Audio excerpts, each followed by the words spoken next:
A long time ago, when the Earth came into existence, the manna that made up the world was too ponderous to hold its shape, and merely swirled in a muddy mass of chaos. Then the first of the gods appeared and said, "Let there be Earth." The manna solidified, becoming the ground, and the manna overhead thinned and became the sky. Yeah, but Gus, I only asked you how words are related to magic. Just be quiet and listen to me. I'm not even getting paid to teach all this, you know. Yeah, fine. The Creator God made the sun and moon, and separated the land from the sea. Fire, wind, and trees came next, followed by other gods as well as humans. Gus the Ghost is a little eccentric, and he can be overbearing at times. But he's smarter than anyone else, and he teaches me a whole lot. All the words and symbols that the Creator God used, what we now call writing, are referred to as the words of creation.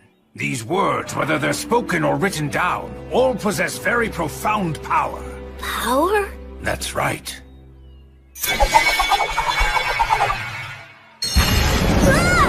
If you write the word Ignis, it defines the existence of fire, and then if you speak the word Erasmus, that is, the word which means erasure, the fire will be extinguished. And that's what magic is. The power of words. Magic.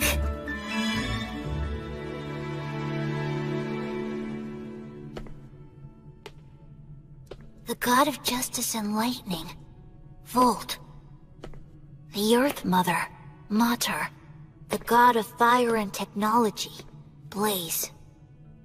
The god of wind and commerce, that's Whirl. The goddess of water and greenery, Rhea Sylvia. The god of knowledge and light. Ancient words of magic offered up to the gods. Words of creation.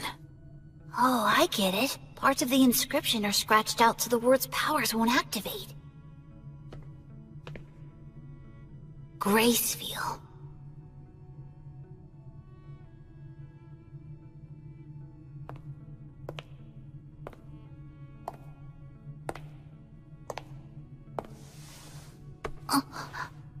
Are you curious about him? Yeah, well, sort of. That's Gracefield, the god of light who governs the cycle of death and rebirth. He's the child of the lightning god Volt and the Earth Mother Mater. You worship the Earth Mother Mater, don't you? Yes, you've got it right. She's the god of child-rearing and the bounties of the earth. Of the 6 principal gods, she's particularly revered by people in rural areas. So when you do your daily prayers, the Earth Mother is the goddess you pray to, right? Mary? What do you say we head back and have dinner now? Sound good? Yeah! Huh? Oh. Blood! Oh wow, that's a really nice boar! Oh, you're gonna get some tasty meat up of this guy today, Will. Thank you so much! Hey, that kinda hurts. Wow, looks tasty! Go on, eat up. Don't worry, I will. It's so good! Thanks so much for the food, Blood. You too, Mary. Yes, gratitude is good. After you grow a little bigger, I'll teach you how to go and hunt for yourself, too. What? Hunt? Hunting teaches you all kinds of valuable lessons, although you're gonna have to get used to taking lives.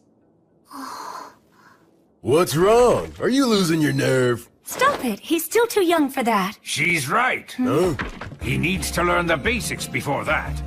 But I must say I'm impressed. I can't believe he's only 3 and he's already learned to read and write. He just might be as much of a genius as I am.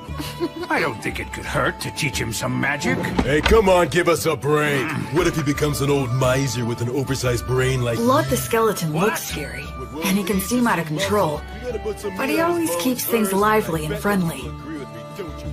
What do you mean? What's with the crack about the overtime? Hey, Mary. What's wrong with strengthening the bond? About this bread, just when do you bake it? That's a secret. Huh? The 3 of them keep a lot of secrets. Like why they live here, and why there are no other humans here except for me. From the time I was born, I've never met anyone else but the 3 of them. But the biggest secret is, why are they undead? There are so many things I want to ask them, but I can't. Because I'm keeping a secret from them myself. That secret is...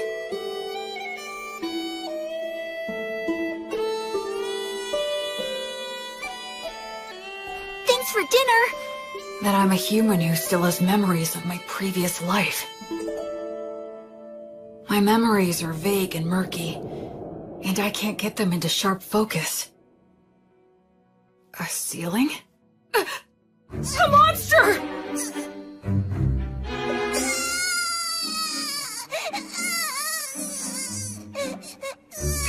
A mummy? A ghost?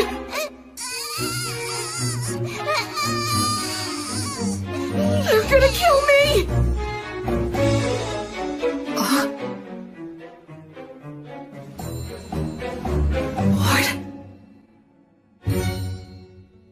This is the 186th morning after that day. Half a year since I started living with these walking corpses. It's time to eat.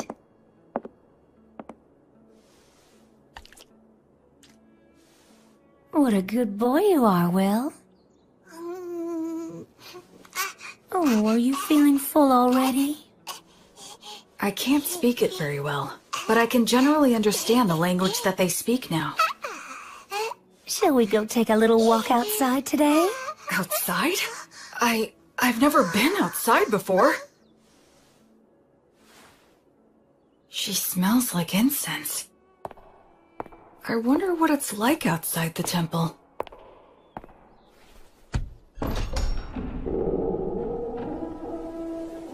That breeze, so refreshing, and it smells of plants wet with morning dew.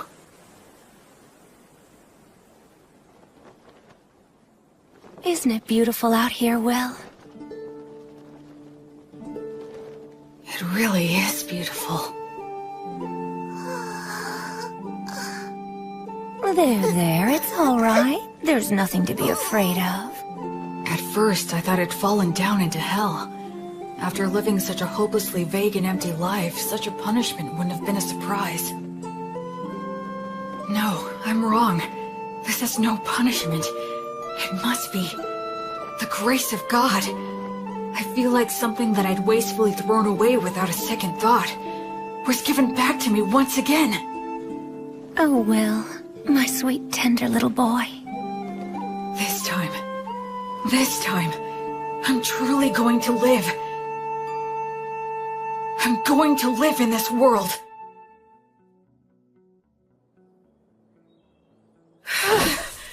I'm finally done.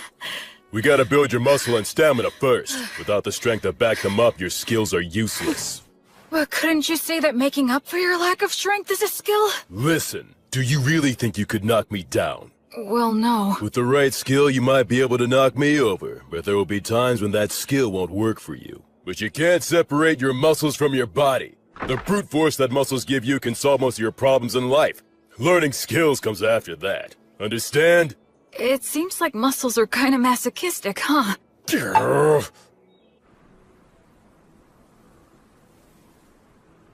Flammo Ignis! Ah! Erasus! Fool, your pronunciation's imprecise. Given your talent, you really need to learn to control your accuracy, or you'll kill yourself. That's scary. Well, magic can be a scary thing. Do you have any idea of the reason why words possess so much power? I'd guess it's for the same reason we think a chair is a chair, right? Indeed. After all, when we see a wooden stool that has 4 legs, no matter what color it might be or whatever kind of wood that it's made of, we don't even think of calling it something like 4 sticks in a round slab, and we wouldn't call it a table. We just instinctively categorize it under the chair label. So in short, what that means is that words are what define and differentiate the way things are. Of course, I'm just repeating what someone told me. You know, Will, it seems you might actually be a genius after all. But isn't there anything I can do to get more consistent results? Afraid not. That's just what words are all about. There are always fluctuations in speech. No one is able to say a word in exactly the same way twice. The only answer is to let your instincts determine the ideal level. Instincts? But... You should start off by learning how to use your minor magic more skillfully and accurately. but hopefully you'll do your best to get by without even using that. Without using magic? How's that possible? I'm talking about money. That again? Man, how can a ghost worship money as much as you do? Oh, come now. You don't know what you're talking about. Money is extremely important. Money is what makes the entire world go round. With money, you can solve anything without magic. Buy tools, hire help, and the ability to make a profit is just as important as magic. Why, oh why must I have hands that are incapable of holding silver and gold any longer? It isn't fair. I want to feel money and count gold coins with my own hands. Curses! You're not normal. Creatures such as these are beasts. Demon beasts are a particular type that are extremely aggressive. Wow, that's... Old Gus has taught you about the myths, hasn't he? The minions of the god of despotism and tyranny, specters and phantoms, and the demons of the god of dimensions who lurks in hell. And the god Stagnate, who commands the undead. People such as the three of us. We used to be human once too. Really?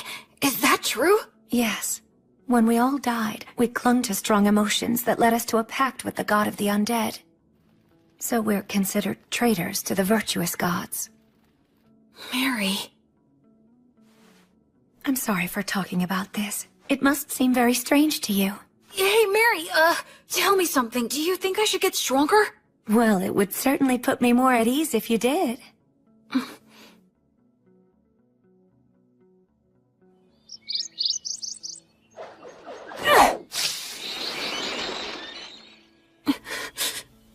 Don't make it suffer. Just snap its neck quickly.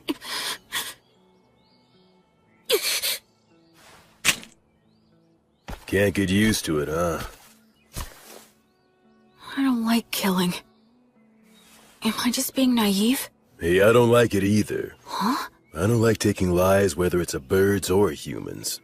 But these guys provide necessary sustenance to keep you alive.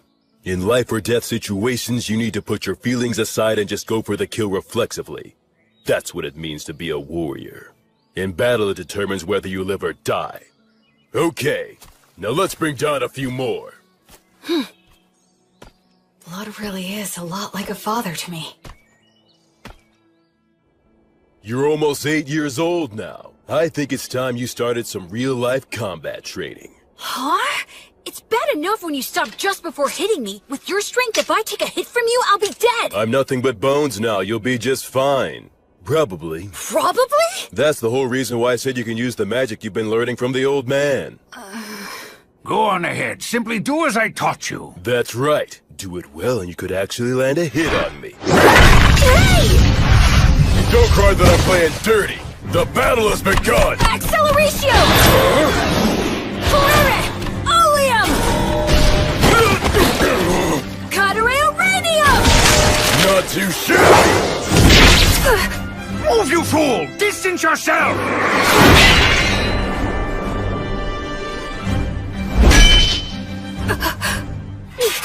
Come on! I told you never to close your eyes during a fight, didn't I? I'd like to say that you've got a long way to go, but frankly, you surprised me. I thought you'd just randomly unload a bunch of crazy magic on me. Gus keeps on telling me that I should learn to use minor magic more skillfully and accurately. Not just relying on sheer firepower. That's exactly the style that was used by the renowned sorcerer who went by the name the Wandering Sage. Are you talking about Gus? Yep. In his time, he exterminated monsters, calmed raging rivers, and rediscovered ancient languages. That was all long ago. You were once known as the War Ogre yourself. And Mary was known as the Daughter of Mater. At one time, the three of us. Yeah? Never mind. That subject runs a little too deep for right now. You were just a baby not so long ago. Look, just keep on learning and become even stronger. Oh, Blood. On the day when you brought a human child back here, my first thought was that you shouldn't have even bothered. But it occurred to me that if I educated him, he might be of use. Hey, old man! Nothing that I said was incorrect. I now recognize his true talent and am teaching him to use it, aren't I? That's not really the point. I know that's just how you are. And frankly, I wouldn't expect you to change your ways now. I even think it suits you. But what you said wasn't necessary. Can't you imagine how it feels to hear that? You're right, it was quite thoughtless of me to say that, and I'll be more careful in the future. So I apologize to you, Will. Oh, it's okay. It didn't bother me. I can't believe it. Gus apologizing? Gus? It was rude of me to get all aggressive like that as well. Sorry. You being impolite is nothing new to me. What? Well, you might not be fully conscious of this since things have been this way for as long as you've been truly aware. But nevertheless, you know you're not like the three of us, right? Yeah. I'm the only one who breathes and who has a warm body. Though that part of the story is true, there's a lot more to it. I'm sorry. I can't explain it to you yet. I know. Listen, please don't be too upset with old Gus, alright? He never bothers to choose his words very carefully or show consideration for others. I'm really not mad. I have a whole lot of respect for Gus. Is that so? You know, you've got a big heart, Will. Once your body has at last grown big enough to match that heart of yours, then you're able to accept things as they are. I'll explain everything. Okay. Blood was genuinely angry at Gus for my sake. I wonder, could I have gotten angry on someone else's behalf in my previous life? Huh? Thank you. Blood, Mary, Gus. All three of them aren't really alive anymore. They're undead. Will? Huh? It'll be 100 years before you can land a hit on me from behind! But right now, they're my precious family. Gus is in charge of my academic education, and Blood teaches me how to fight. But Mary is the one I learn the most from. She may just teach me the little everyday things, but they're important too. Will? Huh? Can you take care of things here? Oh, it's almost time for your prayer, isn't it? Yes. A few times a day, Mary sequesters herself inside the temple dome.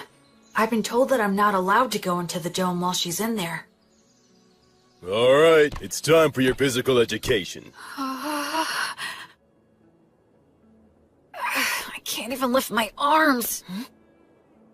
Mary? The bread? Why is she carrying it out of the temple? About this bread, just when do you bake it? That's a secret.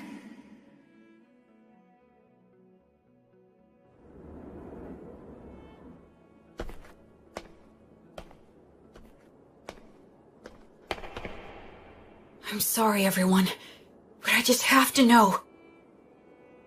No,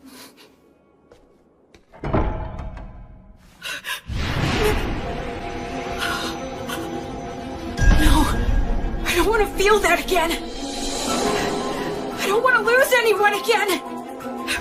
No, Mary! No! Mary! Mary! Mary! Mary! You guys! Blood! Gus! Come in here quick! Help Mary! Help her!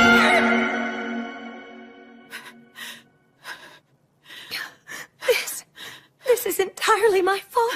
I kept it a secret from him, and... I'm sorry. I was careless. All those times we told him to be careful. Will his arms heal? Thankfully, his fingers didn't adhere to each other, but scarring is likely to be unavoidable. Mary... Will, I'm so sorry. It's my... No, it's not.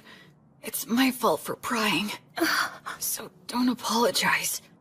I'm just glad that you're all right now. Oh, Will. The smell of incense that surrounds Mary always calms me. Why'd you try to look in on her? I just got curious. I thought that I finally might be able to find some kind of hint about what you guys have been hiding from me. I told you I'd explain someday. Blood! Be quiet, Mary! Well then, Will, anything else to say? No, I'm sorry. From now on, check with me or Mary before you do anything.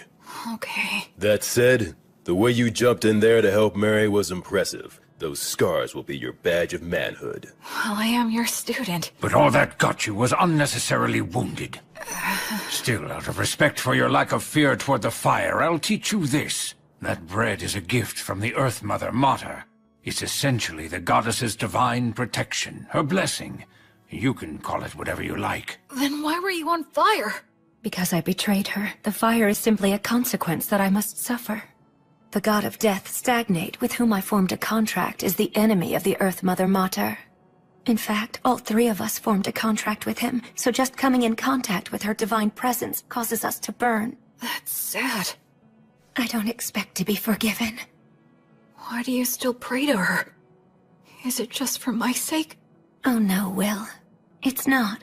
I had been praying to the Earth Mother every morning and evening long before I ever met you. That's my daily ritual. Doesn't it hurt? Of course it does. So much that I could cry. Mary. But even though I've betrayed her, and that is her retribution, I must endure the pain. I shall still continue to revere the Earth Mother.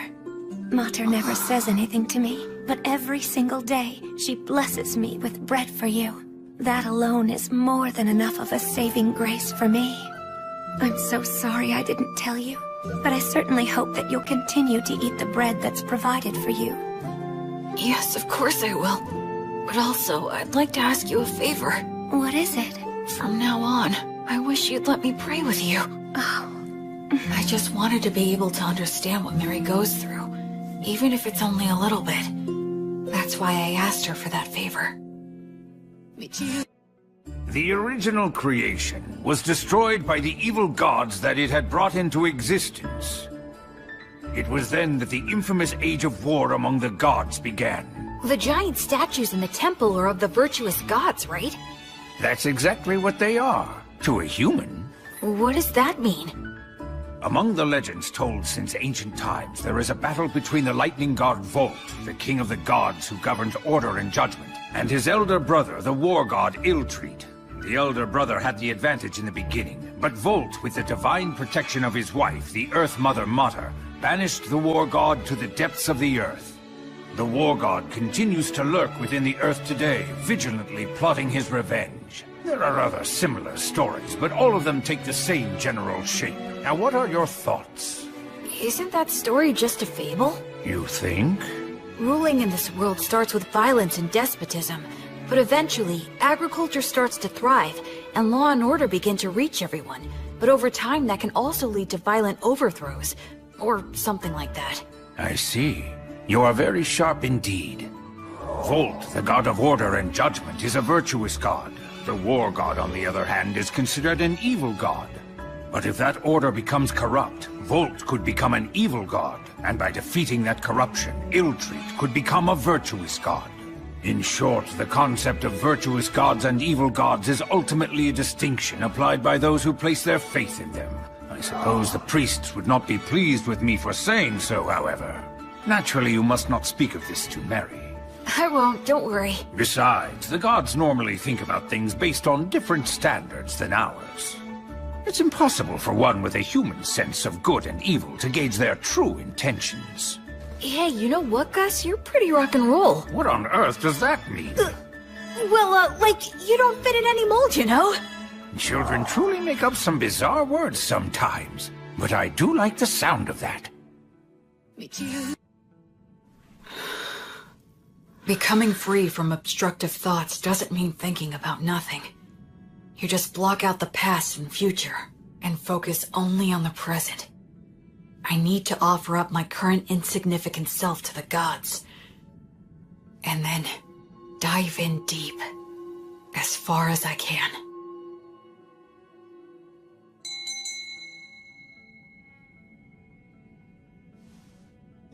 The 5-day silent prayer you've undertaken is now concluded. You did very well. I've done nothing but pray continuously for the past 5 days. Do you feel all right physically, Will? Yeah, I'm fine. And you're only 13. How remarkable you are.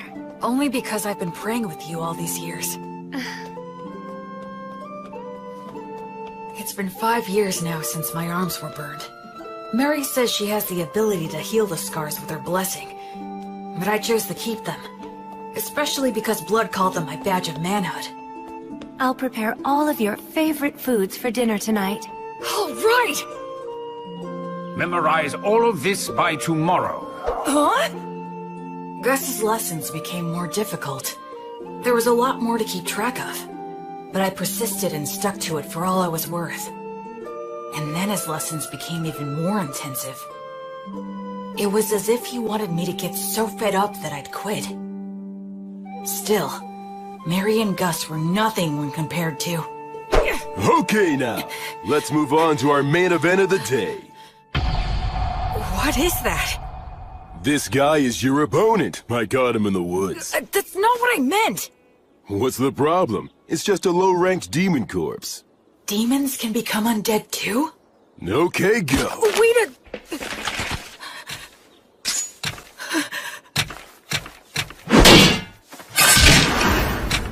I got him!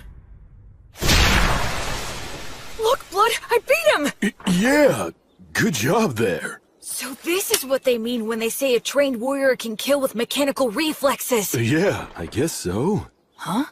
What is it, Blood? Well, for your first killing match, that wasn't too bad. Hear me? I said it wasn't all that bad, so don't get a big head. Oh, is that what you meant? Well, I'm more or less a genius, wouldn't you agree? This kid just might be a genius. Come on, aren't you gonna chew me out for that? Okay. How about we speed things up now and try something harder, genius? What? I always saw the ruined city from the top of the hill. That day was the first time I set foot in it.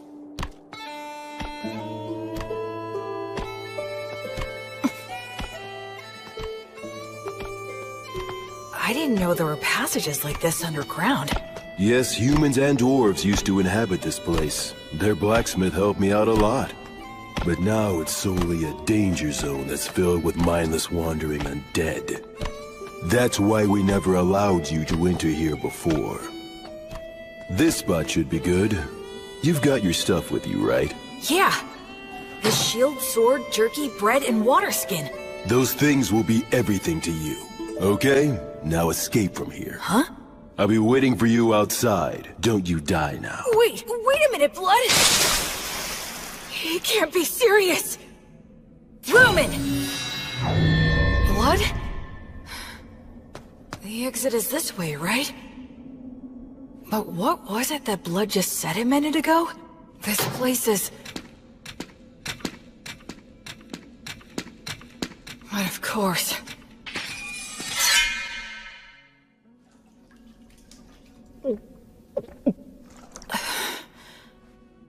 I'm pretty sure Blood is testing my overall practical ability here. I didn't know being alone could make me feel so empty and anxious. I'd forgotten about that fact, even though I'd spent all of my previous life alone.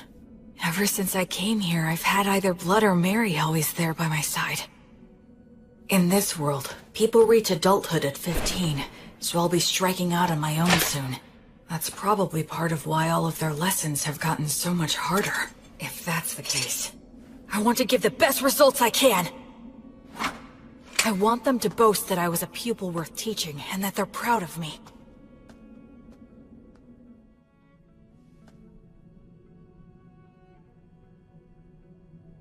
That's probably an undead Vroskus demon wandering around. They can use the words. They're stronger than any opponent I've faced. Should I stay hidden and slip past it, or go another route? Think. What would Blood do?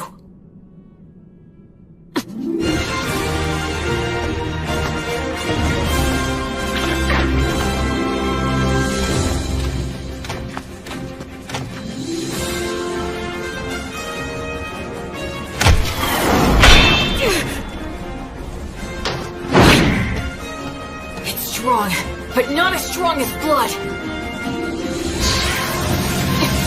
There it goes!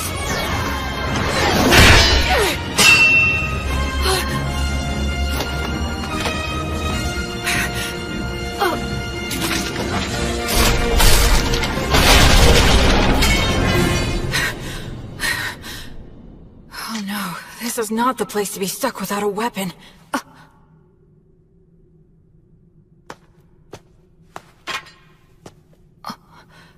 This isn't a demon weapon. A dwarven magic spear, perhaps? It's better than nothing.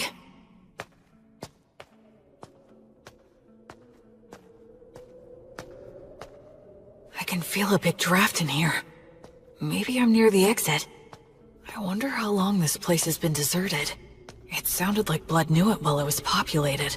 Does that mean that the three of them became undead around the same time then? From the level of degradation, it's been more than just a decade or two. I already know there are no humans living anywhere near here. I wonder where my birth parents are, and what they were like. And I wonder, why am I in these ruins? My real parents.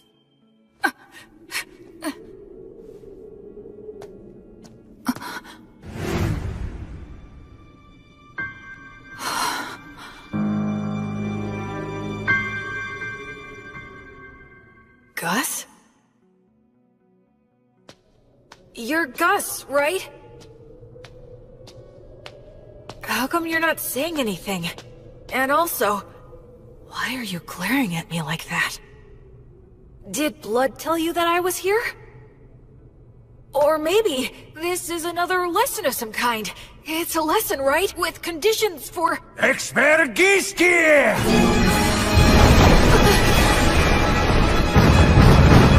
A golem?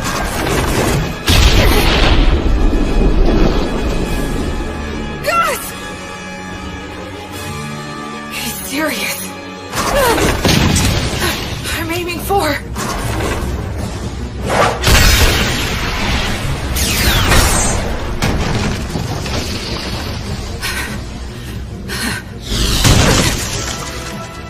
Stone Blast can carry that much force?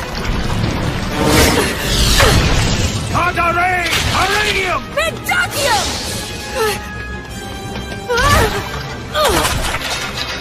Grace magic? Since when could...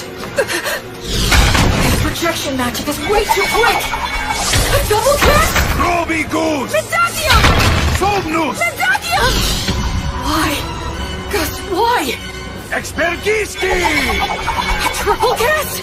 I'm gonna be killed by one of my own parents and I don't even know why! This can't be real! No! No! No, no, no! I don't want that! I don't want to die! What can I... Alright! This spear should work on a ghost like Gus! He's the one who tried to kill me first! So no one can complain if I kill him! Pierce! Pierce! Pierce him! Kill him!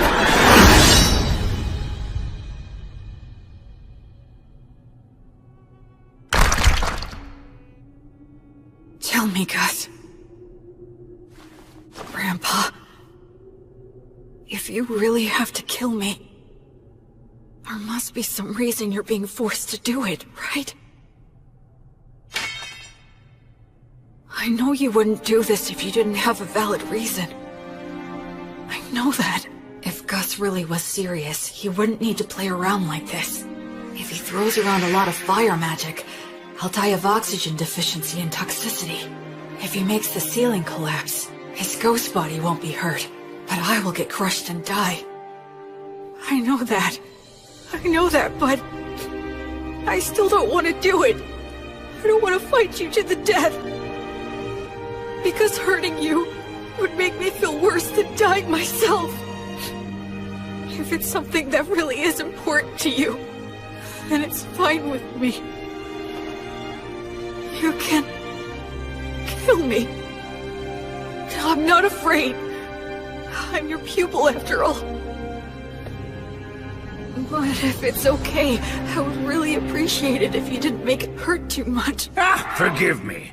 I think I took that lesson a little bit too far. I admit this place did give me an advantage, but even so, I did win. Must have been a shock. What shocks me isn't that this was a lesson. Against a sorcerer, right? Gus. Now don't ask questions. If you manage to defeat Avroskus and take his spear, even Blood will congratulate you heartily. Oh yes, weren't the double and It's triple that Gus is trying to pass all of this off as a lesson. Tricks like that soon. So, please don't be upset, okay? Come, Will. The best thing to do in a gloomy place like this is leave. This city, the three of them, my own history.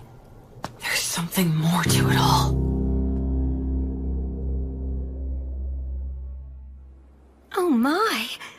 found a fine spear like this beneath the ruined city? Yeah, the steel is so vivid and bright and shiny. It certainly is a good sharp blade. A short spear made to be highly practical, truly the work of dwarves. In addition, it appears to have several words engraved on it. Perfect for our lesson on appraisal. Yeah, can't wait. Gus hasn't brought up that incident in the ruined city at all since then. There must be a specific reason why he won't talk about it. That's why I decided not to tell Blood or Mary. Later, I appraised the spear with Gus, and we found that it had the name Pale Moon. Words of creation are engraved on both the spearhead and the shaft. The spearhead can emit light magic, so it can serve as a light source or distract enemies. The shaft is imbued with magic that allows one to expand or shorten the spear at will. That should make it easy to carry. Above all, I was excited to finally have a magic weapon of my very own. After that, I returned to the city underground every now and then for Blood's lessons. I head down there with only a short sword to collect any weapons and armor that I find. It was tough at first, but I can handle it without any trouble now. Even if I encounter Vroskis or a similarly strong enemy, I don't struggle anymore. Huh? So is this all there is? You have acquired more than enough knowledge right now. I have something new that I would like to teach you. I'm learning something else? You will enter the city underground and collect coins. I am going to teach you something very important. Is this enough? Indeed, it will do. You're finally gonna do that again, old man? Gus? Yes?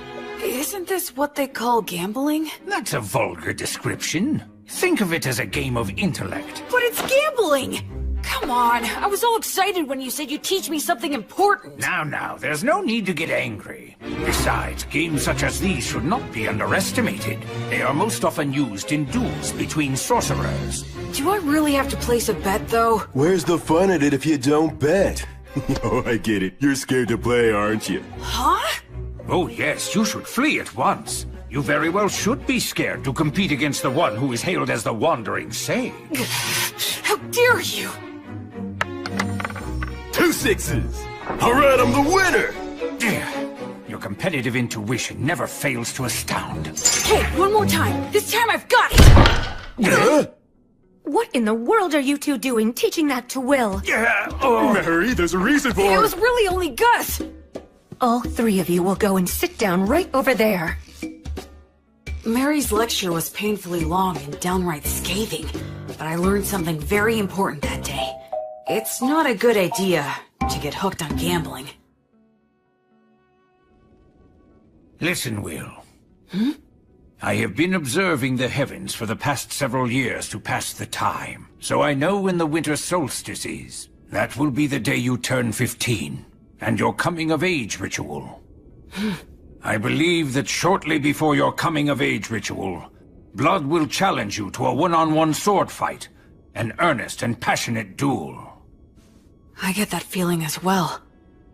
I know it won't be easy, but I'll do my best to win. I can't make the three of you feel at ease if I don't. I'd like you to do something for me. Sure. Do you think you could find a way to lose the duel in such a manner that Blood would never notice it? Why do that? Because I need you to. No, don't make me do it! Please tell me, why are you always leaving me out of the loop? I know you, and you would never trample on somebody else's feelings without a perfectly good reason. Haven't I said time and time again that I trust you? If you just explain your reasons, then I'd be glad to throw away the duel. I'd even risk my life like last time. So why won't you tell me anything? Don't you trust me at all? Or am I just that utterly useless to you? Forgive me. I can't explain. I see. Well then, I guess I can't help you. I'll pretend I didn't hear a word of what you just said.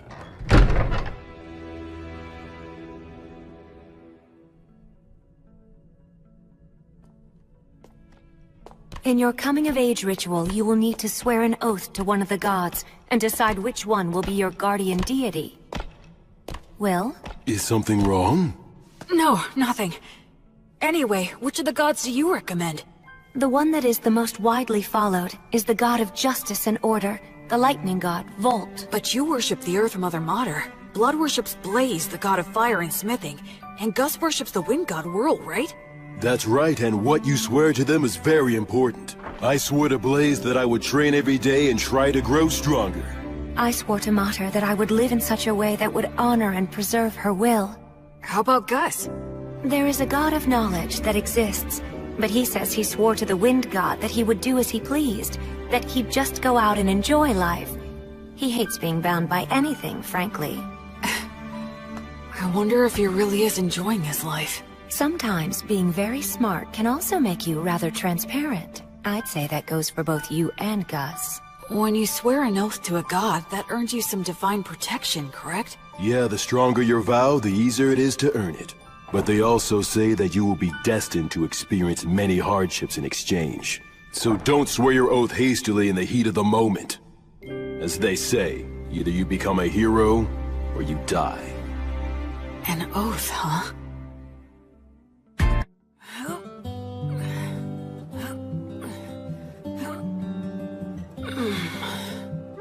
Okay, that's enough.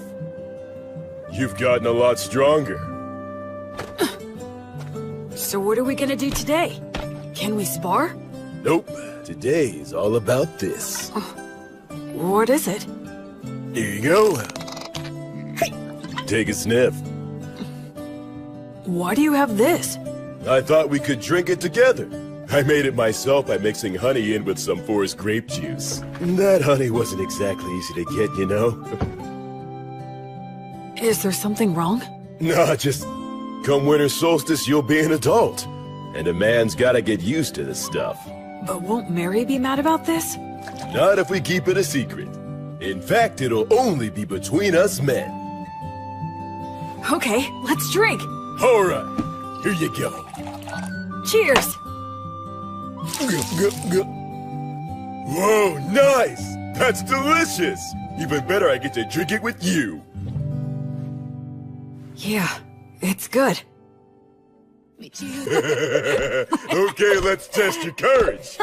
Test my courage? We're gonna take a little peek at Mary while she's changing. Won't we get in trouble? Say what? Come on, follow me. The hallway's spinning. Hey, you okay? I'm fine, I'm fine.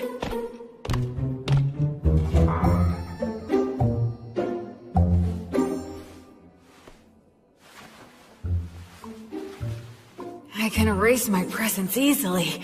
This'll be a piece of cake. Wait, you idiot! Who goes there? Oh, crap! Blood! What's the meaning of... Oh, you really stink. My goodness, what did you make Will drink? Oh, well, it was just... we were just gonna have a little peek while you changed. What? What do you think you're doing, you idiot?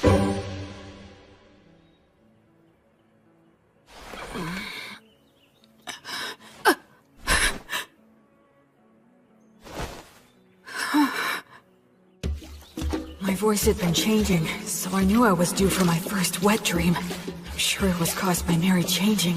Mary changing. What are you watching there, Will? Is that what I think it is? Stop laughing! I really gotta be careful not to drink too much. Today's the day of my battle with blood. Once this is over, I'll probably be leaving this temple by spring. Do you think you could find a way to lose the jewel in such a manner that Blood would never notice it? Okay. Will? Come on, I'll help you get changed. As of tomorrow, you'll be an adult. So, have you decided which god you're going to swear your oath to yet? Yeah. I've got an idea. Oh, well, that's good. Mary, I'm gonna win today. Okay.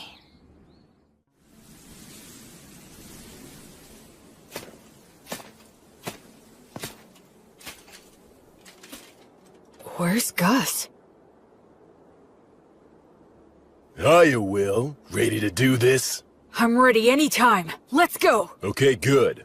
Let's review things one more time. No magic or trying for instant kills, otherwise anything goes. If something happens, Mary will fix it with her blessing. The first one who admits defeat or is unable to fight loses. Now try your best not to die!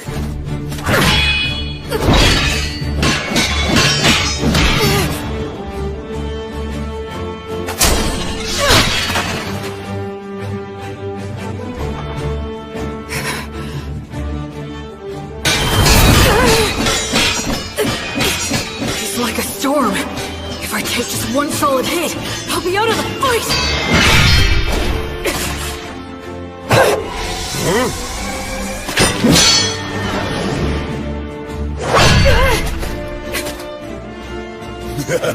Thought you could get in close, didn't you? Oh man, this is infuriating! It's a challenge to avoid when a blood strikes perfectly. But if I receive one with just my sword, it'll shatter along with me. So how do I survive his strike and get into the gap between us?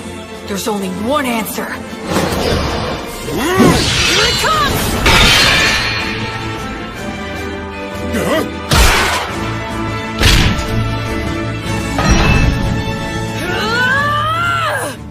Will.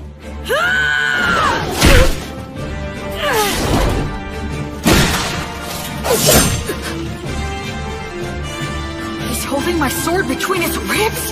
That was actually pretty good. I concede. Yep. And having no muscles really is a disadvantage. Blood, stop it! Ugh. Don't you dare give me that. You promised that you wouldn't use that trick again. Not sure what you're talking about. The one where you use your ribs to trap an opponent's weapon? Yeah, but I don't have any organs or anything now, so... What? He did that when he was alive? Absolutely he did. Can you believe such a crazy thing? Well, my opponent at the time was really quick, and he was about to stab you, so I just... You didn't just anything. I can't believe he survived. If it hadn't been for my blessing, he wouldn't have stood a chance. Look, I only did it because I trusted that your prayer would work. I was genuinely concerned about you. I thought you had died right then and there. Didn't I ask you never to do that again? Even I know what this is. This is one of those things a dog wouldn't butt in on. Will, even if you couldn't beat me, what you've accomplished is still remarkable. Even if you couldn't beat me. You didn't have to point it out twice. I'll make sure you'll lose next time. Now that's the spirit, little Will. Hey, ow! Don't get carried away. The two of you need to take this much more seriously. If I had a killer slash, or a secret technique, I would have taught it to you hands down. But you don't? Nope, I don't. It's okay that the way I fight and the way you fight aren't the same. My initial goal was never to raise you into an imitation of me. So it's only natural that the moves I rely on won't be the same for you. It's the basics that count. Make sure you can use all the things you've learned in any situation. Both Mary and I have already taught you everything that's important. Okay. Okay, Dad. Okay, Mom. You called me Dad, huh? Yeah, I guess that's pretty much what we are. That's true. I can't teach you any secret techniques, but to mark your new independence, I'd like to give you this. It's the most powerful of all the demon blades that I own. What? But I didn't even win, so... I told you it's to mark your new independence. Go on, Will, try it out.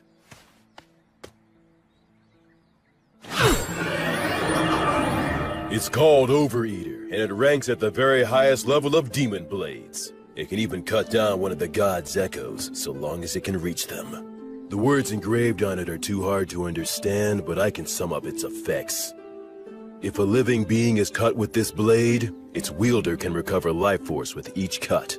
Huh? Recover their life force? Uh-huh. As in, you can swing it around without even thinking about it and still be the last man who's standing. You're a smart kid, so I'm sure you understand this. But don't overuse it. It makes its wielder feel a whole lot stronger than they actually are, but it's not the type of demon blade that benefits one's spirit. The more you use it, the more you need it until you are so weak there's nothing left. And the life and death cycle starts again. That's part of what makes it a demon blade. Anyway, I've said a lot, but I'm sure you'll be fine. Both seem to have faith that I can maintain the ability to use this sword properly. But am I really someone who is worthy of their faith? Well, if I'm gonna give you a demon blade, I guess I gotta tell you about its history, too. And of course, I'll tell you what you've wanted to know all along. What? He's talking about what I've wondered all these years. You are a grown-up now, after all. I promised I'd tell you once you grew up. Your mind and body have become plenty big enough by now. Listen up. It's the tale of the king among demon kings who tried to conquer this continent. He's the one known as the High King of the Eternals. It's also the tale of the defeat and death of many heroes, including our own. It's the tale that explains the reason that you grew up here. The undying Blade Fiend, the king among kings, the purest evil, the inexhaustible darkness, the rider of war storms, all names for the High King of the Eternals.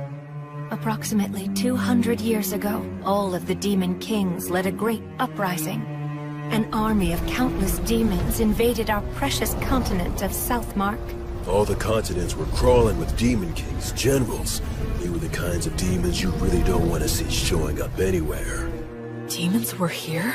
And these swarms of demons offered up massive amounts of flesh and blood during a number of great rituals to their deity, the God of Dimensions. In response, the minions of the God of Tyranny ill-treat, and those of the God of the Undead stagnate, also became active all over the world. The virtuous gods expended a great deal of strength in a series of battles, intense enough to change the entire map. I know that you learned geography from Gus, but don't think it's the same now as it was then. Because of that, even we don't know much about how the other continents were back then. But what we know for certain is that the High King went on a rampage in Southmark. The High King sure has a lot of scary nicknames. Frankly, they don't even come close to the truth. His abilities were absolutely insane. He could turn any blood he shed into soldiers, and any flesh cut from his body into commanders, in unlimited amounts. In other words, he made demons from his own flesh and blood. That's some serious hacks. What does that mean? It means he's a cheater. Blades are the only thing that could harm him. Using arrows and magic wouldn't even leave a mark. His weapon of choice was Overeater. He was a madman who'd roar with laughter, creating armies by cutting down enemies and getting cut himself. Eventually, he came to be called the High King, meaning the king of all kings. This city was once a vital hub for lake transportation, but it only held out for a matter of days before it fell. The High King made his home in the city and mass-produced demons, who took advantage of the water routes to attack all the surrounding settlements. Nobody could kill the High King. The destruction of the continent of Southmark was assured, and just when everyone had begun to believe that, Gus came. Augustus, the wandering sage, suggested that now was the time to strike down the High King. Why would Gus say that now was the time? Was it even possible to kill the High King? An army of demons, a demon blade, the city underground, Blood's combat techniques, Mary's blessing, Gus's tactics. Gus was... I get it. You understand? Really? You do? Yeah, I think so. Gus was hoping to pinpoint the enemy's location, then invade via the underground with a few elite soldiers and steal his demon blade in battle. It was most likely the only way, since the High King couldn't be killed. The premise was probably that he could heal using the demon blade. However, the demon blade is a weapon that can be stolen, so stealing it would change everything. To do it, Gus would use great magic to wipe out all of his minions and face him one-on-one. As long as Mary kept them both healed with her blessing, no new demons would appear. From there, Blood would do what it took to steal the demon blade. This was certain to be successful. How can you be so sure? Because the proof is that you own the demon blade. And that's how the High King died, I guess. After that, then... Not exactly, Will. It's clear you really are a genius, but you came to the wrong conclusion. You see, I, didn't quite succeed in killing him. Wait a minute. You didn't kill him? That's right. Gus made use of every factor visible to him to draw in any possibility of killing the High King. The thing is, the factors he could see were incomplete. The High King revealed his true nature, taking on the appearance of a hideous, grotesque warrior. And then... well... He was a better swordsman than I was. I couldn't touch him. I'd fought opponents bigger than me many times before, but he was the first one where nothing I did could reach. Even you were no match for him? Yes, even my buddies who formed a wall outside after entrusting everything to me were crushed one by one. Thankfully, I had the support of Gus's magic and Mary's blessing, and the High King was wounded. Despite all that, I'm pretty sure he made it one level higher, enough to become something I couldn't kill so long as I lived. To this day, I still wonder what I was lacking. But it's too late now. You know why, don't you? The undead can no longer grow. My sword skills can't improve any further. So then, when it became clear that we were bound to lose, Gus and I decided we had to place a seal on the High King. We couldn't kill him, but we could do that. So you mean... they completely gave up on Blood's chance of winning altogether? Thankfully, the technique worked, and the High King was sealed deep beneath this land. In other words... unfortunately, in the very end, we couldn't fully believe in Blood. And then... Mary? And then... an echo of Stagnate descended down on us. What? But an echo is a body double of a god, isn't it? So then why would...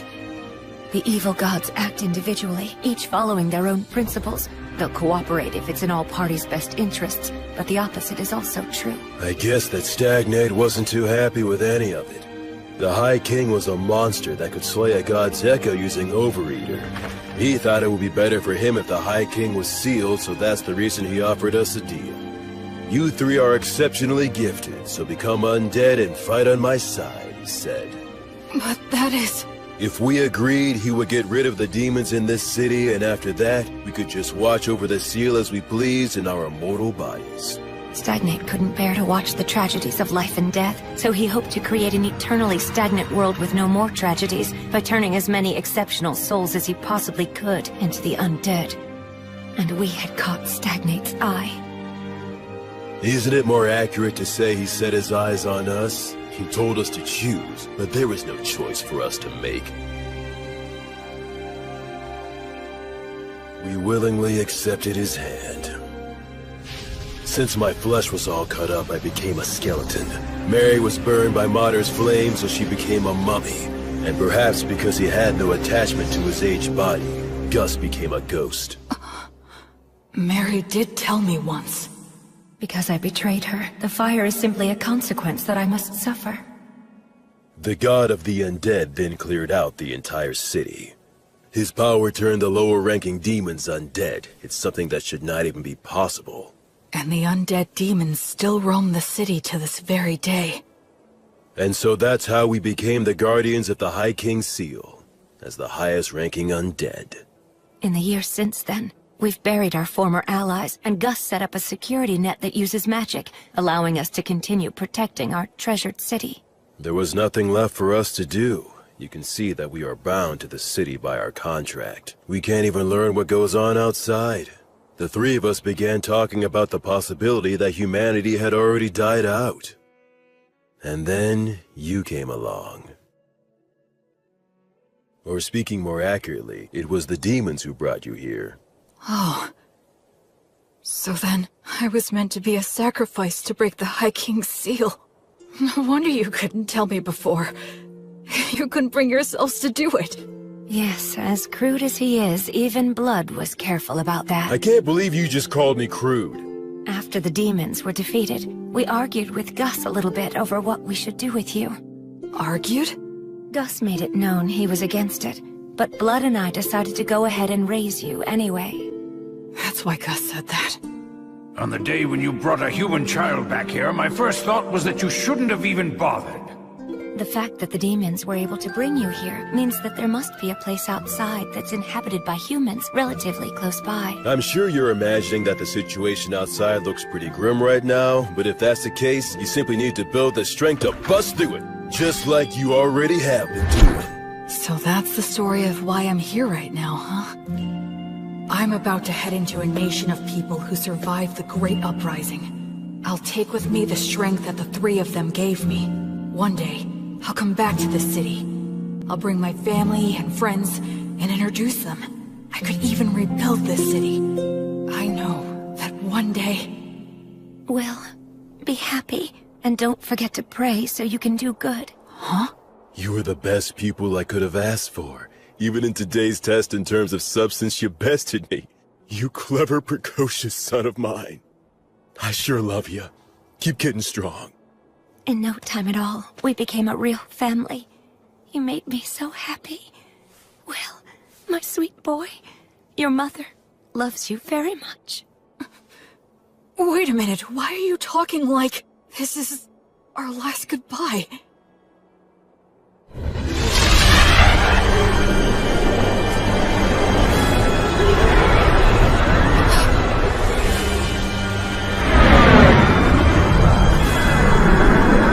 You said your farewells, heroes. Yeah. We have. Go ahead. We're ready. At last you have lost your attachment. In accordance with our contract, place your souls in my hands right now. I can't do anything. I can't move. Why? Please, please move. What's done?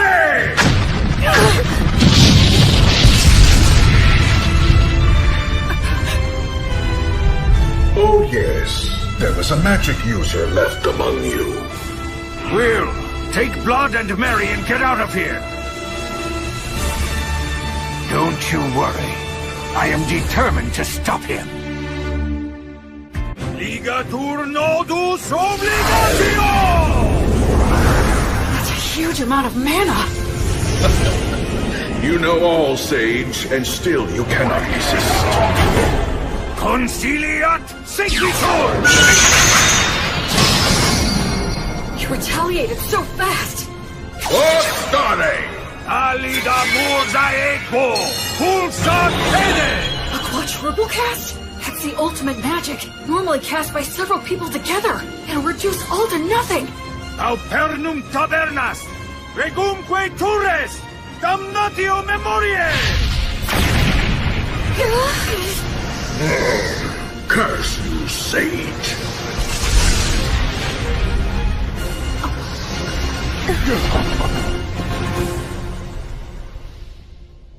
Quaerere, ambulare alle vita, noli fugito! He didn't get a hold of your souls, did he? Nah. It seems not. That must have been terrifying for you.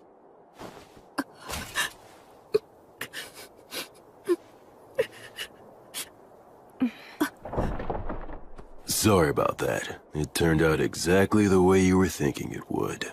I was hoping that we could hold out until Will was ready to leave. Yes, but the two of you made your decision. Now, I'm not so unreasonable that I would demean the intentions behind your choice. I'm just happy that it all worked out in the end, so...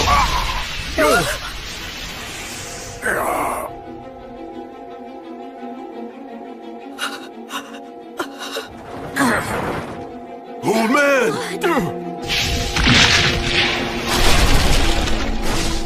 To think you were able to destroy my body all on your own. Had I not initially divided my strength into two bodies, I would have been really hindered for quite some time. I commend you. It's true you are a great sorcerer who has exceptional abilities. Stagnate. Let me go. Stagnate? What a shame it would be if I destroyed you now. I'll wait until you've lost your attachment. Now. Gus! As for you... You have my gratitude. It's all thanks to you. Well done. These great heroes formed contracts with me. They became the highest-ranked undead. With one condition, that when they eventually lost their attachment to the High King, then they would become my servants. Because of me? That's right. Thanks to you, the sage's attachment was weakened, and the war ogre and beloved daughter lost hold of theirs completely. I'd say you did a fine job living as their son. But that's because I was reborn, and I wanted to live right this time around. It seems that was a shock, and for good reason. I have an idea. Why don't you come and join my army as well? Then you can continue to live harmoniously with your beloved family. But I won't force you to decide right now. Tomorrow's the winter solstice, on that loathsome day when the sun is at its very weakest. I will seek out your answer in the evening.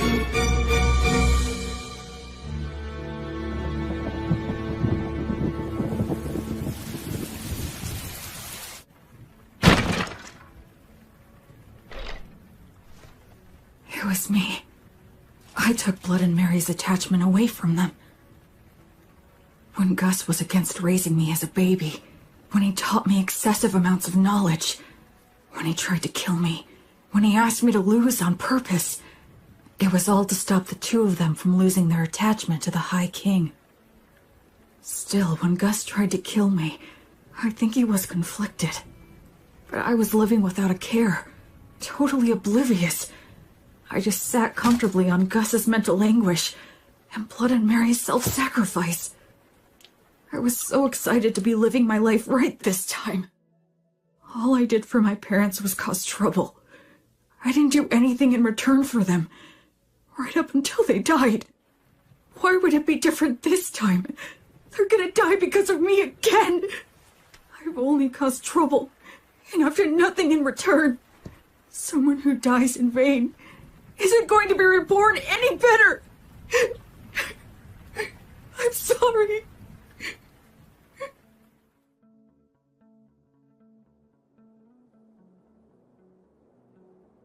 Hey! Oh. Damn, your face is a wreck, boy. My goodness, it is. Get up, Will. You shouldn't sleep on the floor in the middle of winter. I'm so sorry. Don't be, Will. We all end up paying off our debt for the dumb stuff we did a long time ago. Though it was old Gus who knocked the debt collector into orbit, blowing up his contract and failing miserably. A contract that's forced on someone by extorting their weakness is no contract at all. He deserved to be knocked into orbit.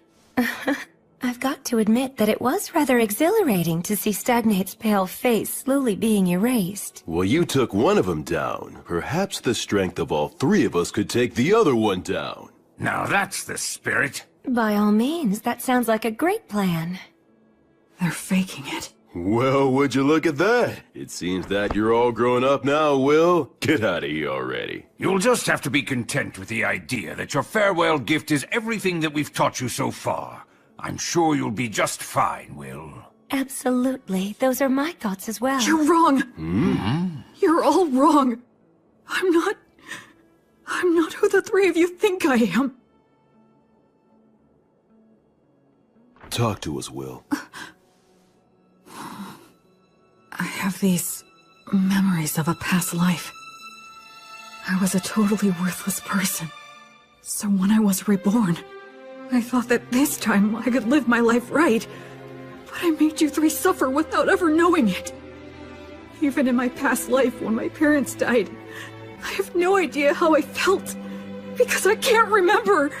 I can't remember anything. After all the trouble I caused for them, I don't even know if I cried. I'm worthless. Trash. Once again, I can't do anything. I can't give you anything in return. I'm nothing but useless garbage. Will, you must grit your teeth.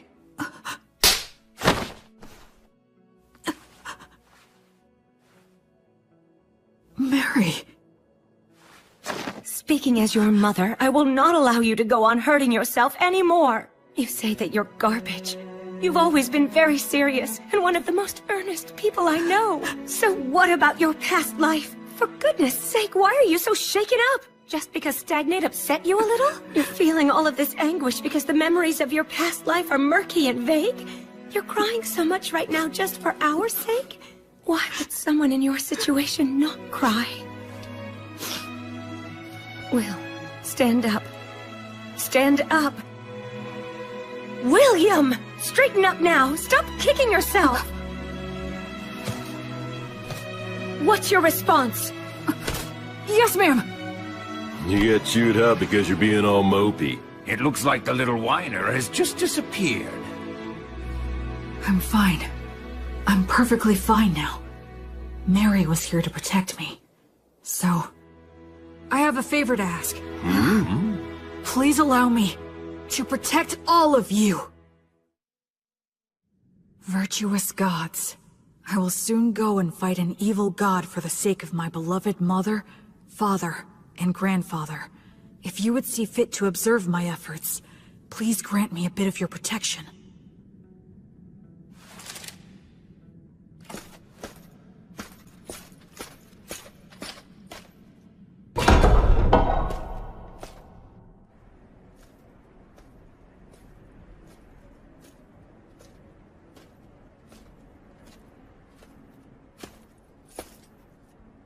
So, have you made up your mind? Yes, I have, Stagnate.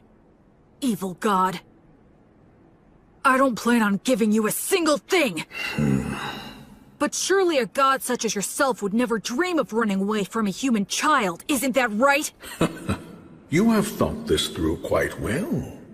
Let me guess, you're hoping to restrict my actions by getting me to focus my consciousness on you alone, yes? He figured me out! I'll play along, okay. But please realize you're challenging a god. You must first show me you are worthy of such a challenge.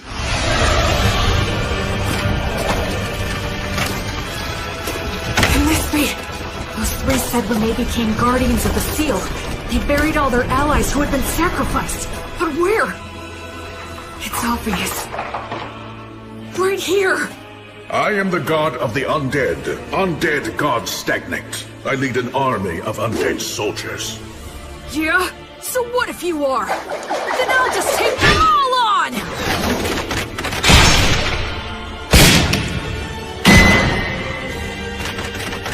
Counter-ray! Uranium!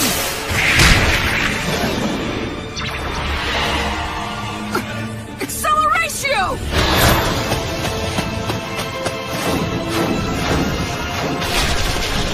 Oh. He is somehow pulling this off against 100 heroes.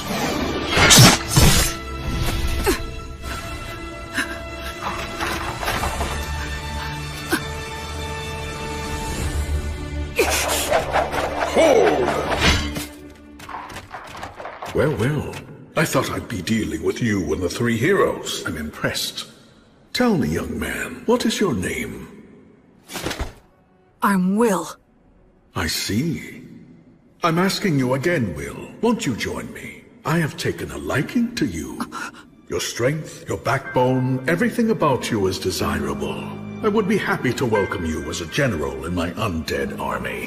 What are you? If you make the choice to come with me, I will free your body from an unpleasant death. You will be able to live closely and harmoniously with your three family relations. There will be no goodbyes or sorrows. If we conquer this dimension, your relationship will last for all eternity.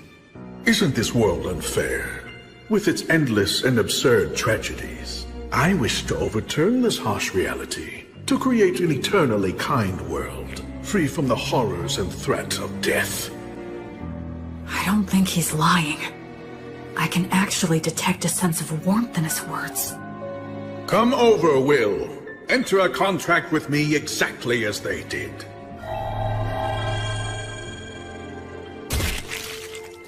Now, drink my blood.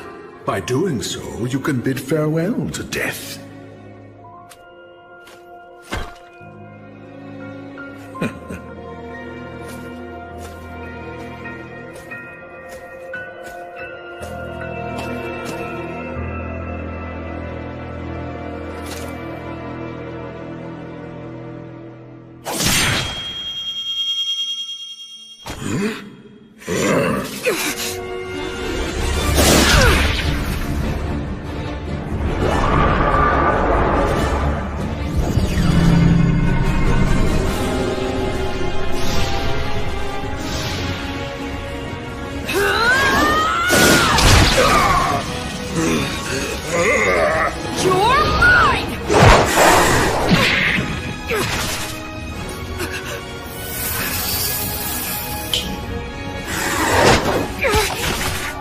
First the sage, and now you.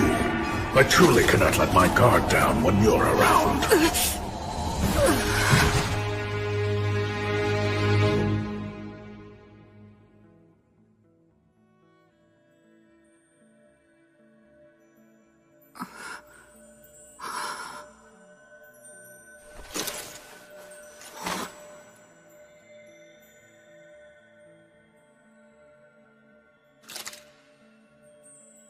Did I die or something?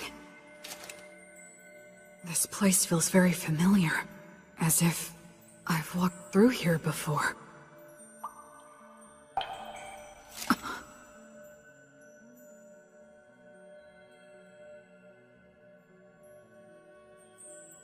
It has been a long time, Goddess of Light.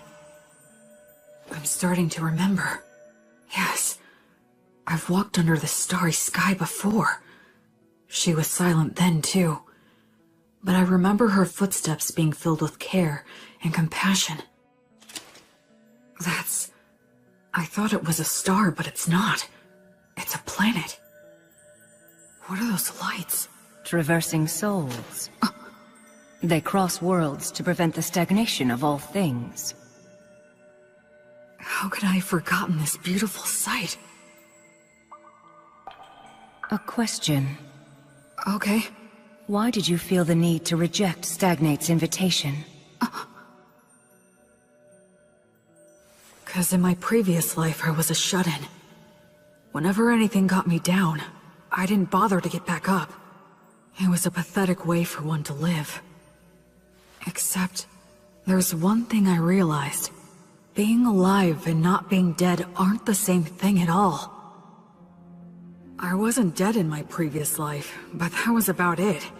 I didn't have the courage to do anything. Just the fact that I had to keep living was a burden. I didn't care if I died, so I wasn't really alive. And by not being alive, I didn't have to fear death. And so, because just a little of that memory stayed with me, I was able to make the decision to live a good life in this world. I think that if I live right, I can die right. Denying death like Stagnate promised and trying to live forever would be the same as being in that room again. No matter how else he tries to sweeten it, I would still refuse. I just want to live and die with those three. They're my family.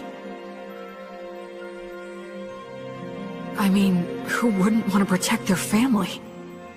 That's all. Thanks for listening.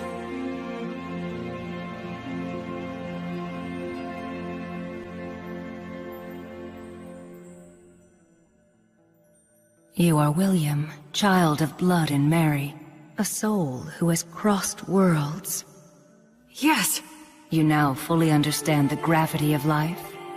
Yes. And you are still prepared to accept death? Yes. You fully understand the despair of death, right? Yes. And you still love all of the lives that will one day burn out? Yes. I finally realized the meaning of it all. Thanks to your grace.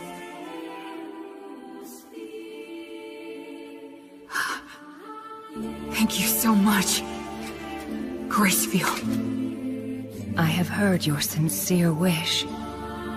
William, so long as you do not forget your resolve, you've got what it takes. Wake now. Make your oath and we shall walk together. Until your life ends, and I come to guide you once again. I shall be your guardian deity.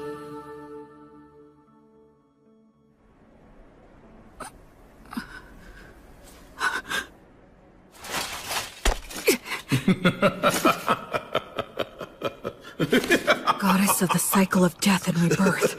Gracefield, please, walk by my side. Citing a blessing, huh? What do you hope to get done with that? Such a vague technique is no match for my blood coursing through your... He has a stigma. This is the badge I earned when I learned Mary's prayer. My arms burned by divine fire. Now that I can see your body more closely, how many holy communions have you taken? Every day, Mary prayed to Mater for food to sustain me. Mary's daily prayers, her unyielding heart, will not bend to you! And I swear to you, my god... Yeah, the stronger your vow, the easier it is to earn it. But they also say that you will be destined to experience many hardships in exchange. I will offer up my life to you. I will be like your sword to banish evil, and like your hands to save the suffering. I swear it on the flame of Gracefield! You earned the protection of Gracefield? What a shame. A crying shame. I had so hoped that you would be joining my ranks. But since you have been taken in by her, I have no choice. God of the undead stagnate! I will defeat you and fulfill my oath! Unseasoned hero, die with your resolve undone. Kill him! It's okay. I know exactly what I need to do.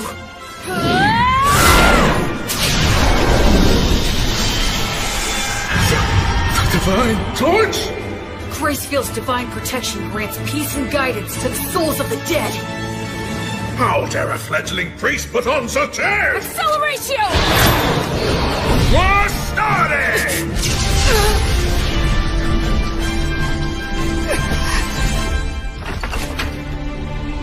Where will he come from next? If he makes any careless moves, I'll leap straight at him and deal the finishing blow. Stagnate is consumed by the desire to kill me. We're on even footing. If I fight him now...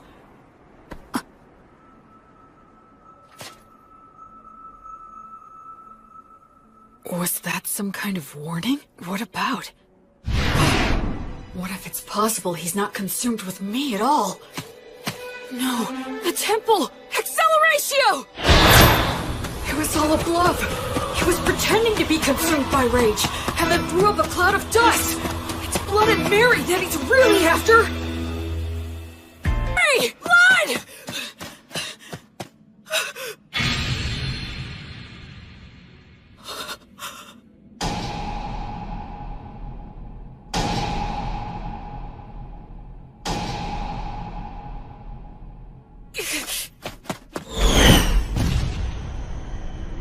It's no use.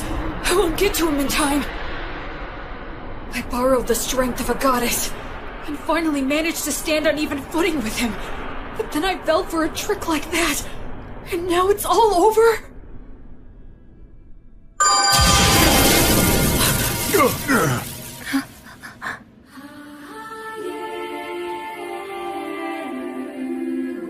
I don't remember seeing her before, but I guess...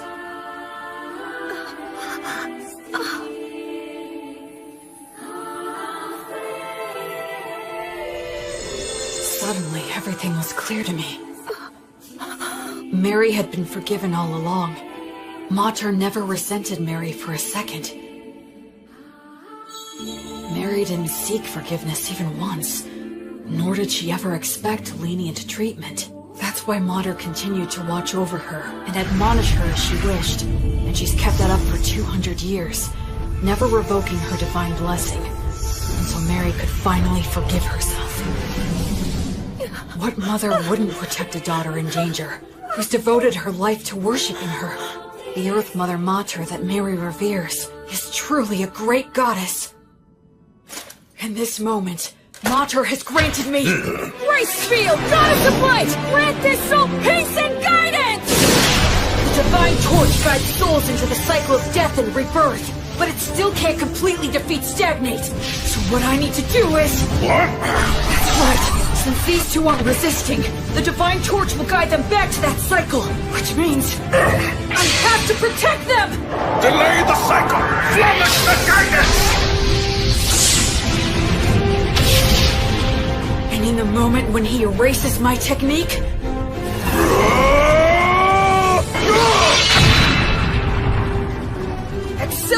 you!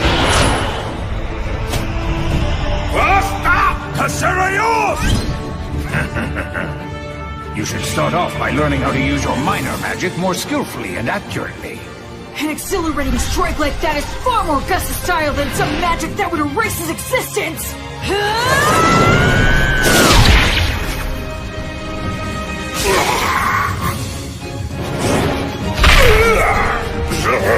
Curse you! Curse you!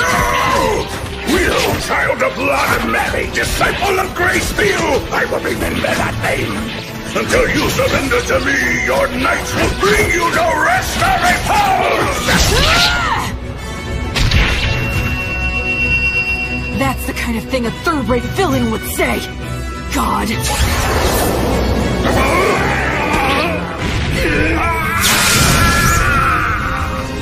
I swear on the light that is Gracefield, that I will never become like you! I will live right, and die right!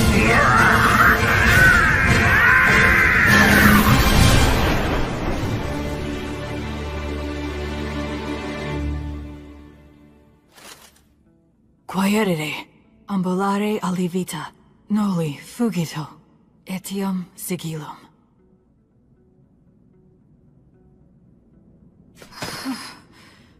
I was way too close. This overeater blade that Blood gave me, then Gus mightily defeating the double of the Echo, as well as Mary's Earth Mother Mater buying me valuable time. All these things that the three of them have given me.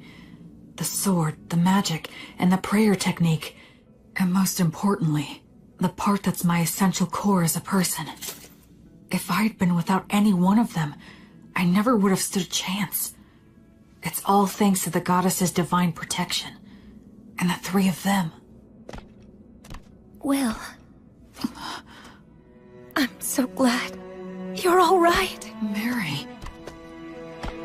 Oh. You did great. Thanks, Blood. You might not share bloodlines, but you're still the child of Mary and Blood. It's only natural you could accomplish this. Yeah. I did it. I did it.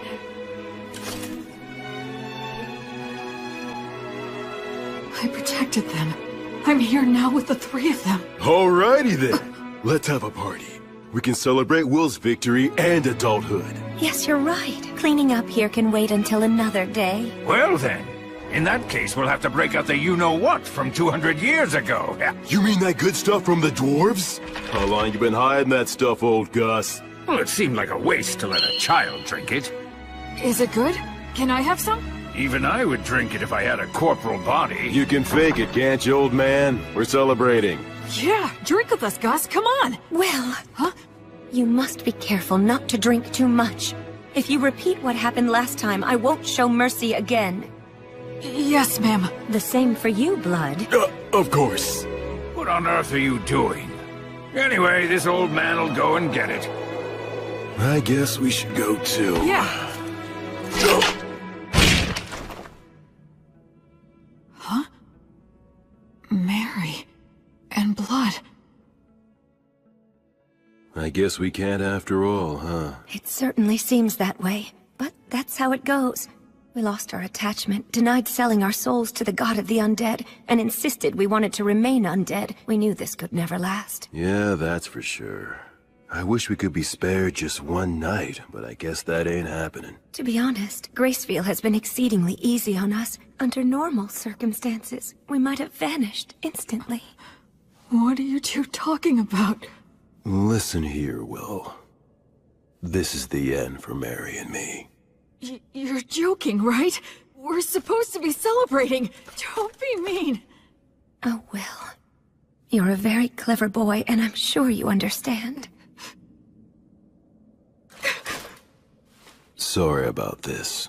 We're really sorry. Can't anything be done? I'm afraid not. Even if something could be done, we mustn't do it. It's like you said, you gotta live right, and then you can die right. We got lost for a couple of centuries, but one could just call that a detour. Besides, parents should always precede their children in death. This concept is one of the fundamental laws of nature. Yeah. You're right. I guess so.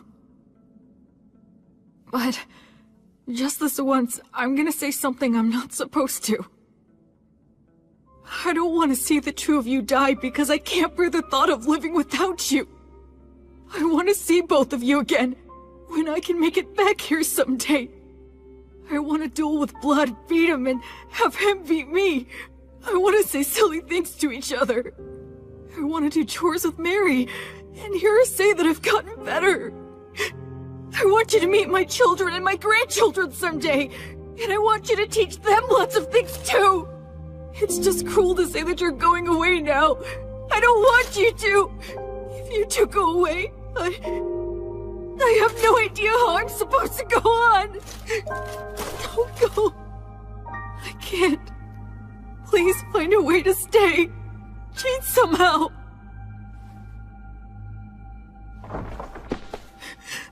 Hey, there's no need to be selfish now. Blood is right, Will. Be reasonable.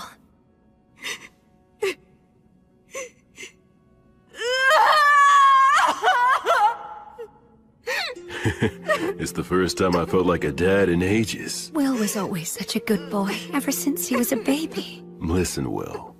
Even though we have to go away, humans can live just fine as long as they eat and sleep. You'll find something else to hold dear. Ultimately, you'll go on living. Once you leave here, you'll make a ton of friends. Go out and bag yourself 2 or 3 pretty girls. You'll have all kinds of fun. Blood! Don't encourage him to be disingenuous. Now, Will, you must be sincere both in love and marriage. Because you swore to the goddess of light, as well as the fact you killed a god, the path you'll walk is sure to be filled with a lot of troubles. No doubt you will experience setbacks and be a target for unjustified criticism. You may be betrayed by people you help. Your good deeds may be forgotten. You may lose all that you had gained, and you may end up with nothing but enemies. Even so, love others unconditionally. Always do good things. Do not fear loss. Forgive all sins. Build, don't destroy. Offer hope in despair. And be a source of joy for others in sad times. Most importantly, do all you can to protect the weak from any form of violence. Just like you did for us, when you challenged the undead god for our sake. Okay. Oh, dear Will, my William, you'll always be our sweet child. May the divine protection of the spirits of courage and the virtuous gods be with you forever. Listen, move forward with faith in the results you'll achieve. Once a person makes up their mind, they can do anything. You might get lost in your own thoughts sometimes, but don't get so stressed that you freeze in place. I engraved the images of them and the words they said into my heart right then and there. I will never forget them. Just like the light of the goddess, I know they will always be there to light my path. Ahem! Did I get here a bit too soon?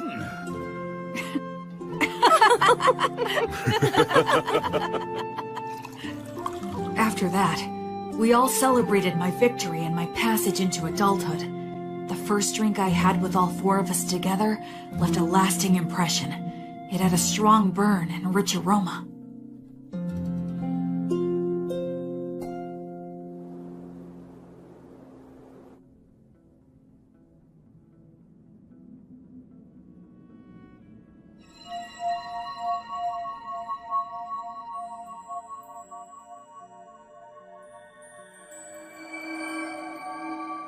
That day, the holy light guided my parents back into the cycle of death and rebirth.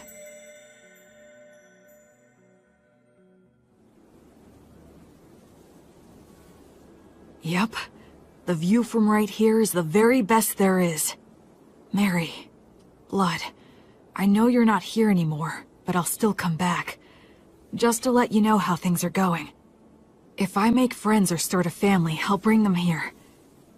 I'm determined to become an adult who can tell you with pride that your child is living really well. So for now, I'll be leaving for a while. Are you all done? Yeah, By the way, how come you didn't die as well? That was cruel! Are you aware that you just wished death upon an old man? You're evil! Aw, you're bumming me out. But actually, I was just thinking about how all of your wonderful treasures would be mine if you died. You're an evil grandchild! The evil grandchild just outed himself! Come on, I only meant that all the money you have no use for would finally have a good use. Know what I'm saying, Grandpa? Yes, fair enough. Fine, take it. Huh? What is all this? It's all my treasure. I'll lend it to you interest-free. Make it grow, you hear? But I mean... Stagnant money that never gets spent might as well be dead. I don't like stagnant money lying around, so you had better make good use of it. Gus.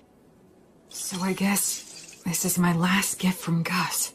Not that I'll be passing on, though, for a good 10 years. Huh? Well, you know, there is still the matter of guarding the High King's seal. I made a little deal last night with your goddess. She granted me permission to continue wandering this city for at least 10 more years, until the god of the undead regains his power. What? You heard me right. It seems that I've become something like Gracefield's errand boy. But then, what about Miriam Blood? As it turns out, they decided they didn't want that. They would only become more greedy and reluctant to end it. If given 10 years, they would want another 10, then another 10, and then to remain here at least until you pass on. They knew they would naturally desire this, so they consciously chose to die. Just like what you went through. You tried to appear strong when you were really crying and screaming on the inside. Granting a position for that greed to just one old man is quite enough. You really are rock and roll, Gus. What will you do with the seal in 10 years? It'll be up to you to figure that out, if you can. You're dumping that on me? It seems that the worship of Gracefield has gone out of style in the world outside. She had to use a great deal of strength recently, just intervening for us. So the future of the Goddess of Light will depend on your efforts for sure. I haven't even left and I have a 10 more baggage, physical and mental. One of those hardships I'm destined to suffer. In any case, you're going to need some money. Go on and take it. Yeah, it seems like I'm gonna have a lot to do, so I'll accept it gratefully.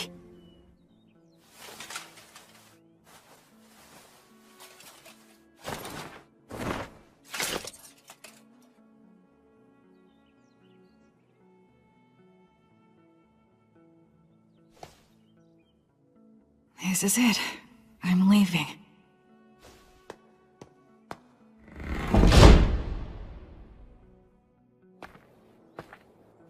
Say, Will, huh? Since you will be going into the outside world, you will need a last name to go by.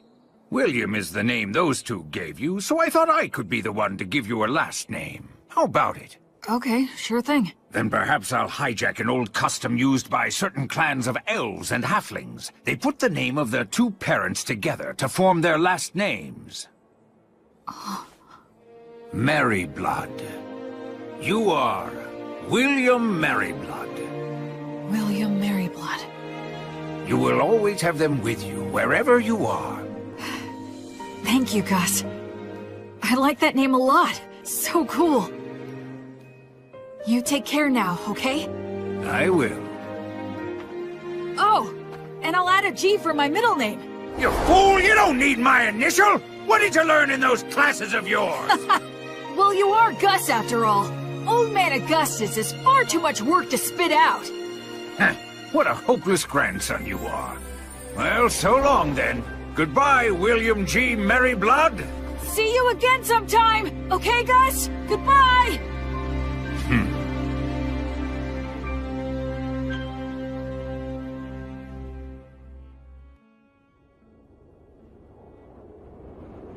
Hey, Fortress General! You doing good?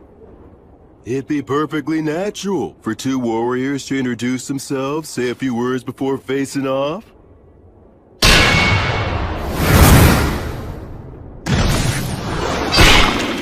But of course you demons are always so damn rude.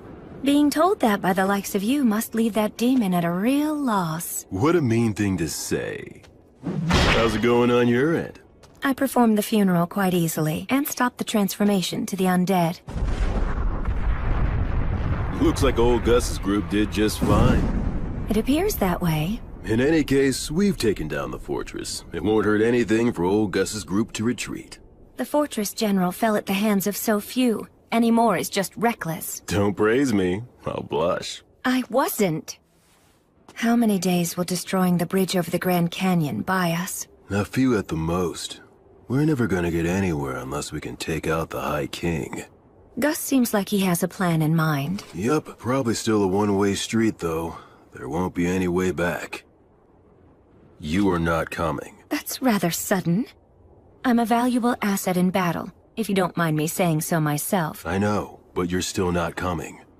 Seeing you die would make me sick. What? Couldn't you at least add, "because I love you," to a sentence like that? It would be so gratifying for me. Like hell I'm gonna say something that irritating. You really are hopeless, you know that? What if I refuse to stay behind? I'll send you back even knocking you out.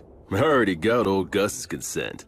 I see. And I suppose it would be pointless to resist. That's right. Your skills aren't bad, but they're no match for the great and superior blood. All right then, how about this? If you leave me here, I'll kill myself on the spot. You what? Did you not hear me? I said if I can't go with you, I'll kill myself on the spot. So you will take me along, right? That is so not fair. You may be the strongest man there is around here, but no man can win against a woman's resolve. You're so damn stubborn. Man, I landed one crazy woman. We haven't even done anything, and you're already calling me your woman? Listen, Mary. If I return alive, let's find some quiet, peaceful place to get married. Okay. I would love to. I'd like to have a quiet house someday. Maybe on a hill with a view. That sounds nice. I'm sure the breeze would feel good. And we could start a vegetable garden. And if we end up having a kid, we can ask old Gus if he'd be willing to tutor them. Despite all the resistance he may put up, I believe he would agree. And if our kid turns out to be a boy, I'll teach him how to fight. Between that and old Gus's magic, he can become the strongest man, even stronger than me. What do you think? I would be terrified he'd turn out to be a strong and clever failure. Oh, that's harsh. And I suppose my role will be to teach him all of the smaller things in life. Our kid's gonna be adorable. That's right. What name should we choose? I've got one for a boy. I hope it's not some weird name. It's a perfectly good name. Remember, he'll be our kid, so he'll probably have an unbending will. And there's a name that means helmet of will. William. William. What a fine name. I really like it as well. Will, my little boy.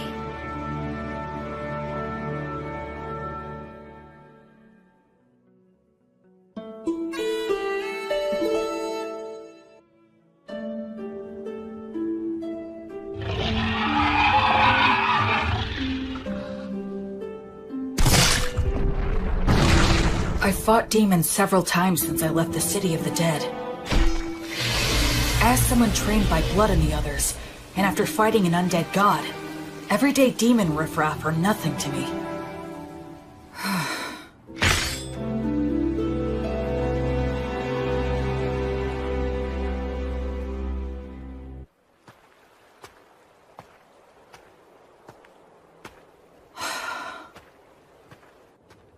It's been quite a while since I departed, but I still haven't met any humans. All I see is the occasional wild animal and bizarre, distorted demons. It's so cold. It's been 200 years since Blood and the others were alive. Does that mean no humans have returned in 200 years? It's cold, but not cold enough for snow.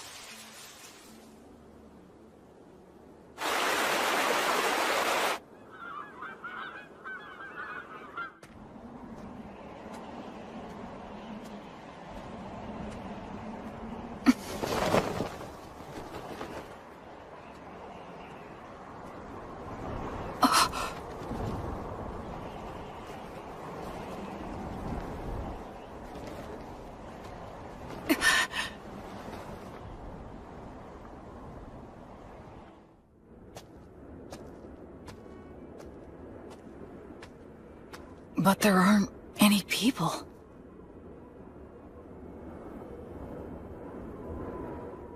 Immense magic left this? This scar? Gracefeel, goddess of light. Bring guidance and peace to the souls who are wandering this land.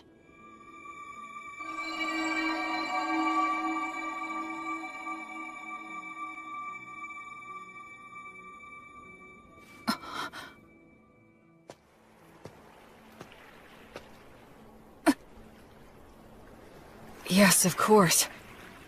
It has been 200 years. The terrain's gonna change.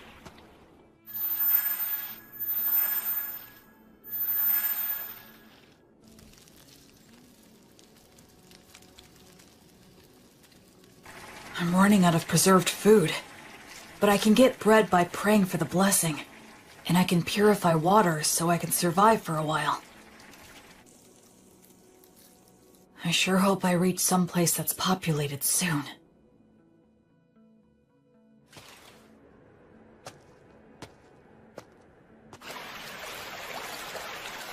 If I keep walking downriver, eventually... A demon? Wait, no! It's a huge boar!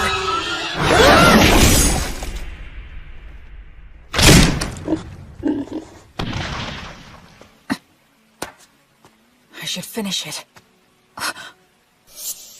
What's this? That's the same white fletching. Is he a hunter? Looks like I'm in a jam here. Both of our weapons are drawn and ready. It all depends on what he does. I finally met another person. I should show him I'm not a threat. Should I drop my weapon? He might attack, though. Should I pray for the blessing and show what a devout follower I am? But that might be mistaken for an attack. I need to choose my words carefully. I'm an outsider with no way to prove my identity. Aranura, Rumen Commentiribo. Ancient Elvish? Are you related to the elves? No, but I can see that you must be related to them. Your bow is elven, is it not? Well, you're not wrong there.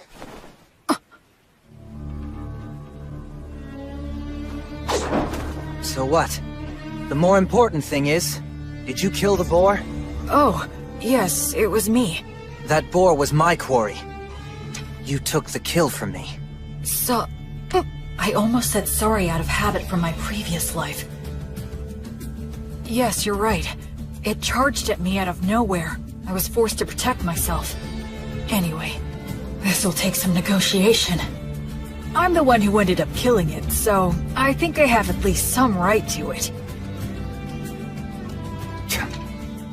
Alright, I guess you have a point. Oh, damn it, the arrowhead is broken. I don't have many left. I wonder if metal is hard to come by. We negotiated a few other things after that. The silver-haired half-elf was a skilled negotiator, so I was sort of at his mercy for the most part. But he agreed to give me the boar's shoulder, in exchange for helping him butcher it. Wow, you know your stuff, huh? I'm sorry. You have my gratitude. We'll make good use of you. You're so devoted. Well, at any rate, this front leg will be all yours. That's it for the portions. Okay. I guess we should eat the liver now. It'll go bad fast. Oh, I've got a pan we can use. Flammo Ignis. Hey, you're pretty impressive with your hands. Kind of. I should keep my magic a secret for now. So, now we just wait? Yeah. Earth Mother Mater, and the virtuous gods, we give generous thanks for your grace as we partake in this meal. Please bless the food that is here before us, that it may robustly nourish our bodies and our souls. You really are devoted, huh? He doesn't seem to be much of a believer. But I'm the one with memories of my past life, while he seems closer to nature. It's so hot! Good stuff. This is the best. Huh? So you want directions? Well, the thing is, it's kinda hard to explain. I'm not sure how to put it. You don't look familiar. Seriously, where are you from? Telling him I was raised in the ruins by 3 undead probably wouldn't help things. I came here from the south. The south? Nothing further south than this, bro. Huh? We're as far south as you can go. Beastwoods in Southmark. I did come from the south, though. It's a long story. Oh, so you're one of those adventurers who scrounges for treasures in the ruins. Yeah, something like that. And then you got lost in the woods. I've never seen an adventurer who's so absent-minded. Whatever. Just keep following the river downstream, and you'll reach a small town in a couple of days. You'll figure it out from there. Thanks so much. Yeah, well, good luck. Hey, if it's on the way, do you think we can stop by the settlement that you're living in? I mean... No. I want nothing to do with you. Take a hint. Yeah, of course not. Who'd want a total stranger in armor like this following them home? I'm sorry I asked. You better not follow me. Will you be okay with no light? Don't worry about it. It's none of your business.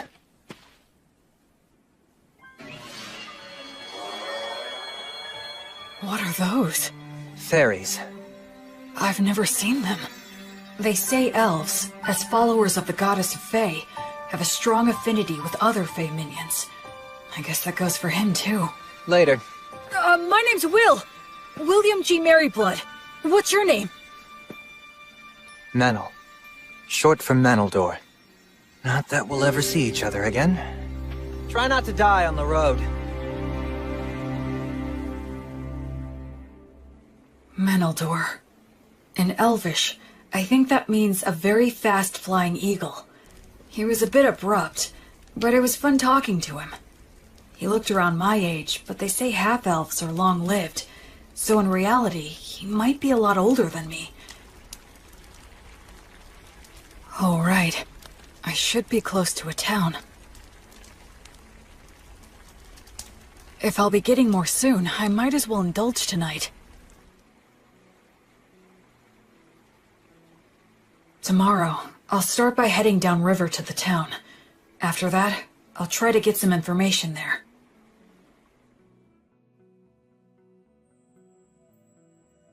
O light, my heavenly light, as you travel, I pray strongly for thee. Bring light to the faraway darkness. Be blessed.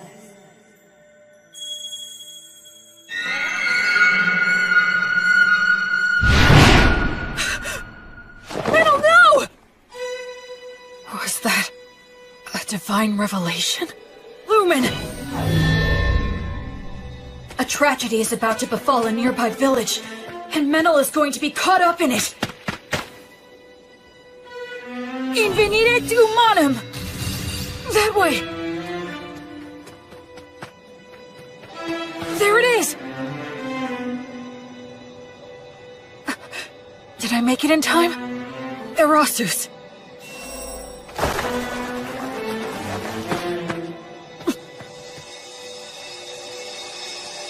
I thought I saw something shining in the forest right now. Sure you weren't just seeing things? Thank goodness. If I tell them I know Menel... Quick, hide! Get behind me! Huh? Hurry up! Are they raiders? Will Menel's village be attacked? Will he get caught up in disaster? No. A divine revelation is up to the interpreter. Oh no. It can't be.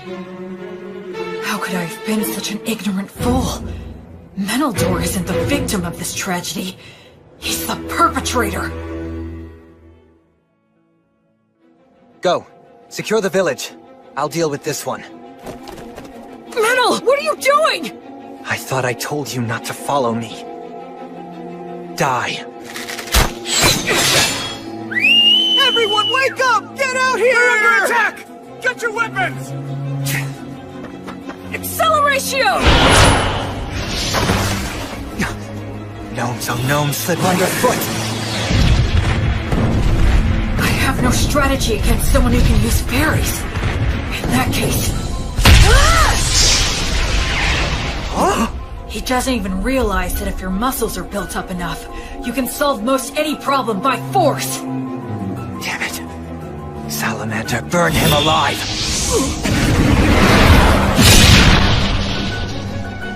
No way! My, you're quite strong, aren't you? Yeah.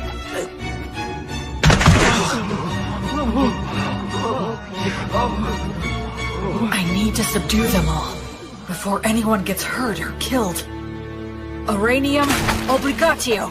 I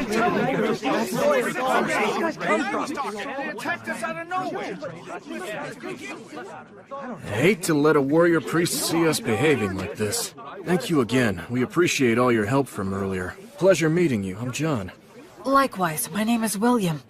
People from all over with different ideas about the law drift to this village naturally. It's always like this. This village is in an area of Southmark known as Beast Woods. Apparently, it falls under the rule of the Fertile Kingdom, but the law and authority of the kingdom doesn't reach these dangerous remote regions. So the area is dotted with villages populated by criminals, fugitives with no relatives, adventurers who scavenge the ruins, and other outsiders. Of course, I'm one of those people myself. So, what's going to happen to them? I'm not sure. Your guess is as good as mine. They're all from a neighboring village, which is about a day's travel from where we are right now. Neighboring village? Neither of our villages are all that well off, but I thought they at least had enough stored up for the winter. And we have always gotten along well enough. Also, that silver-haired half-elf is a well-known wandering hunter in these parts. He's helped us get rid of dangerous beasts lots of times, but this... Settle down now. Everyone's worn out from all this chatter. Time to take a break and have some water. This is our chief elder, Tom. Good day, warrior priest. John has told me all about you. Please allow this old man to also offer his gratitude. Oh no, all of this is because of the guidance of the Goddess of Light. Oh, well, in that case, I must express my gratitude to the goddess as well. Now, warrior priest. Is it safe for me to assume that if anything more were to happen here, that you would protect us? Yes. I swear on the light that is Gracefield that I will protect everyone here. All right, then we don't need to worry about our safety if those ruffians attack again. Now listen, everyone, I believe we should wake them all up and ask why they've done this. Do you all agree? We should hang all of them. That'll be hard if you care. Prisoners like these guys ought to go quickly. But it's dangerous to do that before we know anything. Maybe the warrior priest here can help us to decide. It seems like he wants to question them before proceeding with a plan. The demons. Our village was destroyed by them. Many died. Half of our village is gone. Our women, children, and wounded were left with no food or any shelter in wintertime. If we're gonna die with just the shirts on our backs, then... I'm the one who suggested the raid. I knew we'd lose against the demons. We would be better off looting a village and going somewhere else rather than dying. An old lady in that village named Marple helped me out a lot. And this Marple, what became of her? She died. I see. Just hang me. This was all my idea. It was me who deceived these men. Please let them go. I beg you. No way we can do that! Like hell, man! Just hang them all! Stop! We owe a debt to this hunter. And I do sympathize with the people of your village. However, we have no choice but to hang you. Since they have nowhere to go, if they're set free, they'll just loot again. They have to be killed for the safety of the village. That's the smart choice. But my mother told me, love others unconditionally, and always do good things. And my father told me, move forward with faith in the results you'll achieve. And don't get so stressed that you freeze in place. I still carry their words with me, right here in my heart. Excuse me! I will overturn this hopeless situation before me. Can this be resolved with money? Compensation, monetary atonement? Are you familiar with that custom here? Well, of course we are, but Who here would be able to pay for that? These guys are flat broke! I am able to pay the money. Warrior priest, why would you offer this? Because demons are my arch enemies. They're the ones who killed my parents. Besides that, I swore an oath to the Goddess of Light that I would banish evil and save the suffering. We should readily assist those who have suffered at the hands of demons. We can't allow a village occupied by demons to exist. I'll go and fight them. Actually, I'd like to hire this young man to accompany me. He's an excellent hunter and he knows this forest, right? I'm going to need his talents to help me locate and fight the demons. And I can pay handsomely. Are you sure you want to do this? I feel like we're the only ones benefiting. It's a reward for all of your exemplary day-to-day conduct. Gracefield, the goddess of light who governs souls in the cycle of death and rebirth, is always looking upon your daily lives with her compassionate eyes.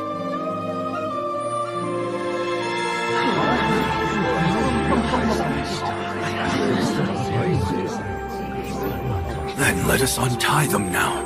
All right. I managed to turn that all around. At least I think. I had a feeling that somewhere, some god was giving me a tiny smile. The people of the village that was attacked took in all the villagers who weren't involved in the raid. Part of it was to use them as hostages, I'm sure, but safe is safe. So are you going to tell me what you're really up to? I don't have anything to hide. I meant what I said. Because you're a warrior priest? Well, I almost forgot. I know it's already after the fact, but you will let me hire you to take you back to the village and destroy the demons, right? You're asking this to the guy who instigated a raid and a murder. Shouldn't I be punished? I already cleared your debt by paying reparations. Besides, it was the only way you could help out. The people were starving, right? It's never crossed your mind I might betray you? If you do, it's the people of the neighboring village who will suffer. You're too damn nice. One of these days you'll be picked apart and left for dead. Well, I'll be very careful then. Okay, sure, I can work for you. I do need some money after all. Great, thanks!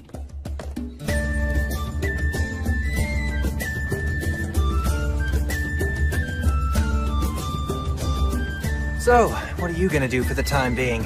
Huh, Mr. Bossman? Our challenge is that demons have occupied the neighboring village, right? I guess we'll just charge in. We don't have much time. Oh, what, are you insane? There are a lot of them, and they've got demon beasts. You got a plan? What are our odds? It'll be fine. I'm used to them.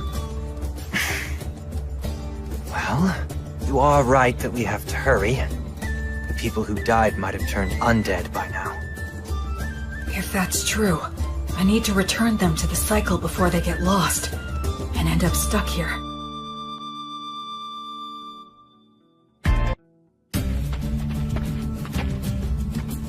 Come this way. Can we get through here?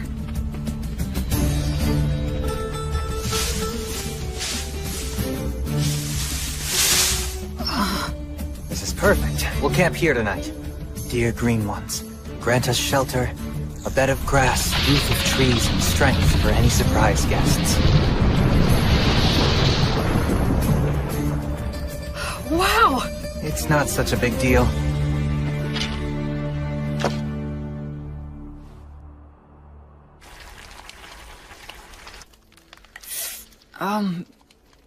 You're awfully quiet. Did I do something wrong? I wasn't raised very well. I'm uncomfortable with people who were brought up like you. But don't worry, I'll do my job and repay my debt to you. I wouldn't say that I was brought up that well. We'll reach the village by morning. Remember, I'm only dropping you off. I won't be fighting any demons by your side. I know. That's fine. Shouldn't we keep watch? The fairies will do it. They'll wake us if anything happens. Hey, why don't we stay up and chat for a bit? I'm tired. If you want to stay up, do so on your own. I wonder how long it's been since I began my travels. One thing's for certain. It's my first night spent with someone else since my departure. Ruins, huh? Used to be. The stones and stuff are pretty useful for building new things. The village is just ahead.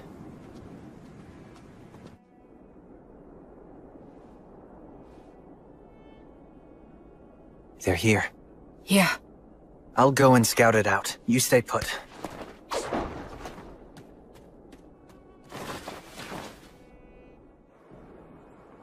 A ritual? Yeah, at the ruins of the village temple. Those damn demons. How's the temple laid out and how are they organized? About like this. There's no ceiling, and some of the walls have collapsed. They formed a ring in the center to perform their ritual. There are 2 commanders. They have faces like lizards. I forget the name. Vroskis? Yeah, maybe. It's something like that. And what else? They have several soldiers patrolling outside the temple. I know there's at least 1 demon beast inside. What's the demon beast like? Well, it's got a human-like head, the body of a lion, and wings like a bat's. It's a manticore. You already know these guys? I've studied them a fair bit, but still. I'm glad there's not more. Excuse me? Let's just go and head on and crush them.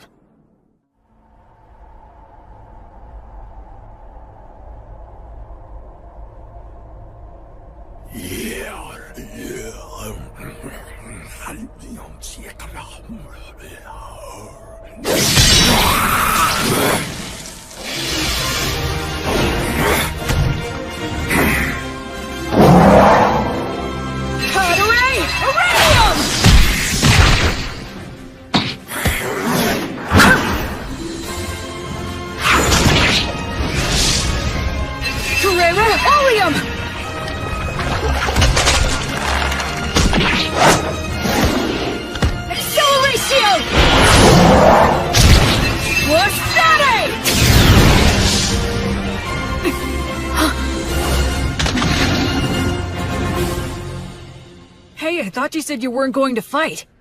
I jumped in because I could tell you were winning. I don't know many people who could tackle those guys alone and win. The conditions were in my favor. Regardless, your strength is abnormal. Do you do some special training or something? Oh, I eat a lot of bread, I guess. Humans usually don't get stronger just from that. Well, I think we took care of the bulk of their forces. All that's left is to clean up any surviving demons. I hope some of the villagers survived. Oh, hang on a second.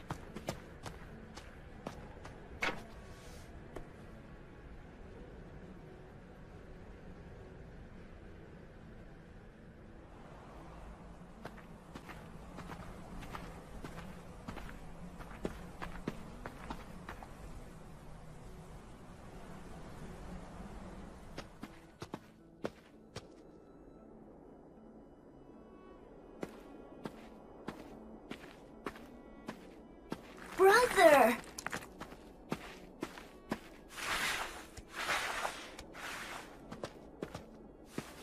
Brother Menno, it's really you. The demons came. They attacked the village.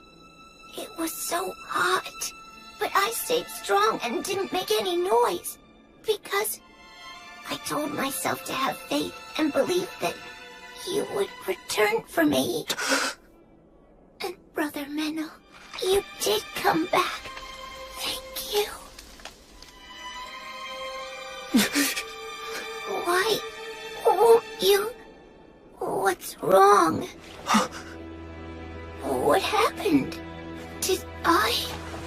Hey! Listen, you did well. You did a good job. Who are you? I don't...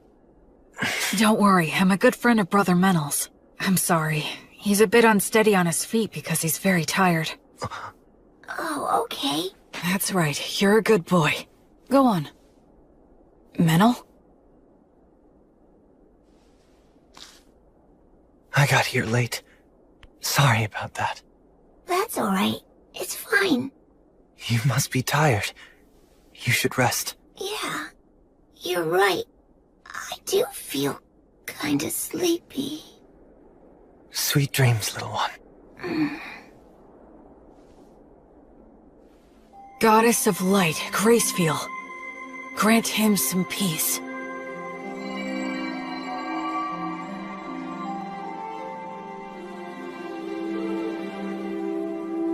Hey. What's wrong? I'm really sorry. Sorry for what?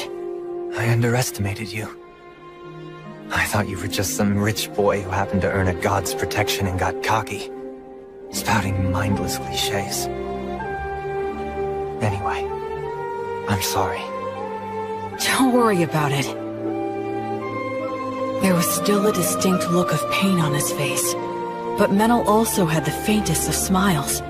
He didn't hesitate anymore after that. He held the hands of the undead and exchanged farewells with them.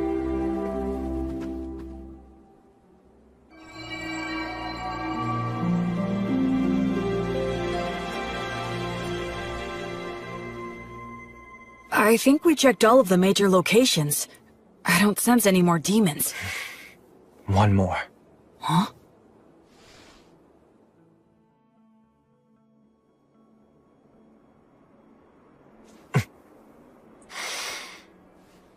Hey! You in there, old Marple? Huh? Whose voice is that? Oh, look, it's you, Menel. This ghost is close to the highest rank. Her soul must be extremely tough. If she resists, my power might not be enough. If it comes to that, I'll have to use a magic weapon that works on spirits. You really don't need to worry so much, young man. Huh? I'll have you know I haven't gone senile yet. Really? Well, that's a relief to hear. It seems you stayed behind because of some lingering attachment, but this kid here is a genuinely virtuous high priest. Returning lost souls like you to the cycle of death and rebirth, and treating wounded people are what he does best. Oh? Listen, we can take care of the village now, and I think it's high time for you to move on. Unless you still have something to say. I can deliver the message for you. Menel, you've been bad again. No, I promise I haven't. And where the hell did that come from anyway? Maybe you are senile. I can read you like a book. What's that supposed to mean? You're lying, that's what. I can always tell when you're lying. You're a little hooligan, but at your core, you're honest and smart. All this killing and stealing isn't for you. My goodness, you know this more than anyone. You see now, don't you? Shut up. What did you say? Shut up! What makes you think you know anything? Just what the hell was I supposed to do, Marple? You died, and everyone else in the village was starving. What else could I have done? You think I should have prayed to the gods or something? The gods have never helped me out, not even once.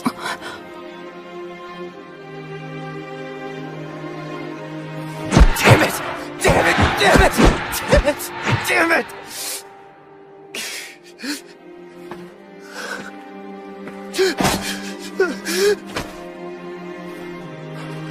Damn it all. I've had enough. Just let me die with you. The life of a half-elf is too long for me. Those with elven blood live for hundreds of years. Even after they lose the people and places they love, it still doesn't end. They can't leave. Listen to me, Menel. Now, Meneldor. Despite all that, the gods have given you a second chance. It's your last chance. Stop living like some useless bum. You may hate the gods, but remember that the gods will never stop loving you, even if you don't notice it. They will always shine their light, never growing bored or tired of you. So now, You just need to realize that light is there. Okay, priest, I'm ready, but if you wouldn't mind... Yes? Can I entrust you to look after this poor fool? He's not really such a bad boy at heart. So please, treat him well, won't you? I will. And as for those darn demons and demon beasts that attacked the village, I'm certain that they weren't just strays. The stronghold where their boss dwells is deep in the forest, and he sends his demon minions all over the place from there. He commands the demon beasts to attack people. It seems like they're putting all their effort into one big evil plan. If I may, your lingering attachment... Well, I couldn't pass on without making sure someone knew this. Anyway, I appreciate the offer, but I won't be needing your help. You see, someone's already waiting for me. Oh, she has someone. So it's about time for me to be on my way. Menel, dear, do take care of yourself. So many things happen in this world that can never be taken back again. So stand up and put your best foot forward. There are things you need to do. Damn it. You old woman. You're so selfish. Oh, well, so are you. Oh my goodness. What are we going to do with you?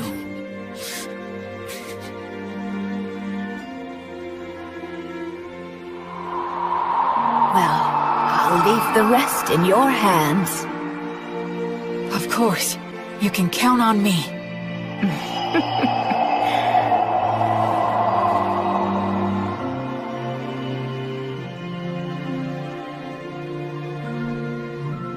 The present state of this world is dark. At the very least, in this area known as Beast Woods, demons and demon beasts still run rampant, never fully exterminated. No nation's laws reach here, so even among humans, robbing and mugging are widespread. Certainly, as an outsider just passing through, I'm not obligated to do anything. I could just walk right by it, but... As you travel, I pray strongly for thee. Bring light to the faraway darkness. Be blessed.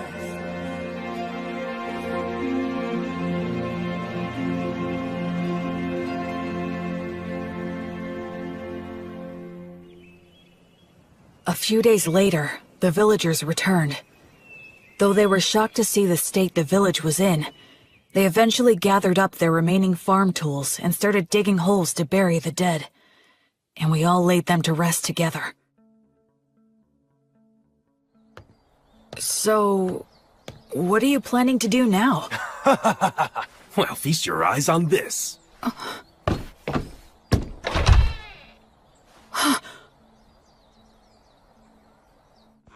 Just for tonight, we're throwing a bit of a party to mark our return to our village and honor our fallen. And since you're the savior who got our village back for us, we would be honored if you could join us this evening. I'd be glad to. Oh boy.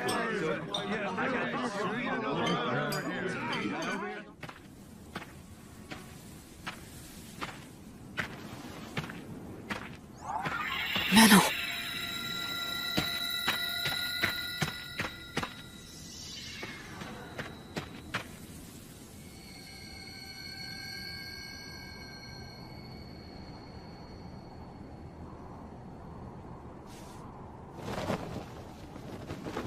Hey. That's a beautiful view. Looks are deceiving. Those ruins are actually an undead nest. Countless adventurers have gone in, but none have ever come back.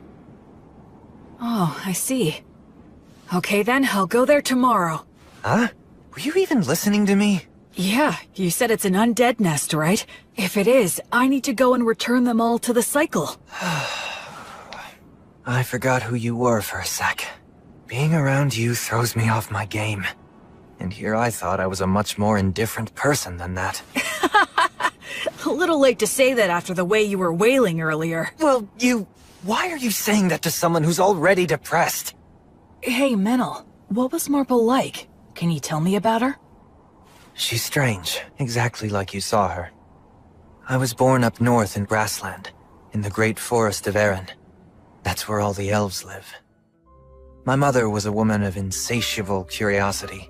She took off somewhere outside the forest, came back pregnant with some stranger's child. Then she gave birth to me and immediately died. I grew up at a different pace than everyone around me. And the thing with my mother didn't help. They said I was a disgrace. And since I didn't fit in the first place, I ended up fleeing to the forest. Of course, the world outside was no paradise either. But luckily for me, I could use a bow and arrow as well as knives. And I could see fairies. When I ran into enemies that wanted to eat me, I had the skills to kill them instead. If I didn't, most likely I'd be prostituting myself out in some back alley. You do have a pretty face. What's that? Nothing. Go on. Anyway, I became an adventurer and slowly made my way to Southmark, where there were a lot of old ruins still. But a member of my party betrayed me in a fight over the loot we found amongst the ruins. He poisoned my food and I nearly died. I killed him with my own hands. But all of them except me died anyway. I didn't even know where I was wandering off to. It was near that village that I finally passed out.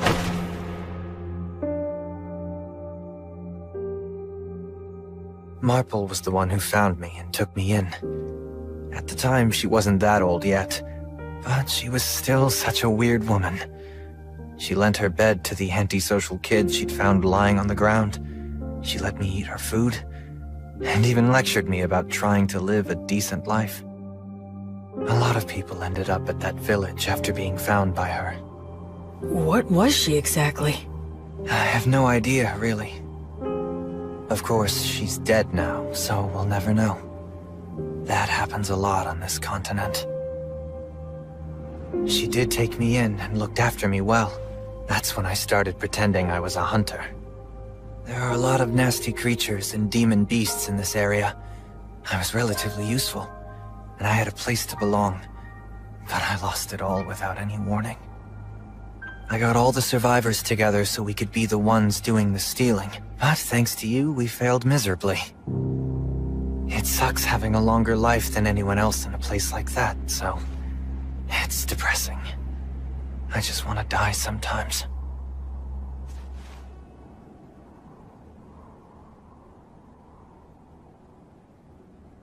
Well, I suppose I'll get back on my own 2 feet soon enough. Huh? What? Stop making faces at me. Huh? Just saying that there's a huge difference between your priest self and your normal self, huh? What? So Will, priest of the goddess of divine light, I'm grateful to you. You stopped me before I could do something irreversible, and you saved the people of the village. Hence, I'm asking to receive the light of the goddess through you. Do you accept what I ask?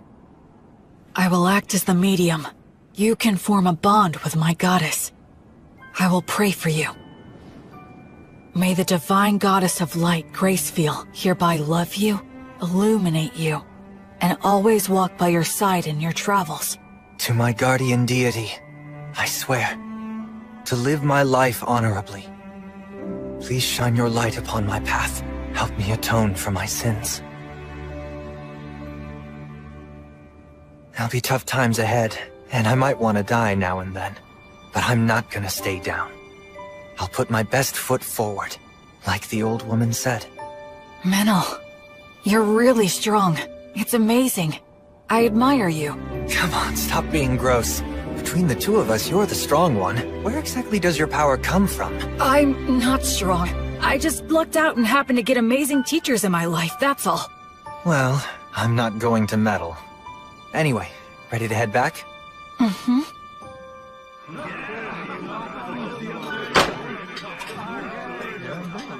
Blood. Mary. So, I think maybe I just might have found the very first person I could call a genuine friend. This looks bad. They stole all of the livestock. And they destroyed a bunch of tools that can't be replaced. We'll have to make the journey all the way to White Sails to buy some more. But with whose money? Well, we can't replace everything. Hey, what exactly is White Sails? Huh? Are you being serious? What's your deal? You grew up in a cave or something? Sorry. So, White Sails is this... could you tell me about the history of this place, too? Yeah. Alright, fine. You know we're in the southernmost continent, known as Southmark, right? Yes, that I know. So around 200 years ago, Southmark was engulfed by a horde of demons. The 100 heroes took out the king of the demons, but the humans abandoned this continent, crossing the sea to retreat to grassland in the north. The 100 heroes? That's Blood and his buddies. Since the Fertile Kingdom unified the southwestern region of grassland, they've been cultivating the land with the intention of reclaiming it. And as for the area of White Sails, it's the port town that became the center for immigration from the north. I see. A lot of misfits and aspiring heroes go there. Also, those with divine revelations. You're hoping to gather more faithful on this trip too, right? I understand that Gracefield used to have a lot of devoted followers on the southern continent. Can you tell me more?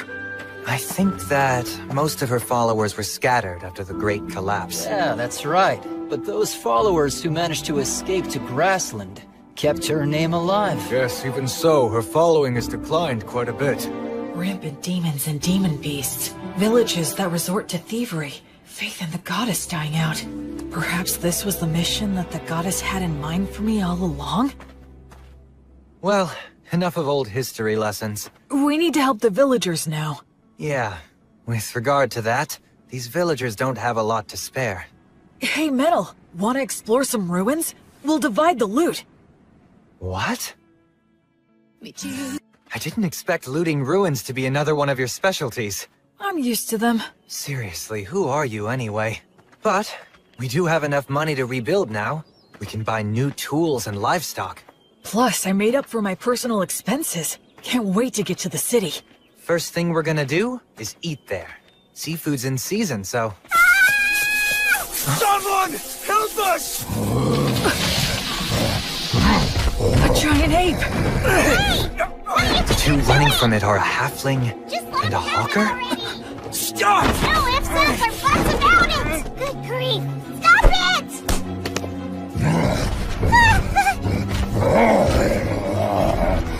Yeah. Who are you? What is this dangerous? Blood told me that when facing a wild animal, the moment you break eye contact, you lose. Well then, come at me if you're going to. We can do a little wrestling.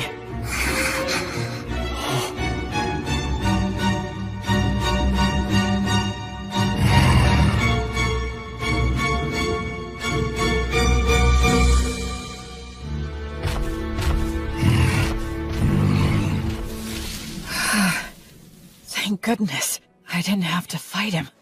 Are you okay? Wow, mister, who are you? Some kind of adventurer? Not many people can stop an agitated giant ape just by looking at it. You're incredible! Oh, I'm Robina. Robina Goodfellow. I'm a singing, dancing troubadour. I go where the wind takes me. You can call me B for short. And that dork over there is Antonio the Hawker. I call him Tonio. The company he worked for went under, so now he passes himself off as a hawker on remote country roads. Sometimes it's hard to get a word in edgewise. We were just on our way back to White Sails, which is my home base. White Sails, huh? Boy, you really saved our hides. Thank you very much. My name's Menaldor. I'm a hunter around here. We were about to do some shopping in town. And this guy is... I'm William. William G. Merryblood. I'm a priest in service to Gracefield, the goddess of light. You can call me Will. Wow, that's a noble name! Gracefield's the one they love in the southern continent, right? Oh, wow! I didn't know she still had priests. And not just any priest, a warrior priest, am I right? Am I right? It's true. He may look spacey, but he's got mad skills. I mean, I hardly ever get attacked when I'm walking with him. Are you saying that the beasts know how strong he is and avoid him? What the heck? How cool is that? What? You usually see more of them? Yes, of course. That's why it's called Beastwoods. It feels like their eyes are piercing me. Anyway, Is it just the two of you? No guide? Or were they killed? Well, actually, when we came across that giant ape in the forest, I'm embarrassed to say that they ran away. Some guys conned you out of their upfront pay and then bailed? You need to get way more savvy about people, Mr. Peddler Guy. I'm rather ashamed. And they made a big old racket when they ran too. It was really nuts. Giant apes don't even normally attack. They just look scary. They both lost their guides? So now what are you two gonna do? We'd be more than happy to take you with us if you want. We'll just say you owe us one. I'll do the deal-making, not you. So, we'll owe you one of what? We want to buy livestock, and some other stuff in White Sails. Ah, I get it. If that's what you want, then I'd be glad to help. I can introduce you to a dealer that I know. We appreciate it. And sorry for butting in. This guy has no idea how the world works. So were you really born as a true noble? He has that air about him, like he's pure and untainted. Nah. If I told you about my origins, I suspect you'd have a hard time even believing me. You mean you're of such noble birth that you can't talk about your family? And a priest to an unsung god too! Wow, that's fantastic! My poetic heart is bursting with inspiration! Wait. No matter what I say next, it'll probably only make it worse. Now what? Okay, it's settled. Let's get moving. Yep, time's a-wasting!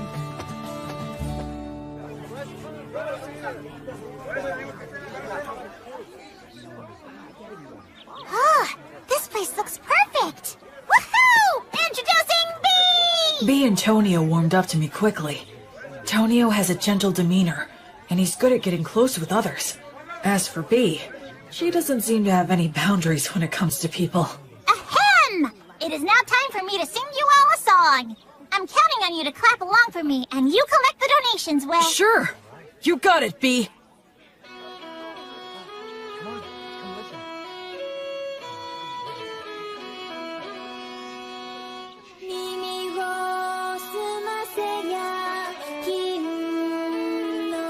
It's amazing.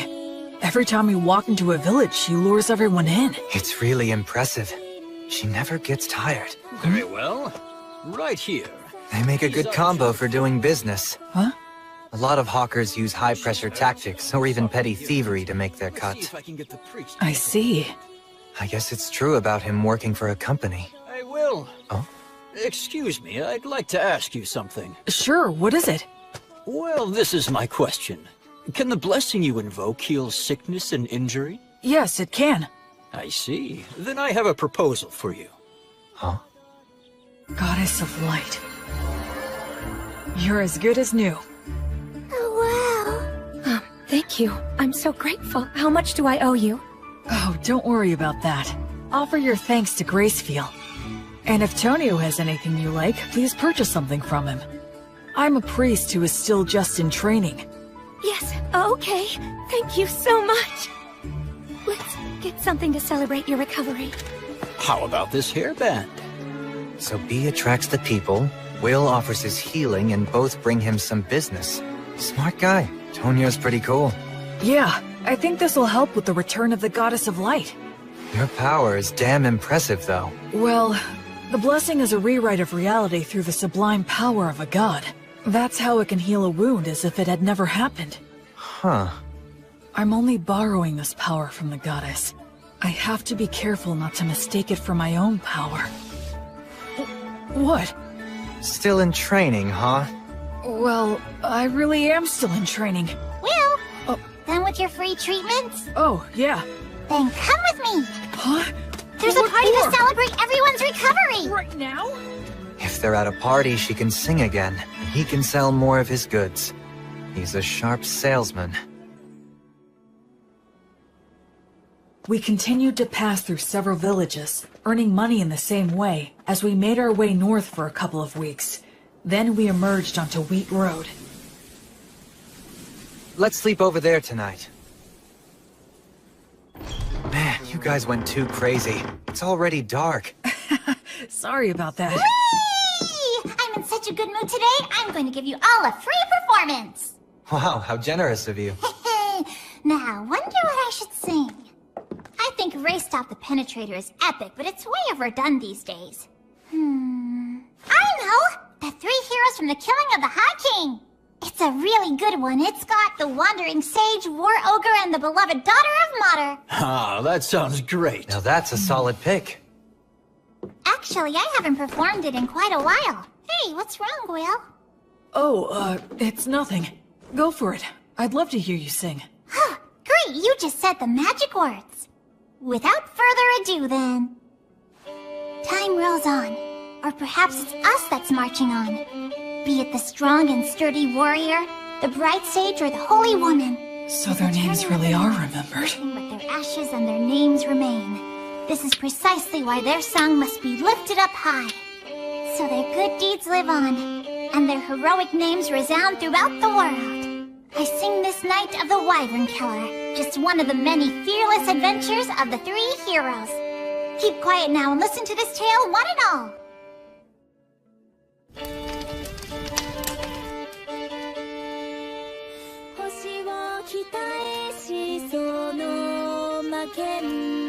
Jeez, Blood.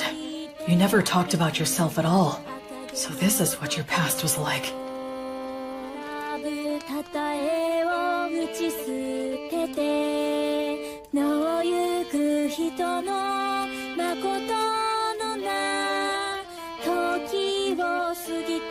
I guess no one knows Gus's real name was Augustus.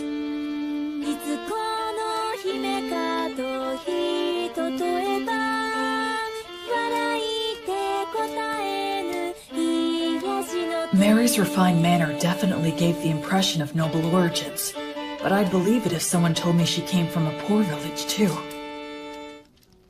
These are bygone days, now far away in the past. Oh, countless wishes now left with no way home. I can only play your melody loudly, to be carried upon the passing winds. The story takes place before they were known as heroes, when the 3 of them were traveling together. A certain remote village that they visited was attacked by a wyvern, and a beautiful half-elf was chosen as a sacrifice to appease it. Upon hearing of this, Mary said they should save her, but Blood asked where they could possibly get the money, and Gus said nothing. Their personalities in the song are slightly off, I think, but still, it brings their voices, words, and expressions clearly to my mind.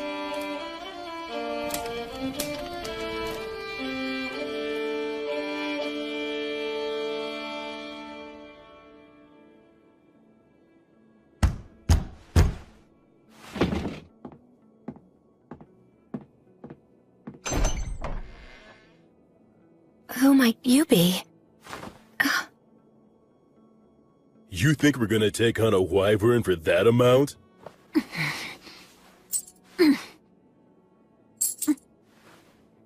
Ah, what fine money. Look how it sparkles and shines. If this will be the payment we're given, then... We have no choice but to do the job. Oh, damn, you're such pushovers. There's no profit here. I'll pay more if it's not enough. You can sell me to a slave trader if you want! You think even that's enough?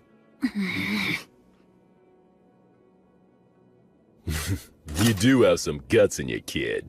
You're small, but a mighty warrior. When a warrior swallows their pride and asks for help, it's only right to give that help. Let's do it!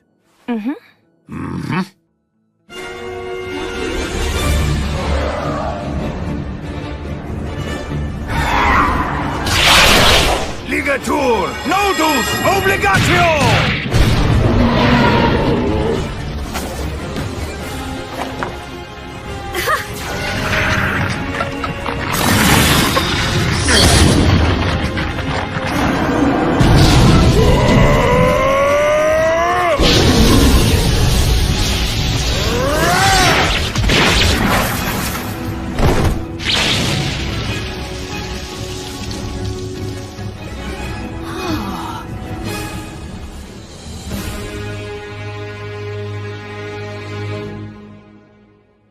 So, what are you gonna do now? Neither one of you can stay in that village anymore. We'll manage. Then take this with you. Old Gus here carved words on it.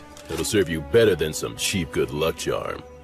You certainly can't be a warrior if you don't have at least one dagger with you.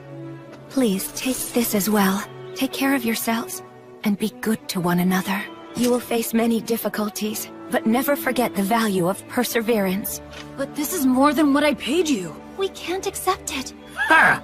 Who said we're giving it to you? It's an investment, merely a loan. A loan? Listen, you two must live the best you can and build up fame and fortune for yourselves. If your names reach our ears someday, well then, we will come to collect what we've lent you, plus interest.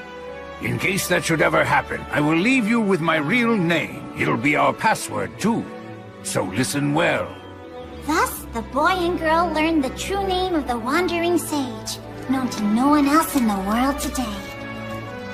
Hand in hand, the boy and girl began to make their way to the city, while the three heroes walked back down the road in search of bold and thrilling new adventures. That's the end of this sweet song. But there's a follow-up to the story. Count Dagger of the Fertile Kingdom, his actual surname was Wizard's Dagger. To this day, an elderly half-elf woman still waits at his mansion. Does that mean? She believes someone who knows the sage's true name will hopefully come to her one day, so that she can return what he lent to her, along with what he lent to her husband. She plans to offer her thanks to him when that day comes. That's what this story's about. A story of three great heroes that still echoes to this day. What's wrong? Will, are you crying? No, I'm not.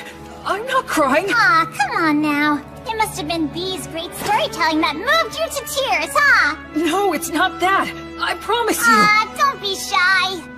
There are still so many people in this world who fondly remember the three of you. There always were. That makes me happy beyond words.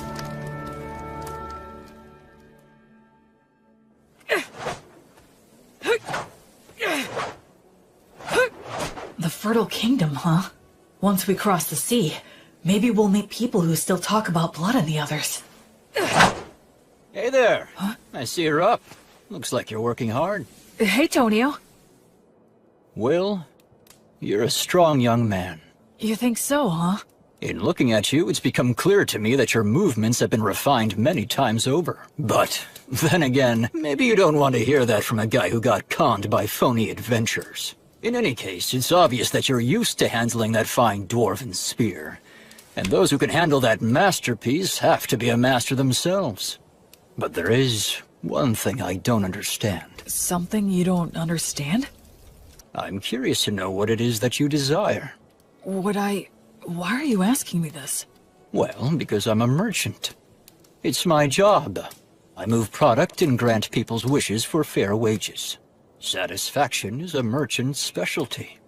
You are quite a mystery to me. I can honestly say that I have never met anyone like you before. You are strong and you have courage. You're educated and have good manners. And you're not hurting for money. But you're not really like a noble. You're more like a holy knight that I've only heard stories about. And so, that's the reason I decided to ask you directly. What is it that you as an individual desire in life? Or is it that you're strictly a representative for your divine goddess of light? I had a happy little life up until now, but I lost it shortly before I set out on my own. I gained the divine protection of the goddess of light in its place. There's still so much stuff that I don't know about in this world, and so I'd like to start learning about it. I'm sure that in the process of learning, I'll naturally find out what it is I want. Oh, I'd like to have friends and companions, I guess. Is Menel not someone you'd call a friend? Well, actually, I think he and I get along fairly well, but he seems hesitant to acknowledge me as his friend. He only ever calls me priest, like he has to put me on a pedestal or something. Yeah, having friends is important to me. Yes, I understand. Then perhaps I will nominate myself to be in third place position. Huh? Because I'm sure Menel and Robina would be mad if I jumped in line ahead of them. The very thought scares me. Well, shall we get some water and start preparing breakfast for everyone? Yep. Okay, here you go. Wow, it's so good! It really is. You're a fantastic cook, Tonio. He sure is. Honestly, it's one of the only reasons I travel with him. We're eating a lot better now, thanks to Tonio's good cooking. That's right, you can't cook to save your life. Well, it's just that... Hey, Menel, your cooking isn't all that hot either. What? You ate it. Well, we always get good bread from Will at lunchtime. Isn't that so cool? He prays and it suddenly appears. I'd prefer to stop as little as possible. I'm grateful to have food I can eat as I walk. Cool. Let's get ready to leave as soon as we're done eating. Yeah. You asked...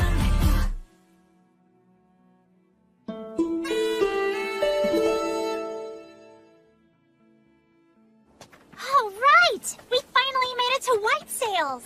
Haven't been here in a while. What do you think? It's amazing. So there's no entry inspection or toll? That's right. It's the policy of the city's ruler, His Highness Ethel. Goods enter the city by boat in tremendous amounts, and then they're distributed throughout Southmark by land and water. Wouldn't that mean a massive amount of goods pass through here then? Yes, and if all of them are checked at the gate, it would be a hotbed for the smuggling of both goods and people. Oh, I see. So, Ethel imposed docking fees for ships and rental fees for companies setting up shop here to make money for the city, keeping the movement of people and goods as unrestricted as possible. Oh. It seems like the economy is their top priority. It's a very advanced city with a real sense of freedom. Ah, quit talking about all that boring stuff. It's Will's first time here. Let's have fun. Come on, this way. Will, this is the city's biggest market. Wow, real people. That surprises you? Oh, look! So beautiful. All this jewelry is in style right now. In style? Yeah, you betcha. They have the latest styles here? That means these people are doing well enough to contemplate things like fashion. It's just one shock after another in this city. Is that... Yeah, that's a street light. Street light? You don't know what those are? Gosh, you're behind the times. Every evening, the apprentices come out. They're from the Academy of Sages, and they light up all the posts which have the words of light engraved on them. So the people here have light even at night. This assignment serves as training for apprentice sorcerers, and they can earn a little pocket money as well. That operation over there is also a large source of income for apprentice sorcerers. What is it? Oh, come on, Will. Even you have to know what that is. It's the public bathhouse, Balnea. Balnea? Oh? What's wrong? A public bathhouse? They have baths here? The water's so clean, you can see right through it. Oh yes, so that's an effect of the words of purification. Instead of the massive amounts of fuel it would take to heat the baths, they can use words of heat. That's amazing. So it's less like a bath, and more like a sauna and a cold water pool. But still, it's incredible. The breeze feels so nice.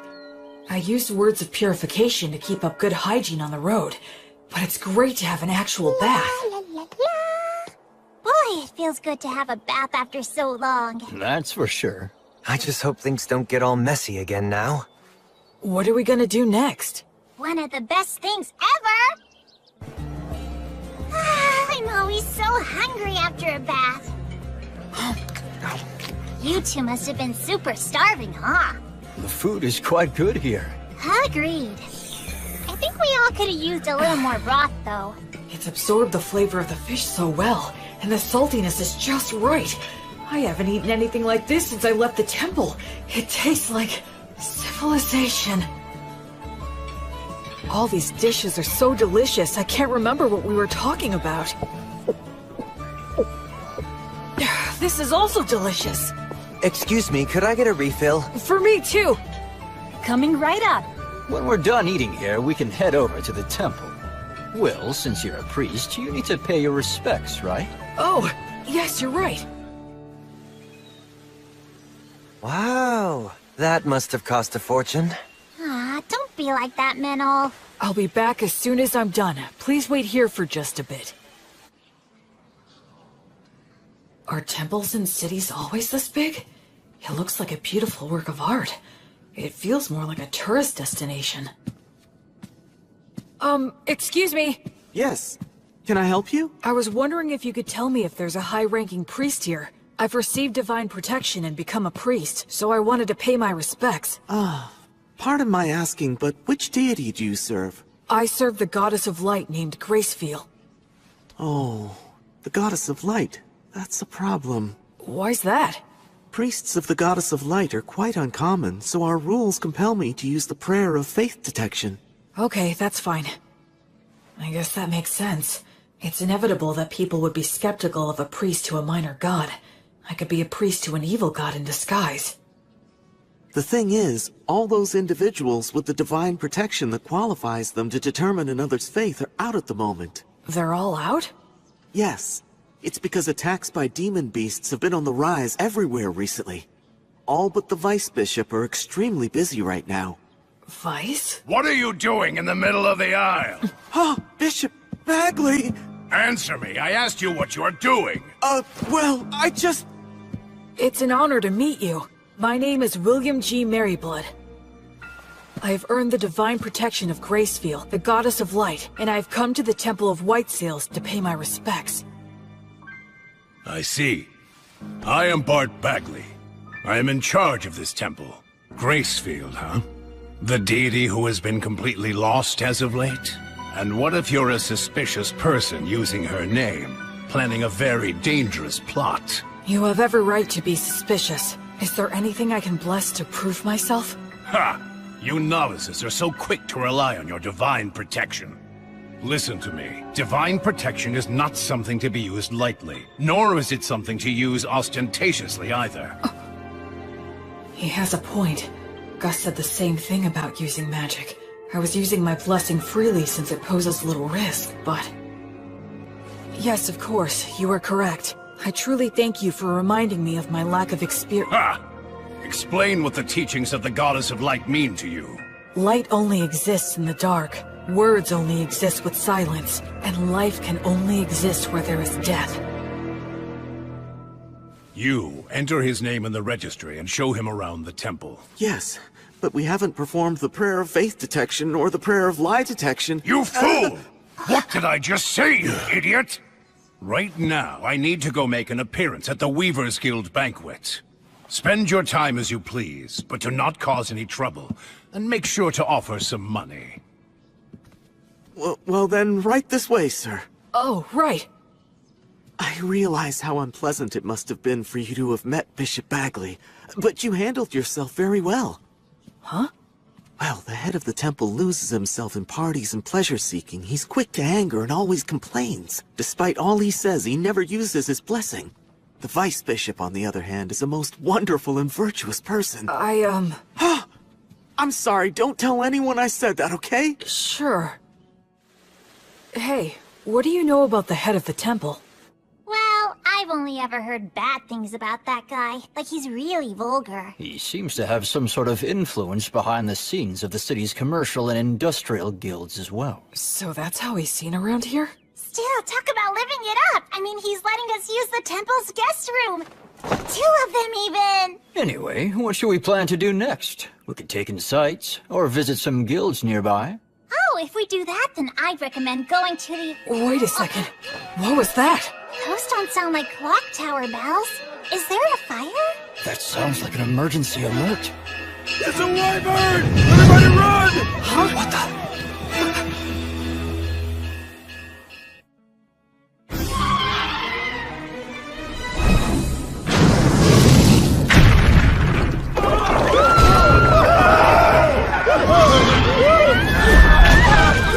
Move it and be ready for anything! Someone come help us! He's pinned under rubble! What's going on? Stop pushing! Where is my child? Oh, gods.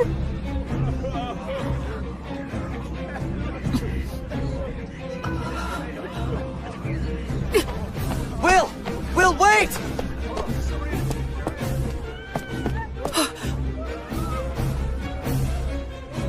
Why is a wyvern here? Fire! All the high-ranking clergy are out right now.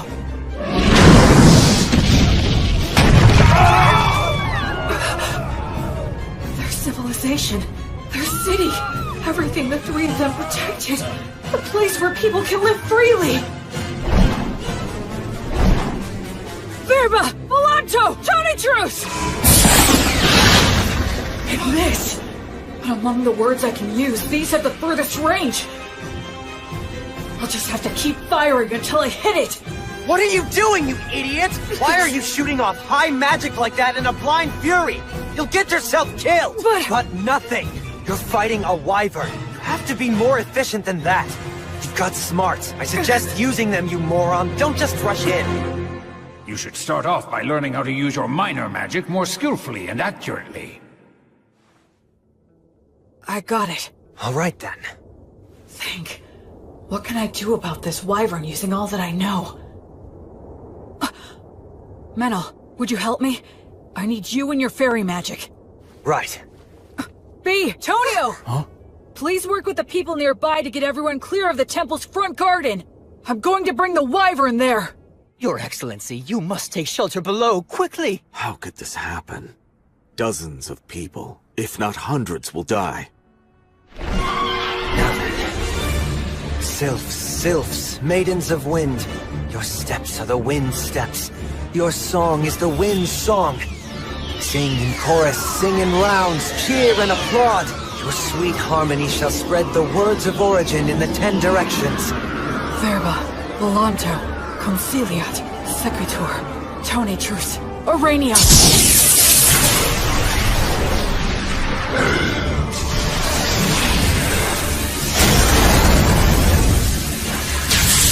Is that magic? There's a fairy user too? Oh man, are we lucky. We've got this. We can do it. Hurry!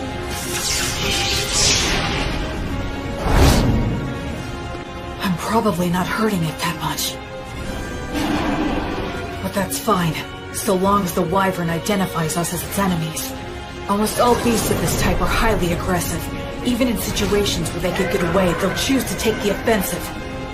Here it comes. Truth is, the rest of the situation depends on how close my skills have come to theirs. Goddess, I now fight for the sake of my oath, to banish evil and save the suffering. Pray, pray, be as unbreakable as a diamond, for eternity, for all eternity. Reject all that is evil! On the flame of Gracefield, goddess of light!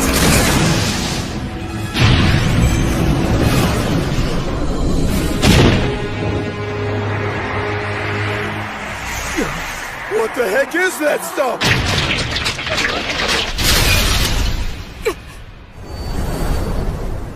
Sylphs! Beautiful maidens of wind, dancers in the gale! Show those ones foolish enough to fancy themselves better dancers the bitter taste of art!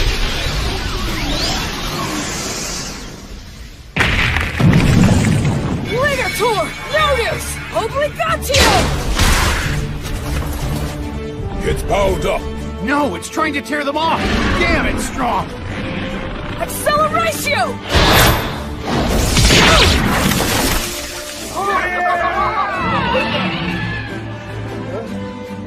Unbelievable!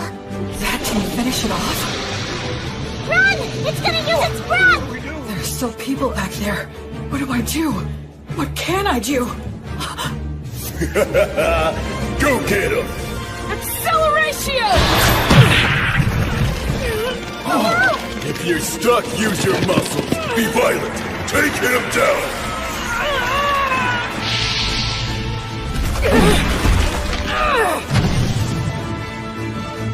A neck throw? You're not getting away! Oh! I won't let your fangs or claws hurt one single person!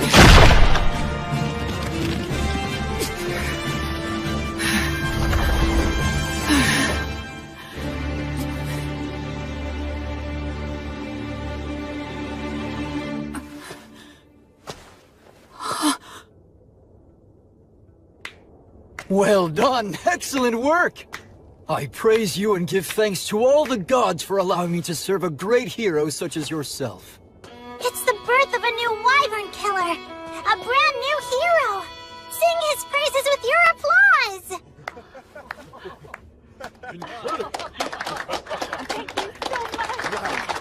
That was wonderful!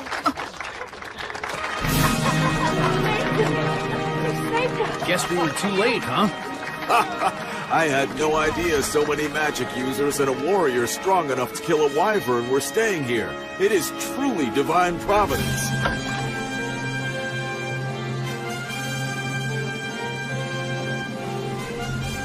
You're full of all kinds of tricks, aren't you? You're surprised? I'm used to your crazy antics by now.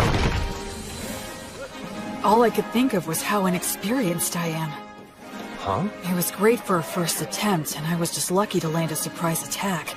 But what was that black miasma stuff around it? Hey, you brought down a real monster.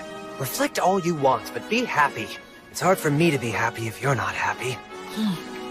When he puts it that way, there's a lot I could have done better. But now I'm a wyvern killer like the three of them. And that does make me happy. Yeah. Menel, thank you. I owe it all to you. Yeah, we did it. Come on, you know damn well it was almost all your doing, you idiot. Is the wyvern killer here? Yes, that's me. How can I help you? Please, come with me, quickly. His Excellency, the Crown Prince, wishes to see you right away. Welcome to my mansion. You're a great hero. So, this is the Crown Prince of the Fertile Kingdom, the Lord of White Sails, and the ruler of Southmark. It's more than I deserve to stand here in front of you, Your Highness. I came immediately when I heard your request. My name is William G. Merryblood. Oh, you are well versed in the old etiquette. I assume you were of high birth, correct? No, if Your Highness could please refrain from asking about my origins. That must be some story. So be it then. Please, have a seat. Thank you.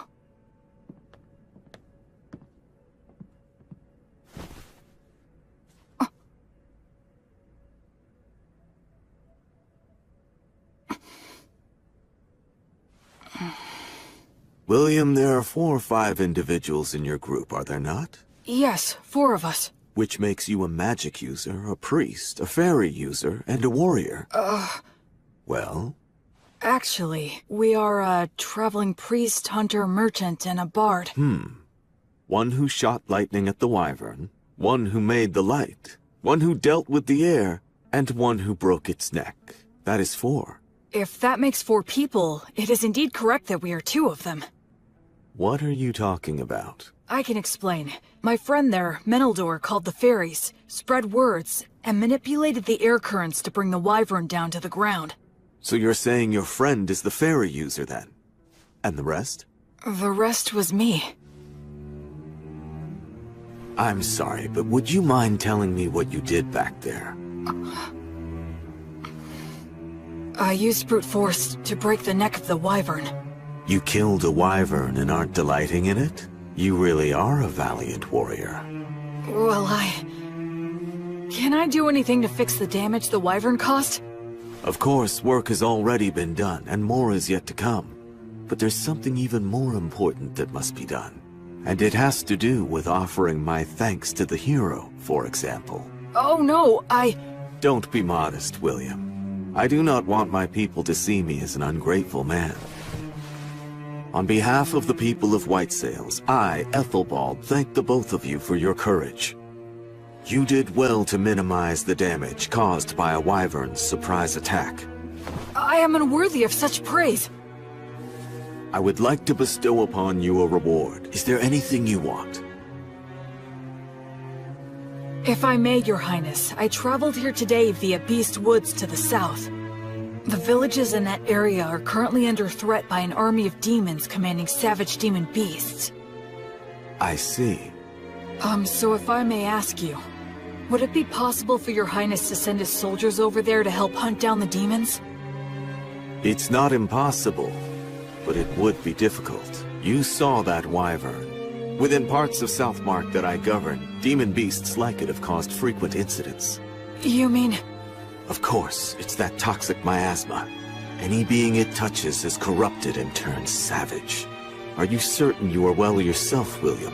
I am naturally resistant to poisons. Oh, that is good to hear. Under the previous king's policies, we expanded our domain too much. We cannot even sufficiently protect the villages we directly govern at the moment. Do you understand what I'm saying? Then, would you give me permission to hire adventurers and mercenaries with my own money and organize an army to drive out the demons? William, are you certain you recognize the full extent of what that could potentially mean? Yes, I understand that I am asking a considerable thing of you, Your Excellency. Yet you stand by your request. Yes. Because if I don't, then how many more tragedies would we be forced to simply overlook? Except to save everyone here is a task not even gods can achieve.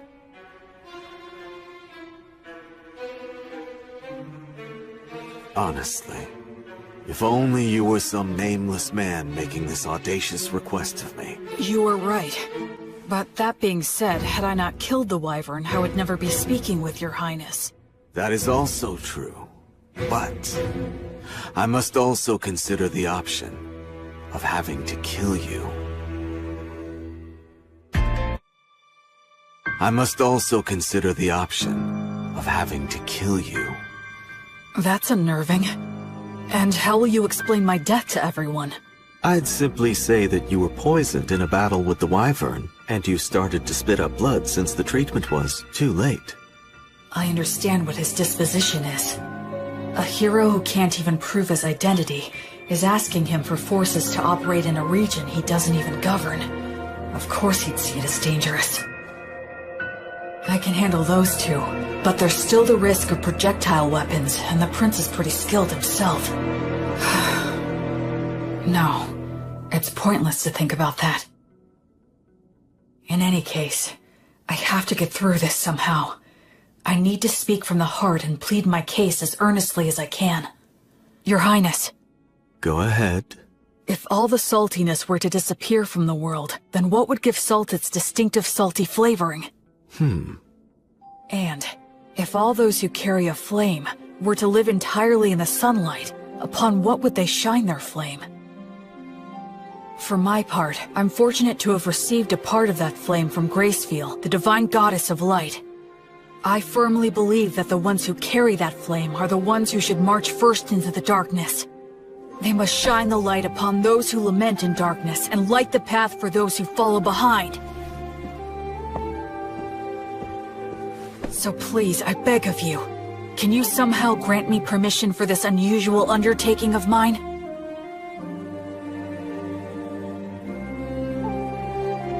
Young William, this path will only lead to despair. It won't work, and even if it does, you will pay the price. But I have some business with that despair you're speaking about. Oh really? And what is that? I don't like how its face looks, so I want to go and kick it in as hard as I can.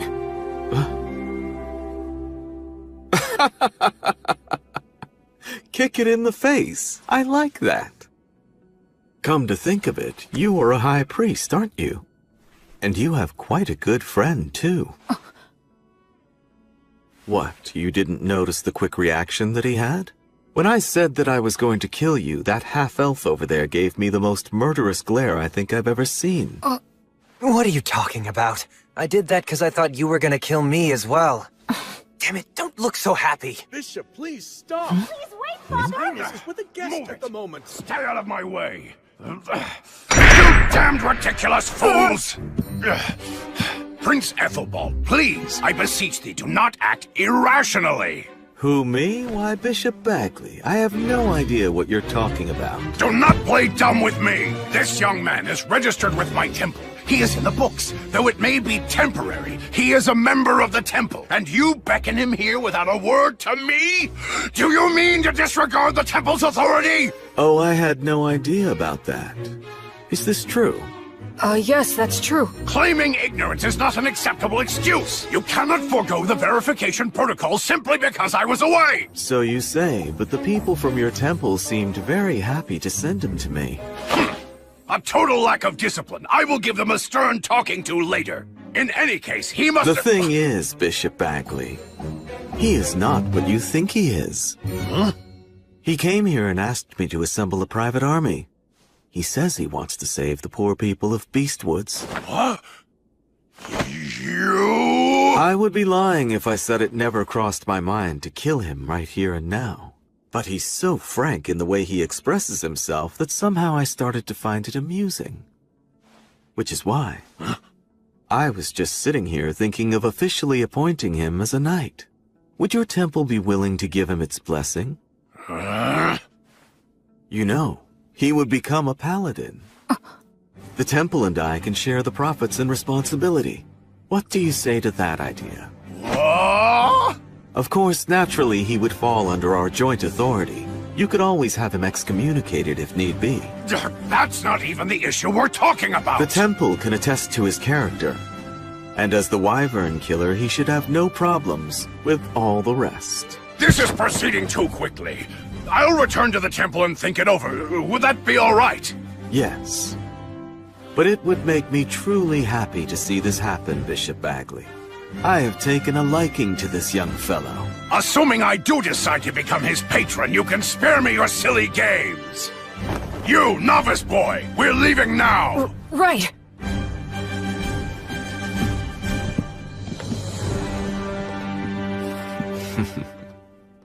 Honestly, what a troublemaker you are. Demanding a private army. What's the old geezer's deal? Menel, actually he's... Especially you! You're a novice! How dare you take matters into your own hands? So what if we did? It's not like you're our boss or something, mister. Excuse me? I'm the head of the temple, in case you forgot. So what? You want to fight over it? How dare you speak to me that I'm sorry. My father's on edge because he's had unresolved issues lately. No, I apologize for my friend's behavior. Anyway, so you're Bishop Bagley's daughter then? Yes, I am, though we're not related through bloodlines. At one time, the bishop was in charge of a temple in the capital city that accommodated a large orphanage. Ah, yes, I got it. When His Highness Ethelbald asked my father to relocate here, I came to this continent along with a dozen or so other families. So that's what happened. He's in a position where he can throw his weight around. He has connections everywhere, and he has loyal subordinates, too. Bishop Bagley! Thank you for all your help. Your intervention with the Crown Prince saved us. Thank you. I did nothing to warrant your gratitude. I only defended the temple's authority from the Crown Prince's utter selfishness. You just happened to be a part of that. Besides, when he's amused by something, he has a habit of doing absurd things. It's a real problem. But be that as it may, I still must respect his royal stature and worldly authority. I'll take his proposal into consideration. You will remain in the chapel after the evening prayer. All right, I understand. The thing is, What? What's the evening prayer? You unbelievable fool! You know the prayers that are called Vespers and Compline? Those holy practices were revised 200 years ago. Did you serve your apprenticeship with one of such a long-lived race? Sure. I guess that would be a good way to put it. So it seems that you are not entirely ignorant then. Anna, go fetch some books on the revisions to the liturgy, and while you're at it, find a suitable teacher for him as well. Yes, Father. This boy is a novice, and on top of that, an ancient who's come here from 200 years in the past. He'll take a lot of work.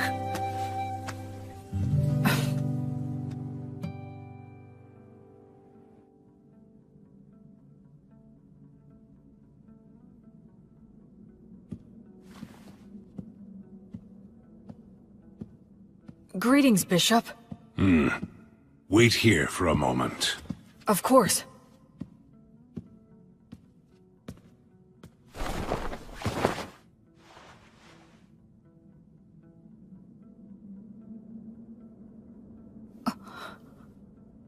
His praying form looks frighteningly masterful. Other than Mary, I I've never seen such an expert.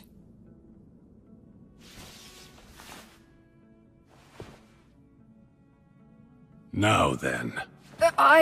What is it? As head of the temple, you have earned a high level of divine protection, yes? Equal to my own, if not even higher. The people of the temple told me that you don't use the blessing, and when you pray, either you don't let anyone watch, or you don't apply yourself fully when others are present. Why is that? Ha! Foolish novice. Just what exactly do you think the blessing is? Divine protection from a god. Well then, why did a god bestow divine protection upon you? You think it was to give you special treatment? Not so, correct? To act through you. Understand? It is the god's wish to be able to achieve something great through you. And in order to live up to the god's ideals, we must constantly be in thought about how to use the blessing most wisely. Using it for personal gain will sadly detract from the god's glory. Most of those dimwits fail to understand this point, which is why they will one day lose the blessing. I am the head of the temple. This land is wild, and development on it has barely begun. To secure funding and rights, I must yell and intimidate. To lay the groundwork, I must do favors and use bribery. If I were to use such a high blessing in these circumstances, the people would question why a man like me received divine protection in the first place. Now, youngster, do you think this kind of behavior would contribute to the glory of my guardian deity, Volt? No. Precisely. The correct course of action for blessings and prayers is to store them inside. Therefore, I have entrusted the Vice Bishop with the glorification of the gods through such sacred blessings. He's a very capable man, skilled at winning the hearts of the people to the extent we need it. I trust him with the stressful role of being the face of the temple. I didn't know. Bishop Bagley is really quite talented. He's rude, and he looks like a greedy monk who's always complaining. But he's an amazing man. And what about you? Making a novice who has yet to fully comprehend what the blessing means into a paladin? The Crown Prince always falls in love with his own stupid jokes. Listen, nothing good will come of a novice attempting this, so don't do it. I'd be happy to refuse on your behalf. Even the Crown Prince will drop the idea if I firmly reject it. What do you say? Regardless of what you're proposing here, my goddess still wishes to act through me. You won't change your mind. No, I will not. You're the biggest fool. I agree.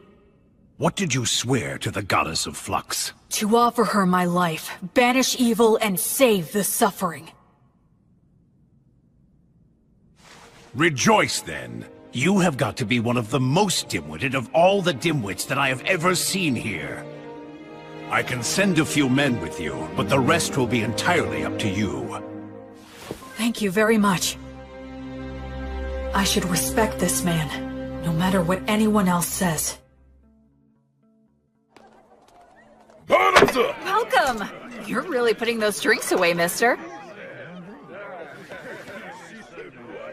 Don't go for people who use adventuring as a job.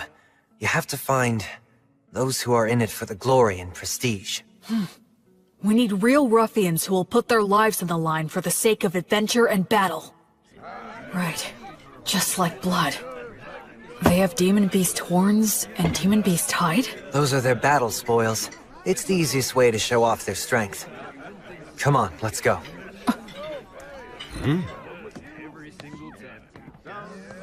A red-headed boy with a friend who looks to be half-elf? There's no doubt. His training must have been extensive. Hey, man, what's the famous wyvern killer doing walking into some pub out of the middle of nowhere? I'm looking for help. Exploring Beastwoods? Low pay, your reward is glory and praise, and there's no guarantee you'll survive. We're doing this for a living, you know? We're not taking this quest, right, guys? Yeah, man, don't be so stingy. Shut up, you blowhards.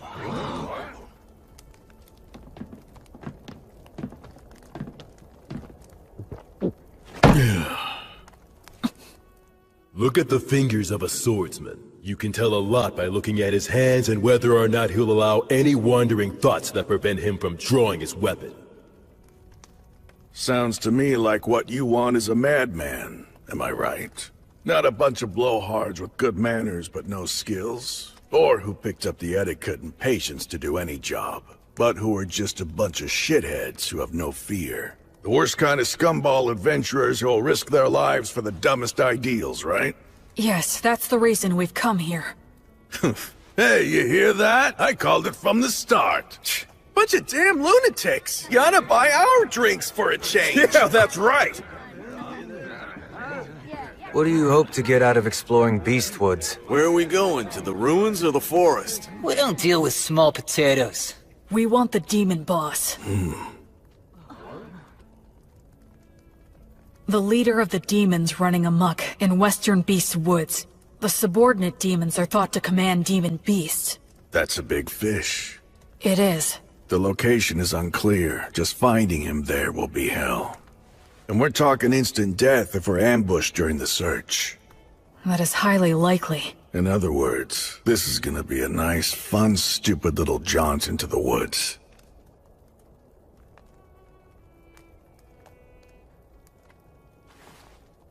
Count me in on it. All I need is food and a bed. And a little pocket change will be nice. Yeah, me too. And me. Count on us too. I'll provide everything. I'm William G. Merryblood. I'm Raystov.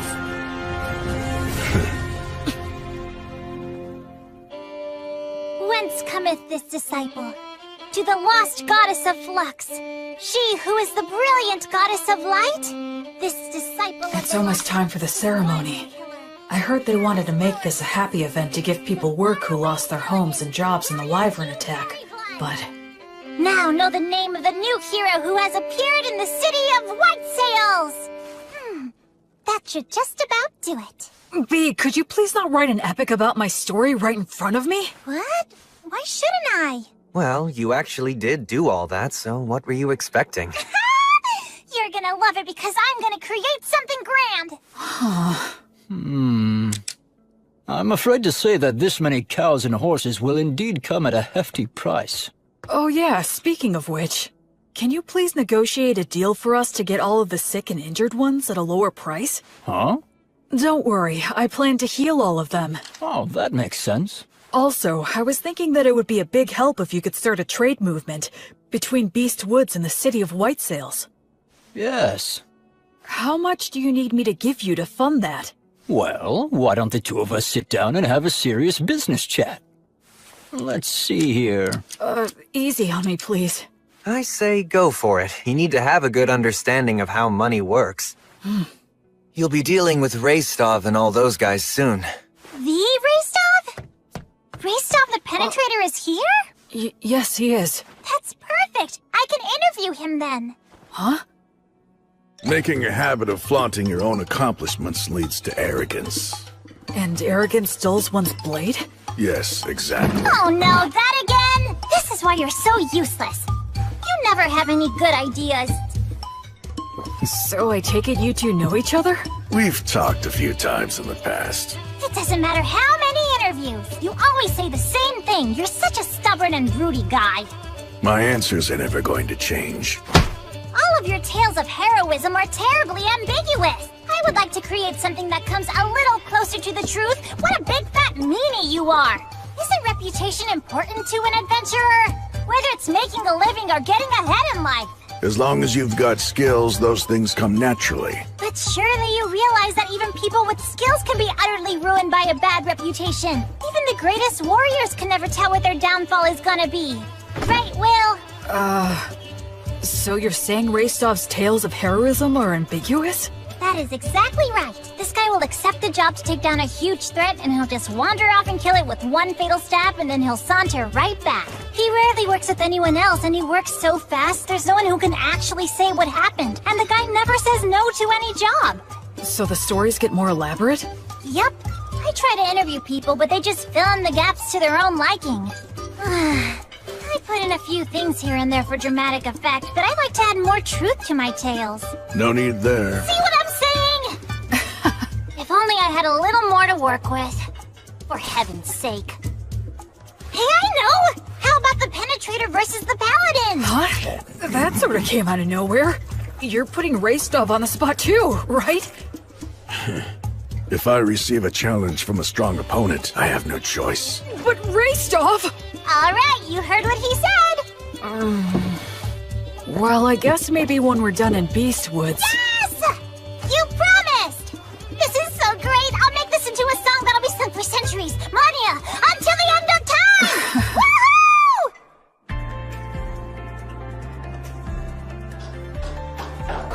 Small Pistol Paladin!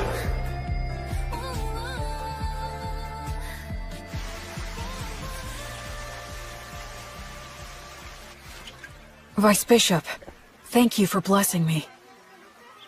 Please think nothing of it. It was an honor to receive such an important duty from the bishop. Ordinarily, of course, this would be his job, but... I asked him, but he said he finds it bothersome to show people his pious side. It's too bad. I agree, for a man of his caliber to be so unknown to the public. So this is where you've been hiding. Oh? We're having a few grappling matches over there. Come on and join us for a round. Okay. Come with us, Metal. No way, man. Hey, it's the Paladin servant. Huh? He's not my servant. He's my friend. I'm not your friend. Huh? Well, we're making a fortune now, and guess what? It's all thanks to your song! Goddess of Light, are you watching? I'm getting by somehow, and I'll continue to.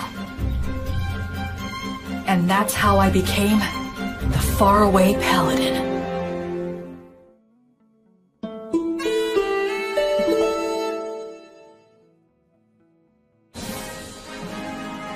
A lot of things happened very quickly. Having obtained official permission from the Crown Prince and the Temple, I set off with my team of rowdy adventurers to begin the process of exterminating the dangerous demons and demon beasts infesting Beast Woods. In areas that were relatively safe, we brought human helpers and supplies. Two things that every poor village needs. The village is within sight! Yeah! A village with access to supplies becomes much more productive. Even if it was in debt, it should eventually turn a profit. Tonio handled all of that with remarkable skill. It was also Tonio who arranged funding for our activities by soliciting donations and contributions. You know, maybe I'll go on to become the head of a trading company. Yeah, please go big. And when I do, I'll be counting on your patronage. Officially, this is just the case of a lone priest doing charitable work. That way, no one gets offended. Of course, all of this means that I need to remain loyal to the Crown Prince and to the Temple.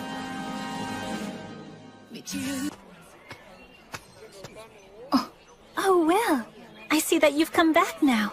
I appreciate the work all of you have done here. Bishop Bagley agreed to assign a few priests to me, and Anna is included among them. They're all experienced and are able to use the blessing. They're also capable of leading ceremonies such as festivals and funerals. I'm pretty sure that Raystov's party ought to be returning soon as well. Whenever we received reports about demons or demon beasts appearing, Raystov and the other adventurers would head out in a hunting party to pursue them. Incredible! They were all killed with a single fatal blow! No wonder they call him the Penetrator. Can you do this to wyverns too? If one's within my sword's reach. I would intervene in any disputes between villagers and try to help them settle things peacefully.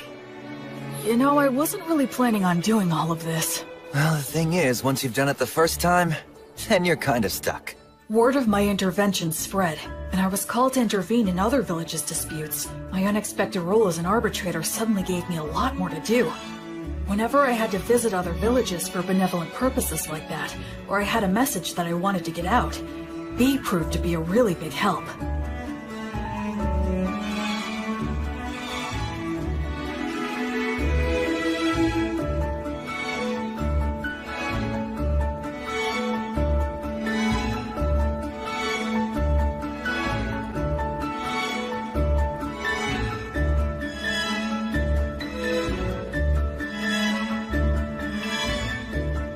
So, we traveled back and forth across Beast Woods, time and time again.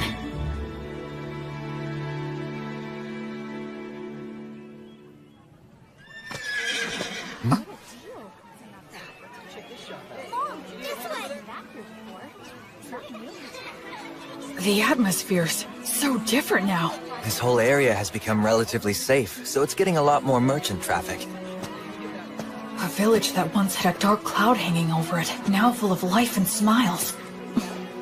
Gosh, I finally understand now. Money is extremely important. Money is what makes the entire world go round.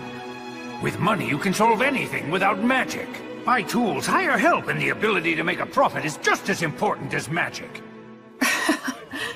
Everything you taught me was exactly right. Making people smile and giving them hope is more magical than actual magic.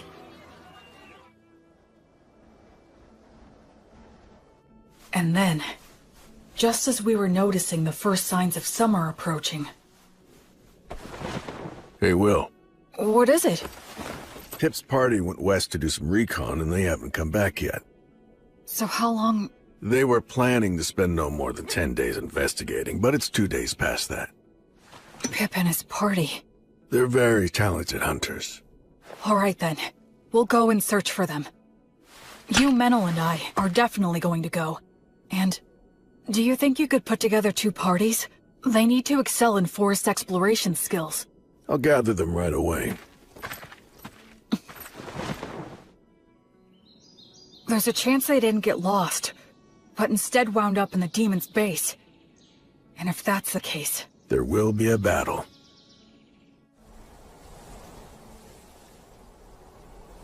What do you think? Frankly, given the skills Pip and his buddies have, it's hard to believe that they could have just gotten lost. So you believe the demons were probably behind this, then? I think there's a good chance of that. If we beat them, things should settle down here, too. I just hope that they're all right. Hey, Will. Huh? I should... say thank you. Oh, for what? For a whole lot of things. I just have a feeling that I would have hit rock bottom if it hadn't been for you. It's thanks to you that I'm here now, and that I actually have a respectable reason for living my life. So, well... I owe you my thanks. Oh no. I should thank you. I knew nothing of the world, and you saved me. But you know... What is it? You could look at me when you say it. Shut up!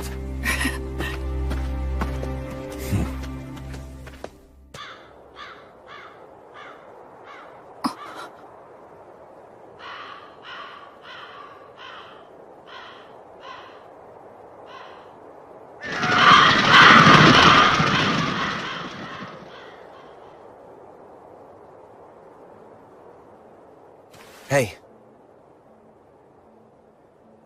It's huge. So what made this? I don't know. It looks even bigger than a manticore.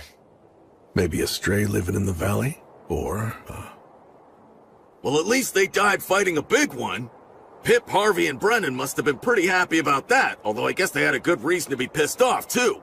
Yeah, like, we didn't get to kill it. They died a good death, worthy of adventurers. Go on, drink up. Virtuous gods, please grant rest to their weary souls. Gracefield, goddess of light, I beg you, please, grant them peace and guidance. Will, there's a head missing.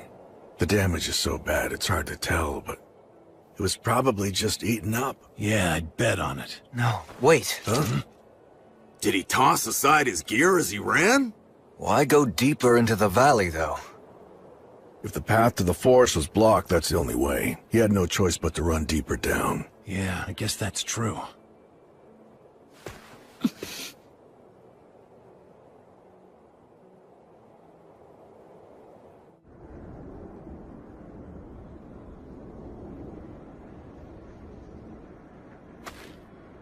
How strange. Yeah. Feels off. What do you mean? What's wrong?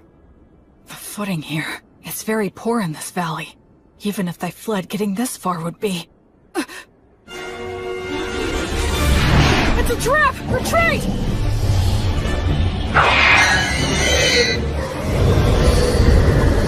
Fall back! No use! Coming toward us! Stay calm! Keep your backs to the rocks! Don't panic! Form a shield wall! We have to get past them. It'll be fine. We should be able to handle these guys.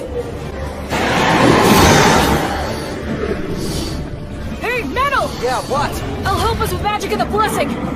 Goddess of Flux, repel the poisons that rain down upon us. Fortis, Vita, Ut, Omnis. Appreciate it. Yeah, thank you. Gnomes, oh gnomes, guardians of treasure, guard us against our foes. Sylphs, maidens of the winds, send a gale of protection for these warriors. Nice!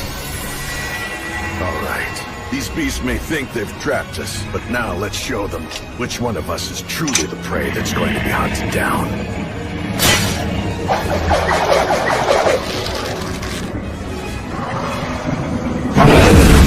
Shoot now!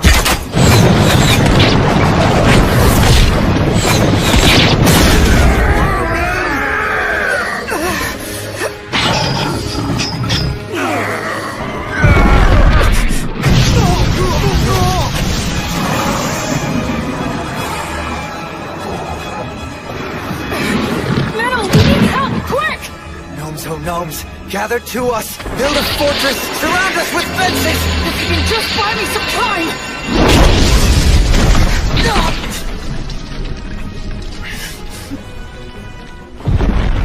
No, don't!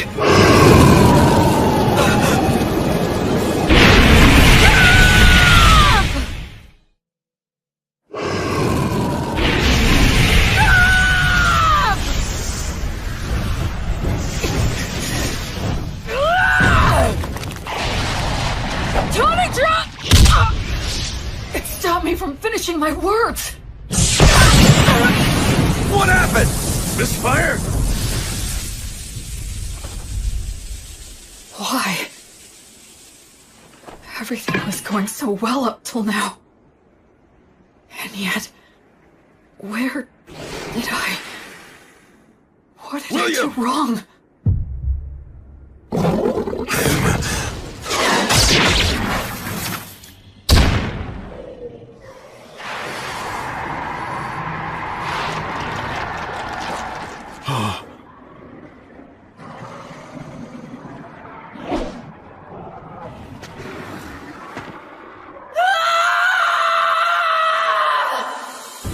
The techniques that I'd honed, the spirit that I'd refined, the tactics that I'd learned, all of it was gone.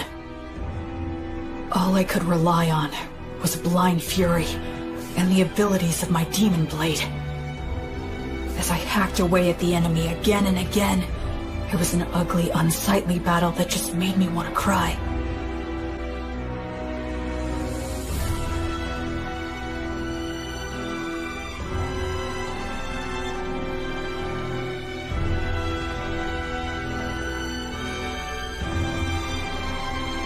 It felt like I'd wronged the three of them. I felt pathetic. That's enough! Stop it!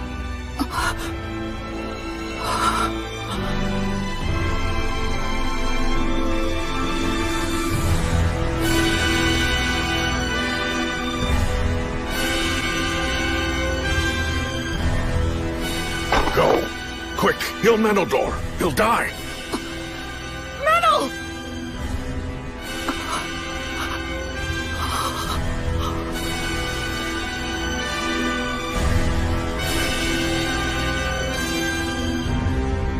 Gracefield, Goddess of Light, I entreat you, please shine this healthy soul's light down upon these wicked wounds and banish these shadows. Please, please just open your eyes. No, don't go. No, please don't leave me. My head feels fuzzy. Is it because I used the demon blade's power?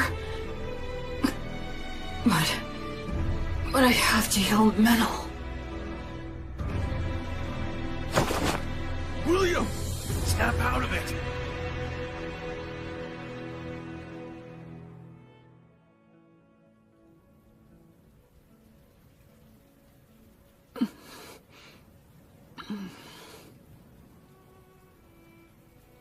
So you're awake, huh? Where am I? A village not far from the valley. After that battle ended, we retreated, bearing you and Menildor here upon our backs. The Chimera fled. I see. Where's Menel? He remains alive. Between the magic and protection you put on him before the fight, and Meneldore's own quick reaction, it seems your blessing came just in time. Thank goodness. Although he still hasn't woken up yet. Then I have to go to him! You still need to rest a bit longer. But if I... Meneldore's condition is stable now. He's already had all the care that he needs. You burned up far too much of your strength. So rest.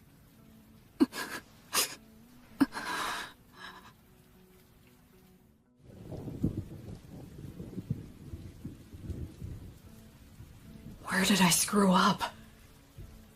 When I left Menel to handle the Chimera? No. Given the circumstances, I had no other choice. So when was it?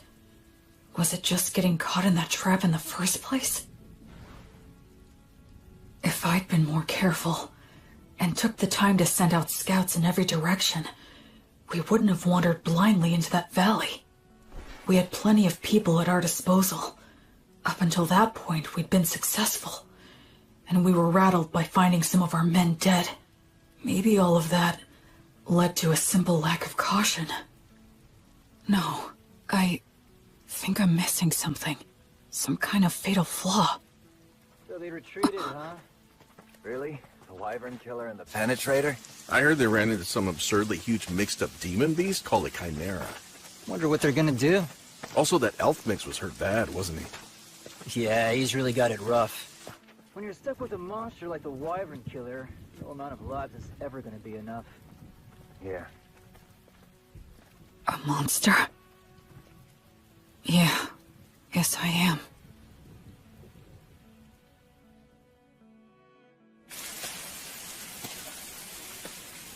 It wasn't my battle tactics that were wrong. It was my estimation of our strength. I put my trust in Menel. I just believed that he'd always have my back. That he could keep any enemy in check for me, no matter what. I thought he could handle that much, but...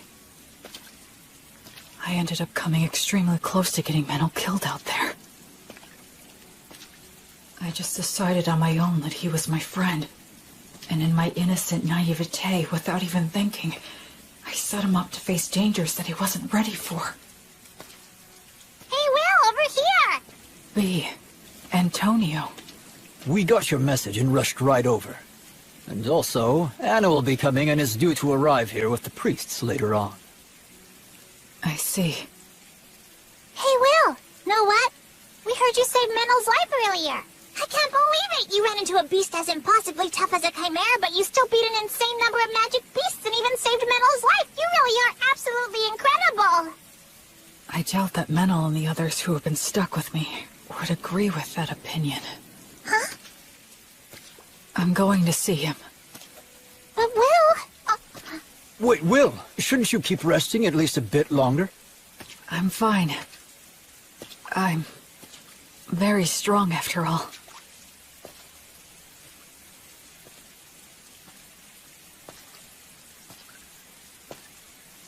Ever since I left the City of the Dead, people have said things like that to me, touting my strength in no uncertain terms. But every time I've just laughed wryly and shrugged it off. I believe that subconsciously, I was trying not to think about it.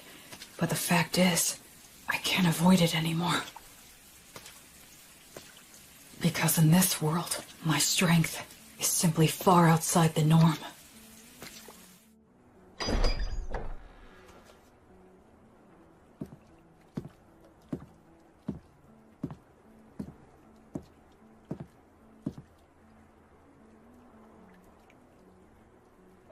This is my sin. Menel, I'll fix you up right now. Gods, please take pity on Menel and heal him. I'm sorry, Menel. I just wanted a friend who could be my equal. I wanted what the three of them had. Comrades who had each other's backs, supported each other, and respected each other. But Maybe I was just trying to force that on you without even realizing it. I didn't want to acknowledge just how strong I am. Because if I did that, if I set myself above everyone else, and had to admit that I was different, then... I'm scared. I'm lonely. It hurts. I hate this. Oh, of course. It really is just as simple as that. I was afraid to be alone. I couldn't bear not having someone beside me.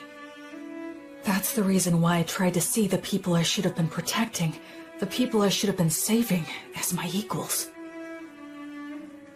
I was averting my eyes from the truth, when really, I was just scared. And for that despicable reason. Because of that, I almost got you killed. But I finally get it now. I just couldn't keep going on that way.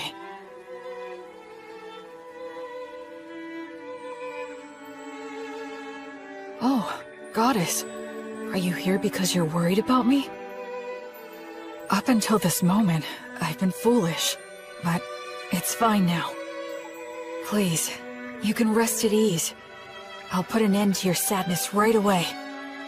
I'll save everything. Everything within my reach. As your sword and as your hand. Everything will be all right. Goddess, I vow to you, I'll solve all this on my own.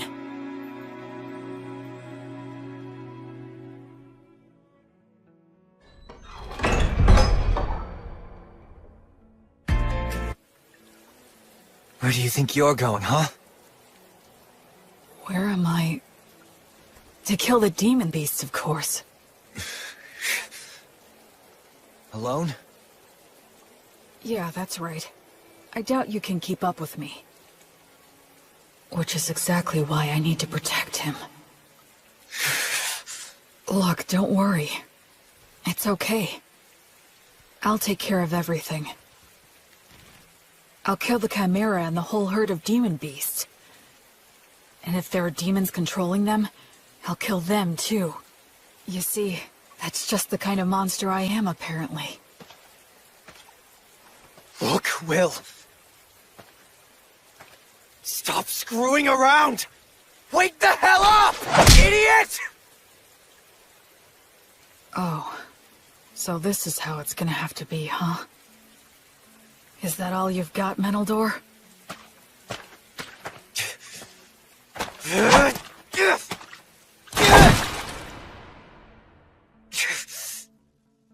Damn it!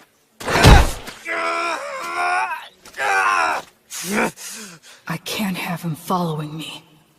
Damn it! Damn it! Damn it! Damn it! Damn it! I guess I could just break one of his arms.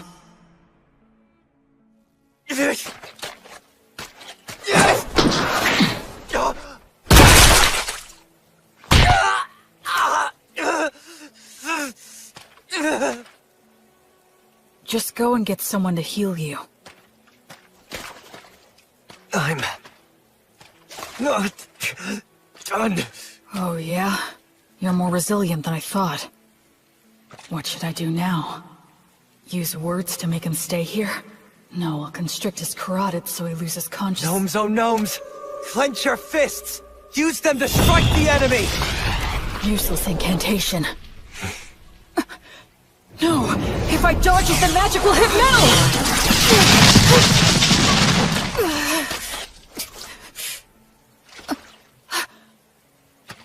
What's this crap about fixing everything alone? You're only being a coward!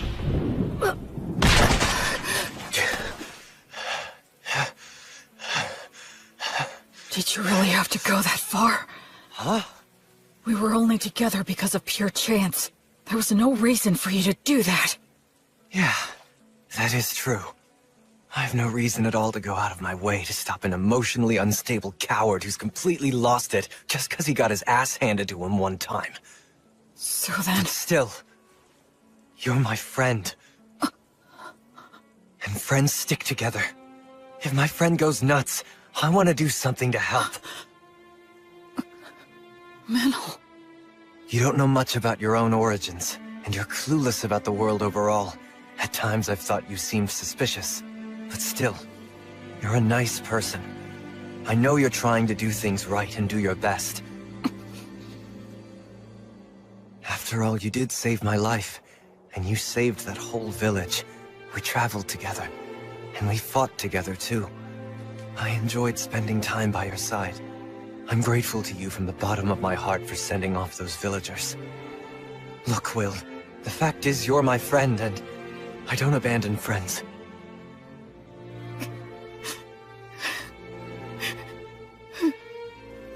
Well, you still want to fight?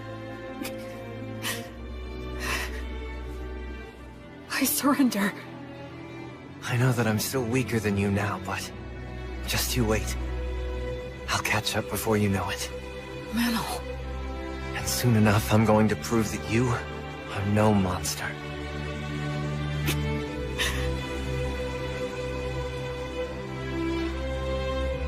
Okay. I'll wait. I'll wait for you. Man, you know what? You can be a real pain in the ass. Sorry. I kinda lost control of myself. Yeah, well, it happens. I'll heal that. But a surrender is still a surrender, which means that I win. Come on, I only surrendered because you wouldn't give it a rest. Keep whining. Wow. And so, we just kept on making dumb jokes and laughing about it all. What? You want me to break your other It was my first ever argument with a friend. And I guess I lost that too. Welcome back! Oh, you're back, huh? Will, Metal! Good to have you back! You jerks! You had me worried! I'm sorry, B. Will. Huh? If you don't mind, do you think that you could please tell me just what happened? Sure.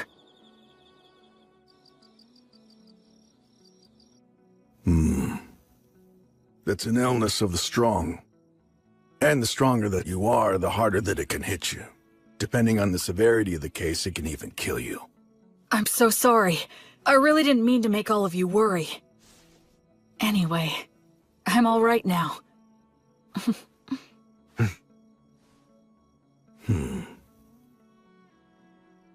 You two were stuck in bed not long ago, and you were off slugging it out? We even set a trap for a surprise attack. That Chimera's got no chance. I've got a debt to repay to that bastard. I won't be shown up like that. You mean you're gonna go fight that thing again? That's right. We're gonna have a little rematch. I won't get beat up and just leave it at that. I'll split its head open. I mean all three of them. Chimeras don't occur naturally, so there's no doubt that this thing is the product of a demonic ritual. I say we take them all out at once before they can escape. You want to go after it this soon after it roughed us up? I won't just give up and leave it like this. Let's bust them up good. All right. Guess we should round up some help, huh? This'll be a good, fun, stupid-as-hell adventure!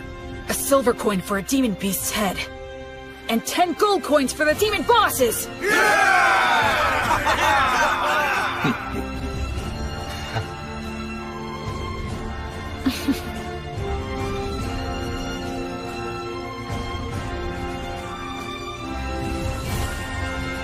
After that, we spent a few days putting a force together, sent out several rounds of scouts, and made our preparations.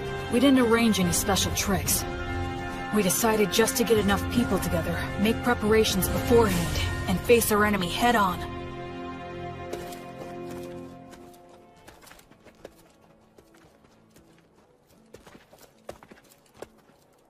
Let's set up our formation and our gear here. Anna and all of you other priests, please support us from here. Yes, sir! When we're all ready, we'll send our front line to the battle zone!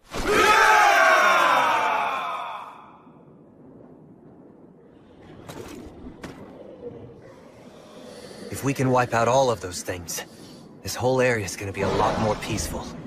Yeah, let's do that. Huh? Sometimes you propose the wildest things so casually. Here they come.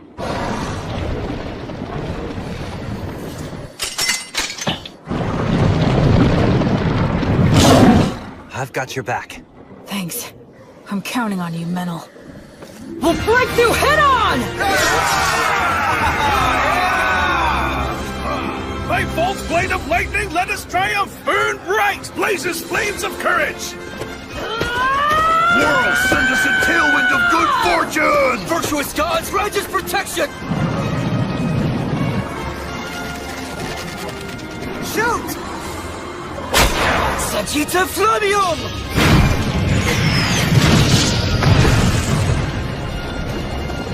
It's war!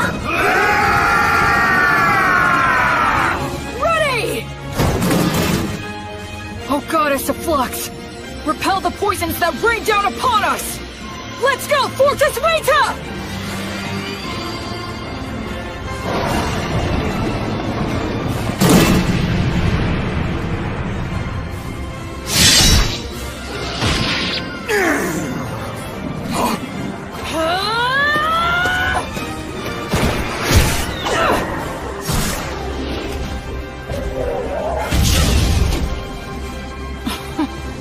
How could I ever think that I'd fix this all alone?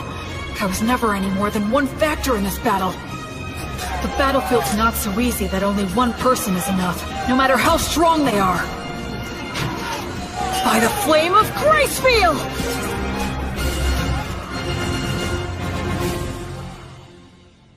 According to the reports, the campaign to eliminate the demon beasts should have started by now.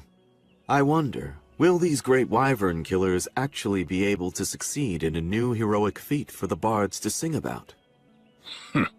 The temple is practically bent over backward in our attempts to facilitate that novice boy. If he fails to succeed in this enterprise, he won't be worthy of our backing any longer. Oh, by the way, Bishop, I understand that you entrusted your daughter Anna and many other brilliant priests to the Paladin to support him on this endeavor, or so I've heard. Losing valuable talent to the philanthropic exploits of a novice has been causing nothing but trouble for me.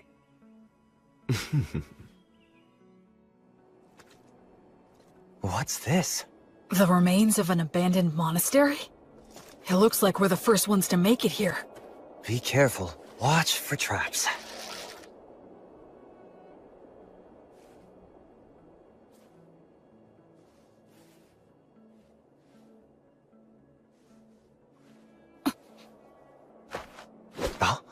Omnia, Vanitas, Erasus.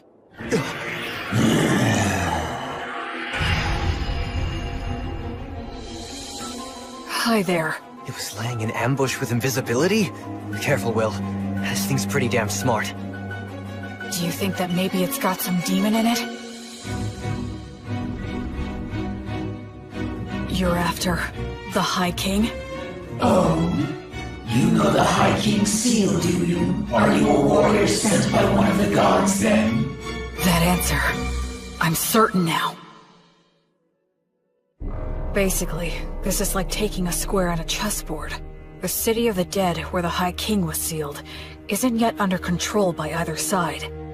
If the demons manage to take control, they'll undo the seal, and disaster will ravage the continent again. But if mankind takes control, the seal will likely become even stronger.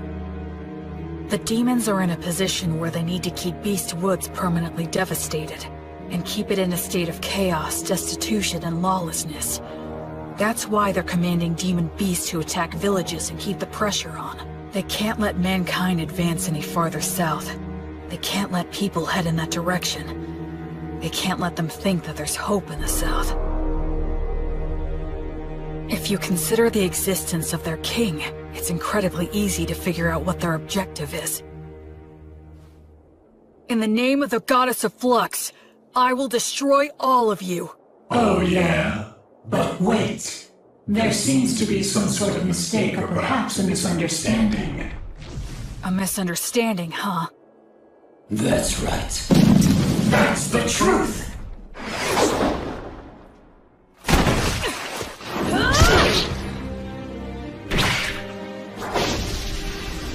And there's Surprise attacks! Demons like to stick to the classics, huh?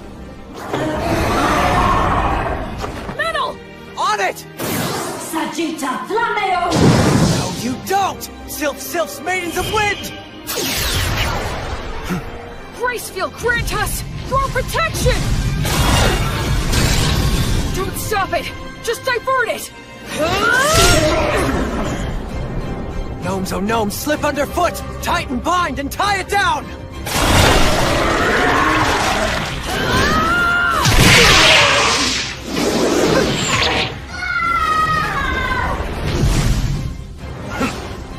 It has 3 separate heads. If each one reacts differently, they're bound to end up becoming confused. This demon beast is unnatural. It shouldn't exist! I don't need to score a clean victory in one strike. I just need to fight it the right way and win by being better. I don't need to use a flashy secret technique. I'll just use all 3 of their teachings and do what it takes to win! That's the fighting style that works best for me! Maidens of Wind! Bless this arrow with your kiss!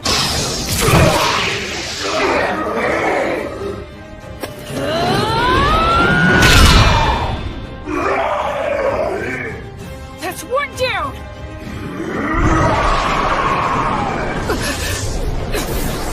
You give me no choice. Although I detest this dragon's power, I must use it! Dragon? This one too?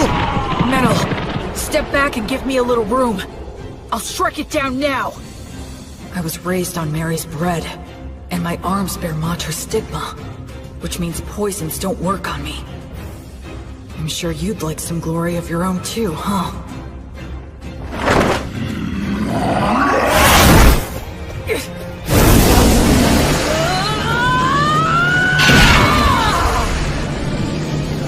Gnomes, oh gnomes, clench your fists! Use them to strike the enemy!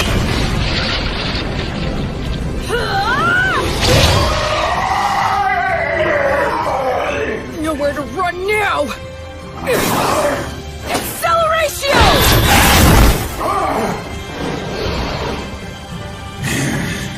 Now gnomes, oh gnomes, slip underfoot, tighten, bind, and tie it down!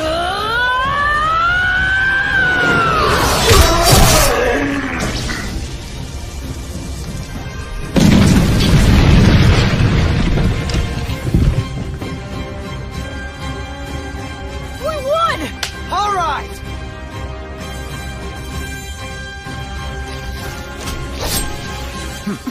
On to the next one. Yep.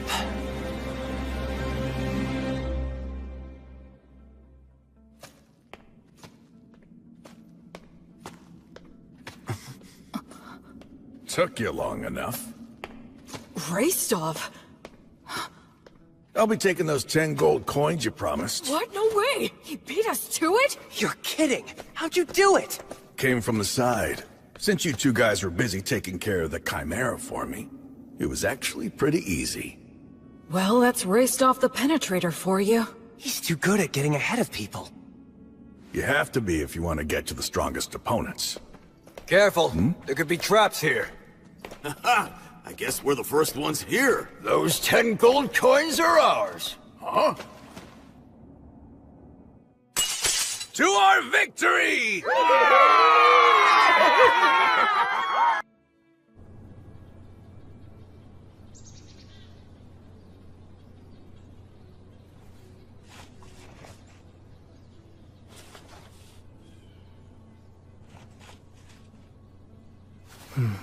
You're awfully cheery about a little stack of papers, Will. You could tell, huh? Yeah. You're grinning and caressing that paper the same way that someone might touch a woman's body. Is that the stuff those craftsmen gave you? They said they were the best of the trial sheets they made. You really are happy, huh? Well, the way I see it, these are the future of this town.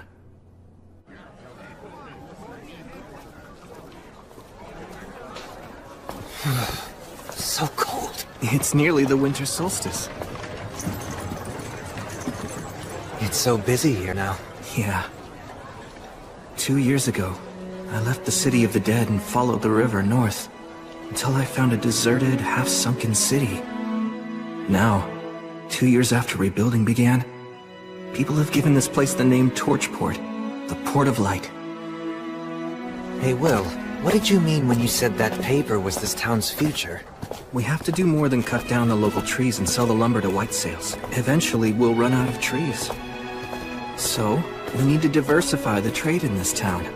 It'll pay off later on. And that paper of yours will do that? It's the first step, and one worth celebrating. You know, you think like an elf sometimes. Oh. And you're the type that just lives in the moment.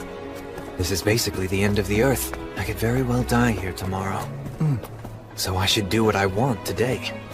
And I'm pretty confident that most of the people who are living here feel exactly the same way as I do. I know. I want to change that.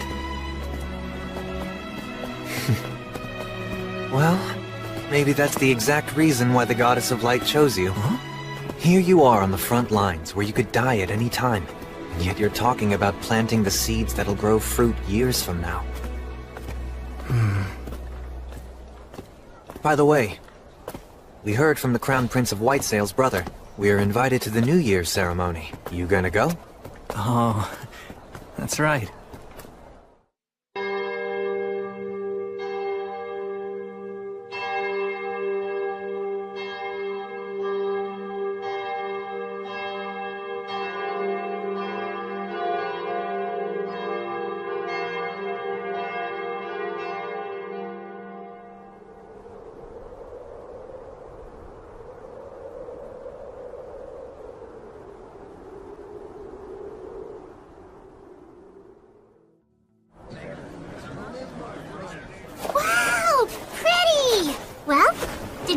Winter Solstice Festival? Yeah, it was fun. Although I'm worn out. All that going around, greeting important people with a smile. It isn't as easy as it looks, huh? Luckily, Menel put my outfit together. With that and the help that I got from Bishop Bagley, I managed to pull it off. I wish I got to see Menel in formal clothes. Actually, why didn't he come with you? No, I invited him. But he said, shut up, at least let me sleep in today. What about you? Make a little money? Of course! This is a troubadour's most profitable time of the year!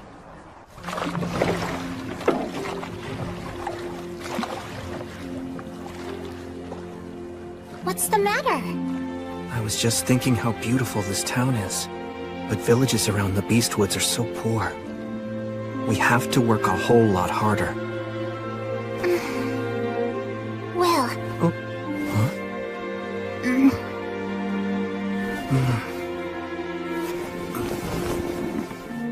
Huh? You worry too much. B.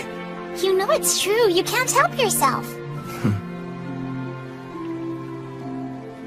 Well, I made a promise. I swore that I'd act as the goddess's sword to banish evil, and act as her hand to save those who are suffering. Listen, of course it's very noble of you to pursue kind-hearted goals such as those. But if that's the case, you ought to be trying to please the goddess more. What do you mean? Just think about it. What would you do if a villager brought you food to show his gratitude, but was so thin he could barely stand upright on his own 2 feet? I'd tell him that he should eat it himself. Don't you think the goddess would feel the same about you? Yeah. Thank you, B. To show my appreciation, I'll take you anywhere you want to go. Oh wow, that's an offer I can't turn down! Let's go! B, you sure about this? Yeah, absolutely! There's something I want to see. But unfortunately, it isn't the kind of place a lowly troubadour can get into just by asking nicely. You could sneak in though, right? Because on top of being a warrior priest, you're a great sorcerer! A school tucked away in the woods of a forbidden land where sorcerers study the words of creation.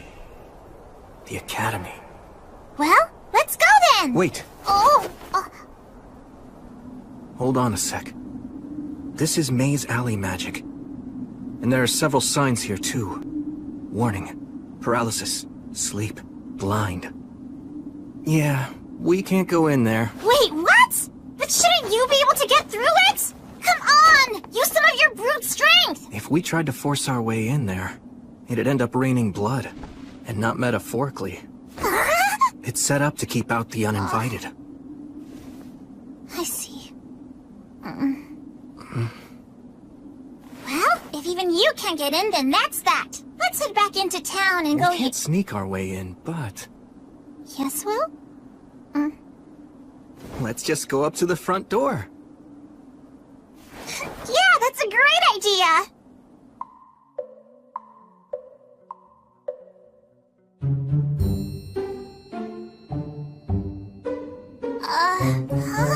Do you remember how we got to this spot in the first place? I mean, I know in my head where it came from, but... It's okay. Just keep holding my hand.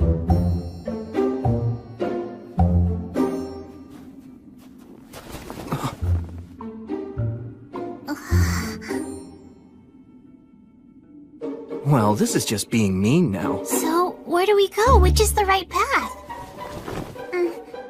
Ne, fronti crede.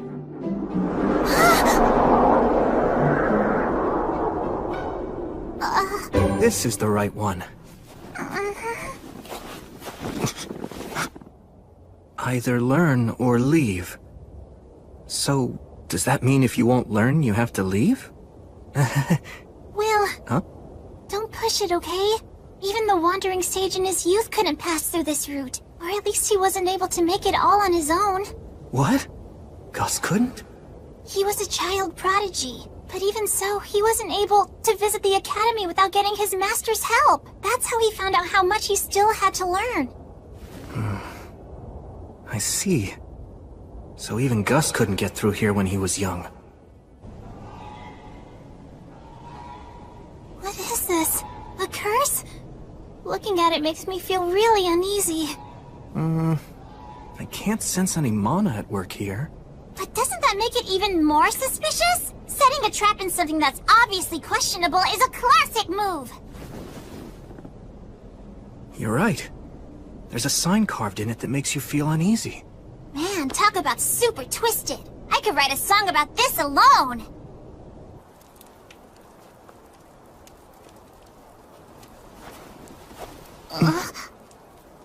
Oh? What's this? Visitors? It's a pleasure to meet you, sir. Allow me to introduce myself. My name is William G. Merryblood. And I'm B, Robina Goodfellow. And you, good sir? Would you kindly tell us what your name is? Oh, I'm just an old man who's got a lot of years built up behind him. I'm the groundskeeper at the academy. I don't really think that my name is worthy of giving to a paladin. More importantly, you must be cold. Why don't you join me and rest here for a bit? Sure, thank you very much. Tell us, kind groundskeeper. Do we still have far to go to get to the academy? That's your destination? Why exactly do you want to visit the academy, young lady? You don't appear to be a new student. There's something I want to see. Oh? Is that so? Well, from what I understand, only sorcerers are allowed to enter the academy. It's a rule. We were hoping to ask if they might make an exception for us. We would only need a quick look. Well, I hope you're able to get permission. For now, toast and eat these. They'll warm you up. Wow, thanks so much! We're very grateful.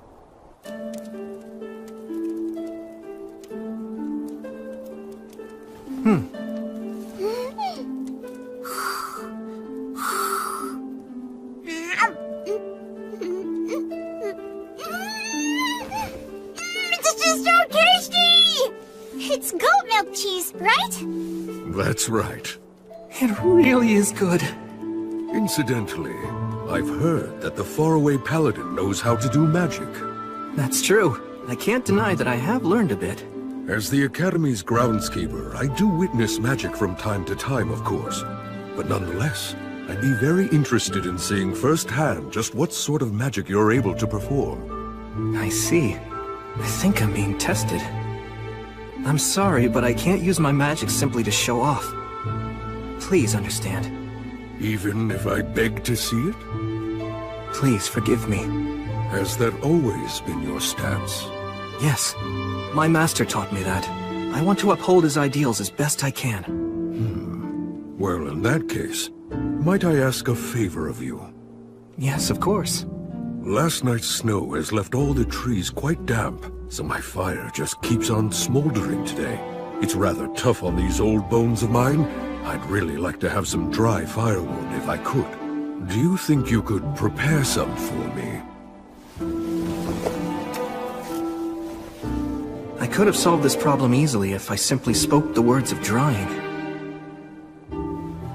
But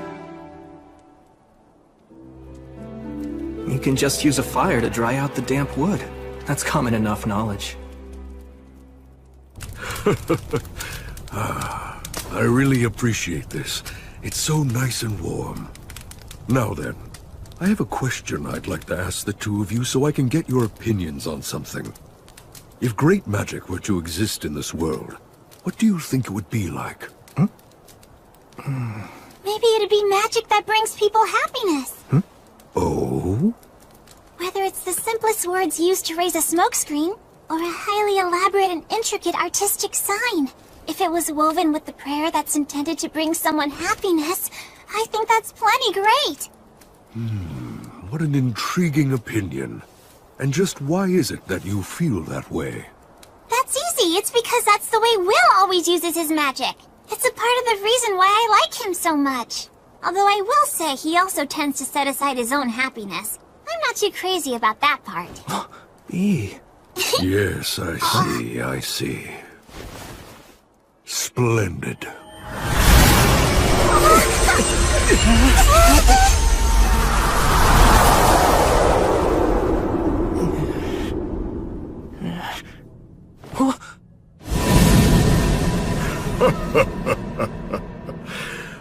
Allow me to properly introduce myself. My name is Hiram. I am a professor at the Academy, and I'm also the Master of the Woods. And I serve as groundskeeper as well. Groundskeeper? I'll have to make a bit of a special exception, but I'll assume the responsibility and allow you to tour the Academy. Now then, young lady, what part of the Academy was it you wished to see exactly?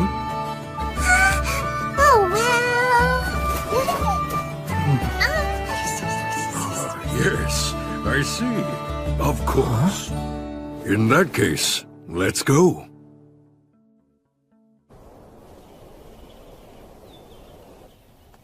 Huh?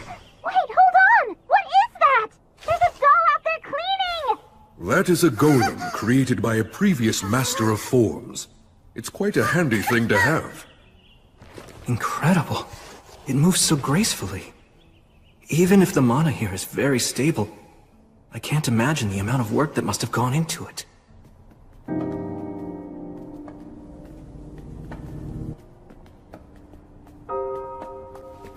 By the way, just how do you determine whether or not someone possesses a talent for magic? The words of those with magical talent have power behind them. Although both our words of creation and the everyday words that we use in simple conversation have the same roots. The words of a child who possesses true talent just naturally make things happen. I know about that. When a kid like that really puts their all into cheering for you, then you can feel an inexplicable rush. Or if someone who hates you says mean things to you, you can actually end up getting hurt. Exactly. It's said that the ones who make ideal sorcerers are often docile, easygoing, patient, and quiet. Those who are fiery by nature cannot help but use intense language, and if one continues to use words in such a manner, they will ultimately bring about their own ruin. Back when I was little, Gus used to tell me stories like that as a warning. It seems it's a lesson that's shared amongst everyone who uses magic. And it's clearly a sentiment that's alive and well here at the Academy. Well, this is it. Here we are. This is what you wish to see. The Academy's library.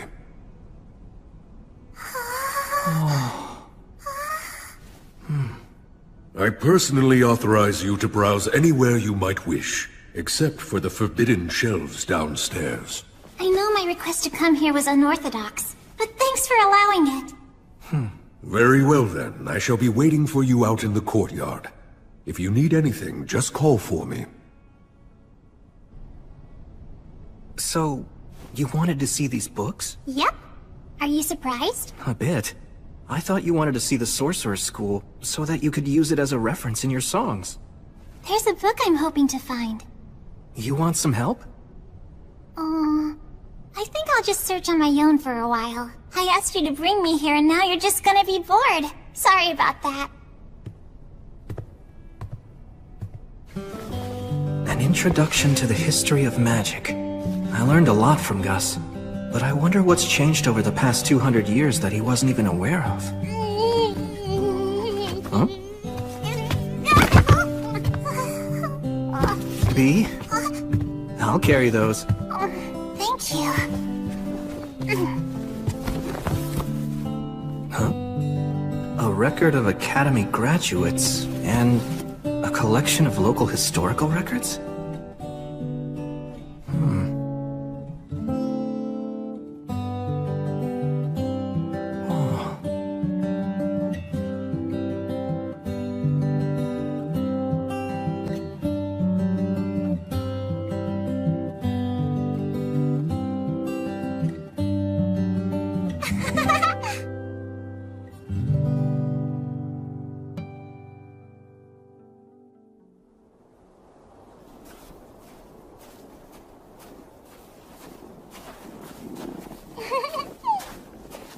Hey, B.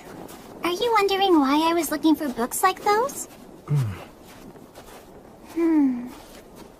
Back in the past, a long time before I ever became a troubadour, I traveled quite a bit with someone else.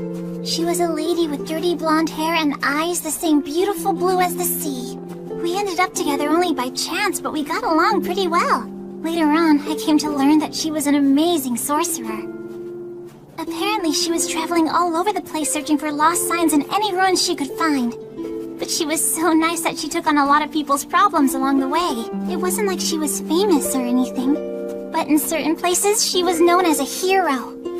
I was having fun, so I made all kinds of detours to stay with her. When it was time for us to go our separate ways, we waved at each other and said, "See you later." But then, she died not long after we parted. I heard she died fighting to protect a town from a group of specters.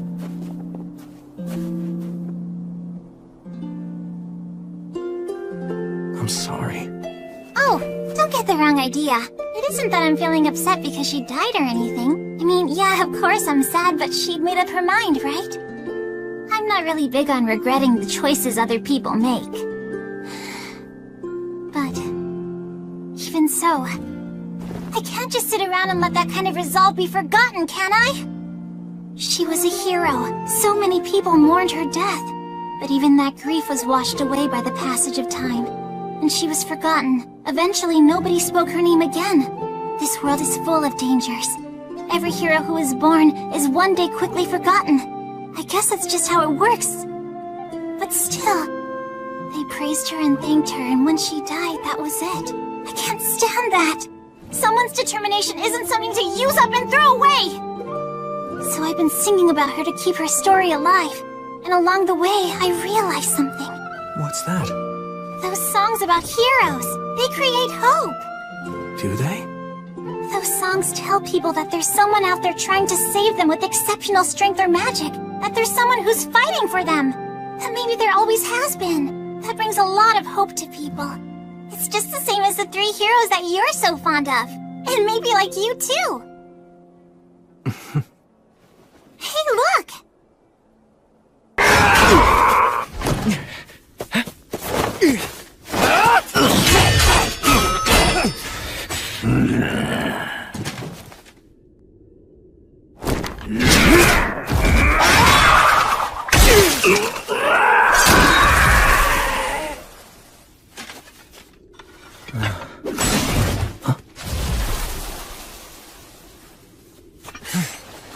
Got a new sword out of it. If the demon commanders were the gatekeepers, then that means... Yeah, It means the Lord of the Forest must be ahead.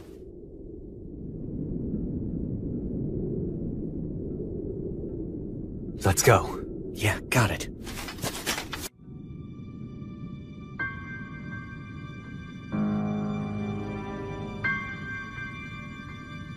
So is that big tree? Yeah. He's the ruler over this forest's winters. The Lord of Holly.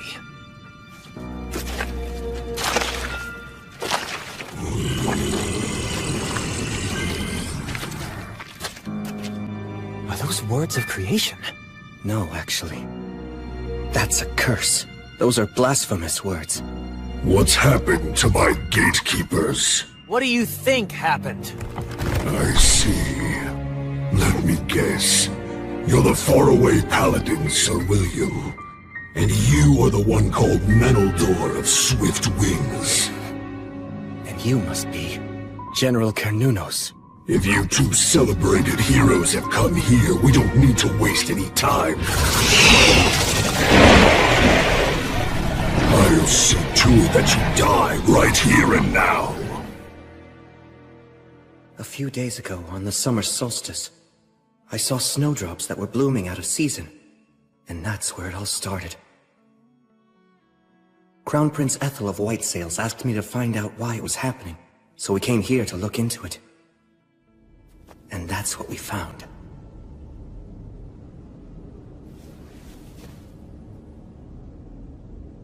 What in the world happened here?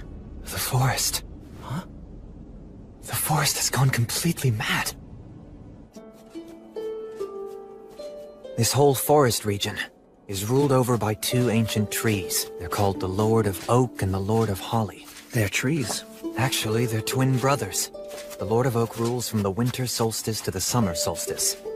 Each solstice, they yield royal authority to each other, thus maintaining the cycle of the seasons. Then... It seems this time, the transfer of royal authority may not have occurred for some reason. It was disrupted on the summer solstice, so... It must have been the Lord of Oak. Great Lord of Oak, ruler of the forest. Why won't you give the Lord of Holly the royal authority?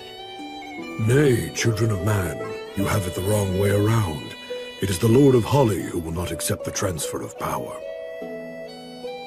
Why not? That I do not know. My communication with the Lord of Holly was severed, so the transfer of power cannot be performed. The royal authority is powerful and far-reaching. If it does not lie with the correct owner, it will only foster the spread of evil. It may only be a short time now before this forest suffers a fatal collapse. All right then, will you give it to me? What, Menel? Hear me, Lord of Oak. Please entrust your royal authority to me. I cannot.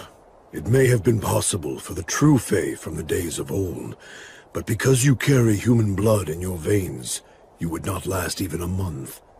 Your very soul would be destroyed. If I'd have a month, then that's no problem. I can resolve the whole matter with him in that time. But why would you go to such lengths? I swore that I'd live my life looking forward, to atone for my sins. Through a friend who saved the soul of the one who saved me, I made a vow to the great goddess. There's no greater reason than that.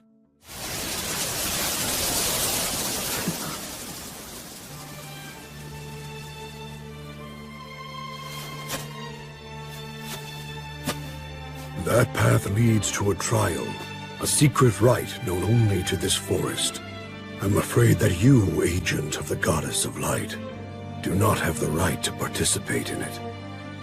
Yes, I realize that. I'll wait, however long it takes. Rest assured I'll be back soon, so don't you worry.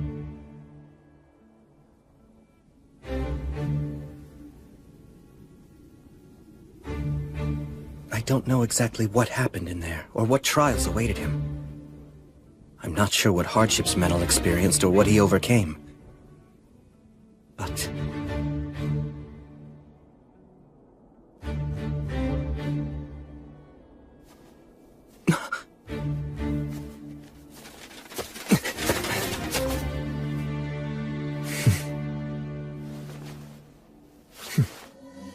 was how Menel received the royal authority.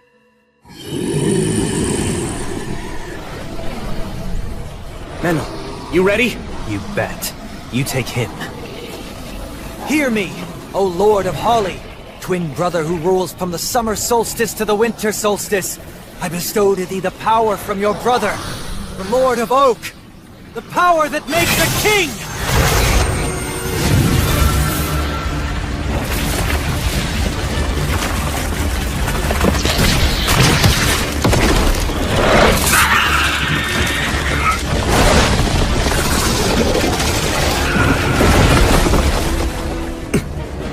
You're going to regret that. I can't believe that you have already won over the Lord of Oak! You're done. And now for the forest! By Gracefield's light! By the goddess of the cycle of death and rebirth!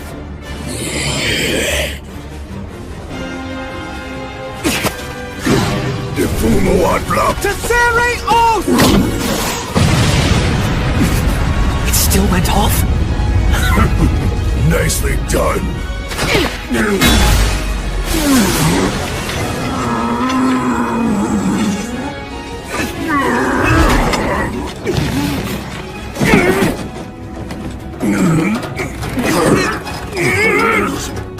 Are you really human?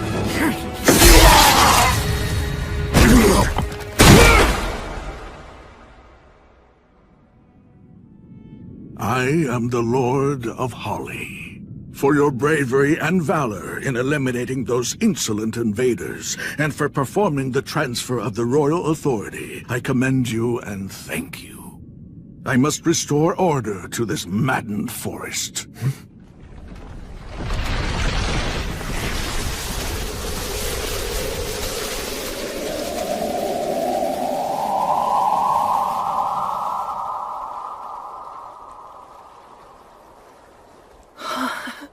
He wields that insane amount of power as if he's just casually waving a hand. Child of both elf and man, you will be like me one day. Huh? You forged a contract with my brother, the Lord of Oak, after all. Though only briefly, you held the authority to rule the forest. Your human and Fey blood, along with the power within you, is already inclining toward Fey, bringing you closer to being a suitable vessel for a Lord of the Forest. Huh? I had zero intention of doing any of that. That is what it means to entrust the royal authority to another, young Sprout. Worry not. This does not mean that you will transform right away. So long as you do not neglect your training, then it might well be over 100 years before you become a new Lord of the Forest. Can I refuse? It is possible. If you wish it, you may still die as a child of man. Make sure you give it plenty of thought. And you, child of man, disciple of light. Yes, sir. There is something that I must tell you. Do you know of the mountain range to the west whose rocks have turned red? The Rust Mountains? Is that what you mean? I'm afraid that in a future that is not so distant, the fire of Black Calamity will break out in the Rust Mountains. The flames will spread and may even consume this land in its entirety. What are you saying? Those demon beasts came here from the Rust Mountains. That whole land is now a nest of demons. It's a land where the enormous Lord of Hellfire and Miasma sleeps, making his bed from the riches of the mountain people. The Lord of Hellfire and Miasma? Whether you choose to fight it or accept it, be prepared. That day is not far off now. This is both a warning and an act born out of duty. Child of man and young Sprout, I promise you will have a bountiful harvest this autumn. The fire of Black Calamity. I truly asked too much of you this time. Although, I guess I should add again. You got that right. You send us every damn time something happens. Well, keep in mind that the paladin here is a retainer of mine, after all. And if I send for Sir William, I get a fine hero like you along with him. It's really quite a bargain. I'm not some market stall bonus. Perhaps not, but you are the Paladin's friend. Just as a person might fight for a friend, a knight fights for the people and also for his lord. Am I mistaken? Service, devotion, loyalty. That all sounds nice on the surface, but what's the reality? Overburdening someone breeds discontent. What if the next time you need them, they don't want to help? Yes, that is true. I wouldn't want the Paladin to run away from me. So I have to make certain to compensate him very generously to ensure that he sticks around. Exactly. That's just the kind of attitude that you need. It's important. I'm sure that it makes him feel good about demonstrating his loyalty. I'll give you money and whatever goods you may want later on. Leave it to Menel. That aside, Sir William. Yes? What is it, sir? I have a big favor to ask of you. It's about Meneldor here. Would you agree to give him to me? What? He's a very talented fairy user as well as a masterful hunter. Plus, he's a half-elf who doesn't age, and he doesn't mince words with me. So, yes, I want him. I truly do. But, Menel isn't property, Your Highness. Apologies, Your Highness, for making you wait. Thanks for coming, Bagley. Good to see you again, Bishop Bagley. Ha! Victorious yet again, I suppose. My word, hero. After all the flattery for your peerless acts of valor, I thought you'd have become reckless and lost at least once by now. Moving on now. Why don't you give us your report on this incident, Will? The fire of Black Calamity will break out in the Rust Mountains. The flames will spread, and may even consume this land in its entirety. That's what the Lord of Holly warned us of earlier. I thought the matter of the demons and demon beasts had settled down. Now there's the fire of Black Calamity, and the Lord of Hellfire and Miasma. I have other concerns, too. There's also that story you told me about the demon's High King sealed in the City of the Dead. It's simply one issue after another, isn't it? Honestly, never a dull moment here. Tell me, Hunter, this Lord of the Forest, exactly what sort of power does he possess? Can we actually put our trust in this prophecy of his? Call me by my name, old man. You're in no position to talk! Could you two please try to get along? With this insolent brat? Oh, please, spare me your jokes. Give me a break. I hate pompous oafs like him. But even so, he does make a fine business partner, doesn't he? Well, I do admit that he is quite talented. I wouldn't be sitting here with you otherwise.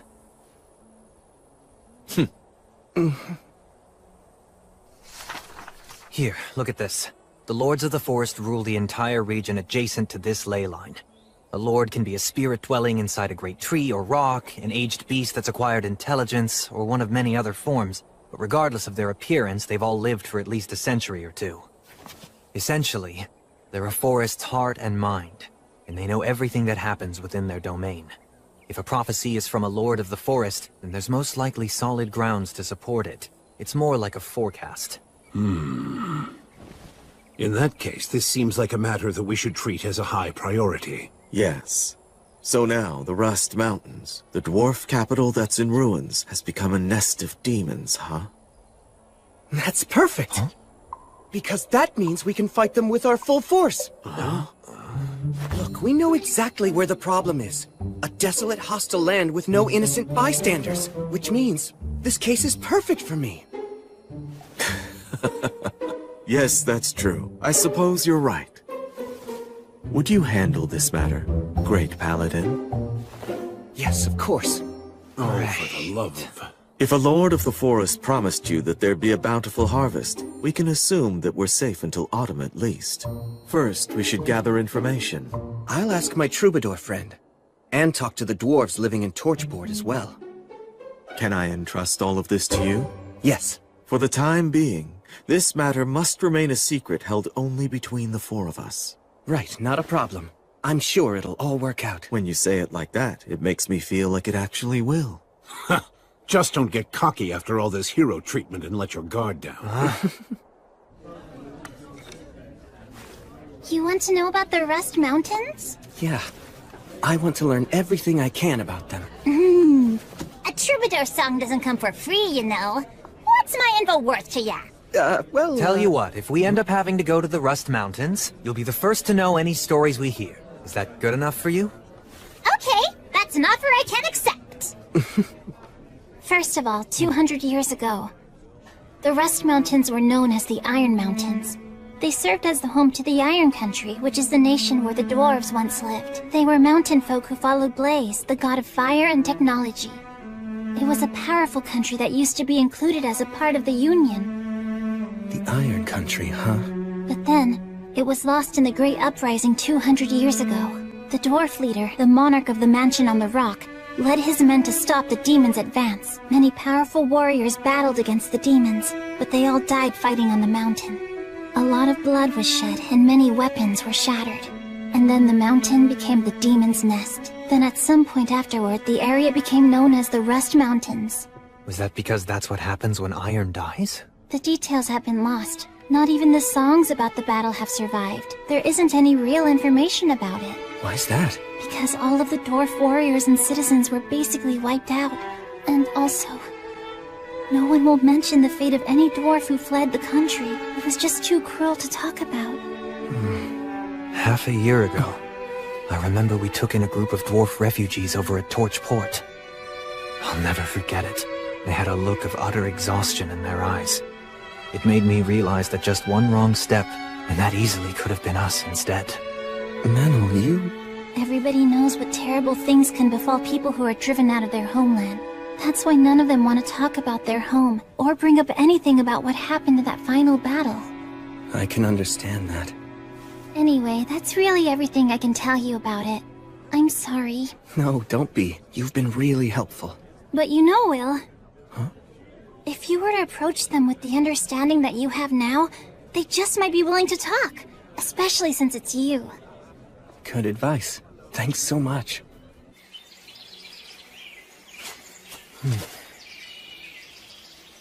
This way.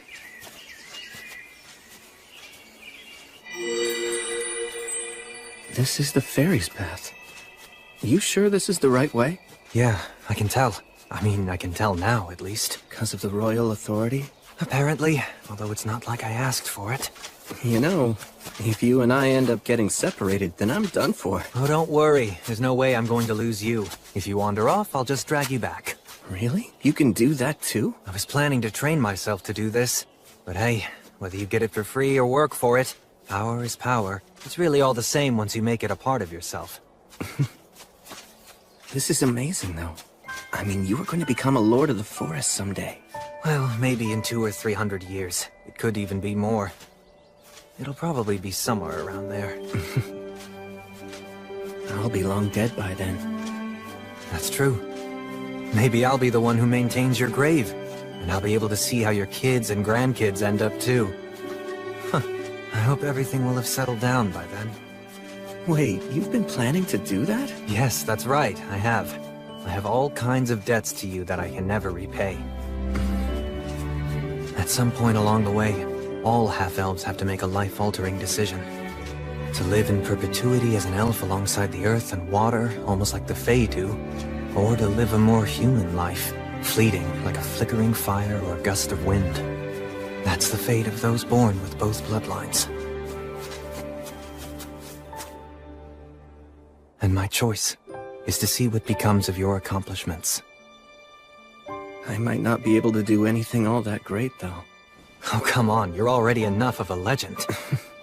I'm sure you'll keep on making more legends, even with that spaced-out look on your face. I'll be fighting by your side, so somehow I'll have to survive until your life ends. And then, it might be nice to wrap it all up by fading into the forest. Of course, first I'll have to say something totally cool to make myself look good. I bet you'll be a legend. Yep, the both of us. Doesn't sound too bad, right? Yeah.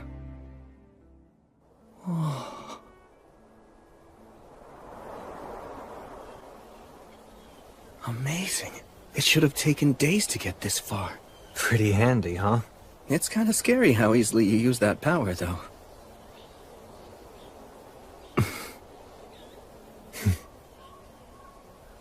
Well, we made it. If you notice any... Huh? Hey, Will! Manel! The Rust Mountains, huh? It sounds to me like things have gotten awfully troublesome. We were hoping the dwarves might know something useful that could help us out.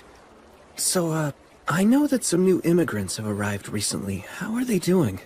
Well, they seem to have settled in nicely for the most part. Well, that's good to hear. A year ago, when I said that our city would support the new dwarf arrivals, it made a lot of the citizens feel wary about the whole situation. Well, after everything that those guys have gone through. Their leader's name is Agnar. Maybe he would be able to tell you something useful. Maybe so. I'll go to see him tomorrow. Listen to me, Will. Today we are going to discuss the spirits. Through the words of the Creator, even before man or the gods came into being, water, fire, wind, and trees came into existence. Every one of them possessed a definite will of their own. And those were spirits? That's correct. And because they had their own will, they chose to divide themselves up into two groups. One aligned themselves with the unstable phenomena that are the lords of the sea and forest, choosing to live long lives. And the other chose the human way of life, opting for definitive lives and deaths as beings with bodies of flesh. Those affiliated with wind, water, and trees consulted with the goddess of the forests, Rhea Sylvia, leading to the birth of the elves. The spirits of earth, stone, and fire longed for human craftsmanship, so they consulted with Blaze, the god of fire and technology. This resulted in the dwarf race. That's the reason why dwarfs are such excellent craftsmen as well as being superior warriors. Yeah, those guys are the real deal. Tell me more about the dwarves! Please, Blood! I'm not sure there's much more. They can be a rather quiet lot, but they know what the meaning of true courage is. It's constantly on their minds, in fact. What is? Making sure they know what's worth fighting for, even if doing so means throwing away their own lives. When they go into battle, it's like their souls are on fire. They have no fear of death. I have genuine respect for dwarven warriors. The ones that I met and did battle alongside, at least, they were true warriors.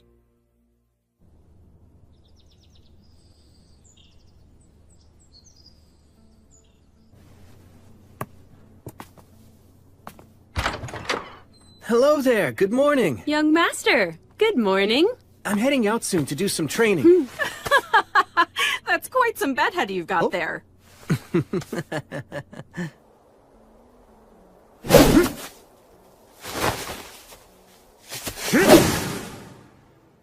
As usual.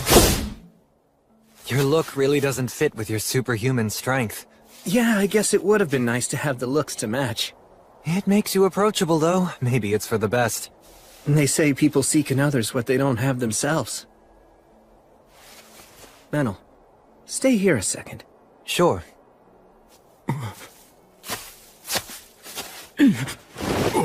Hey there, good morning.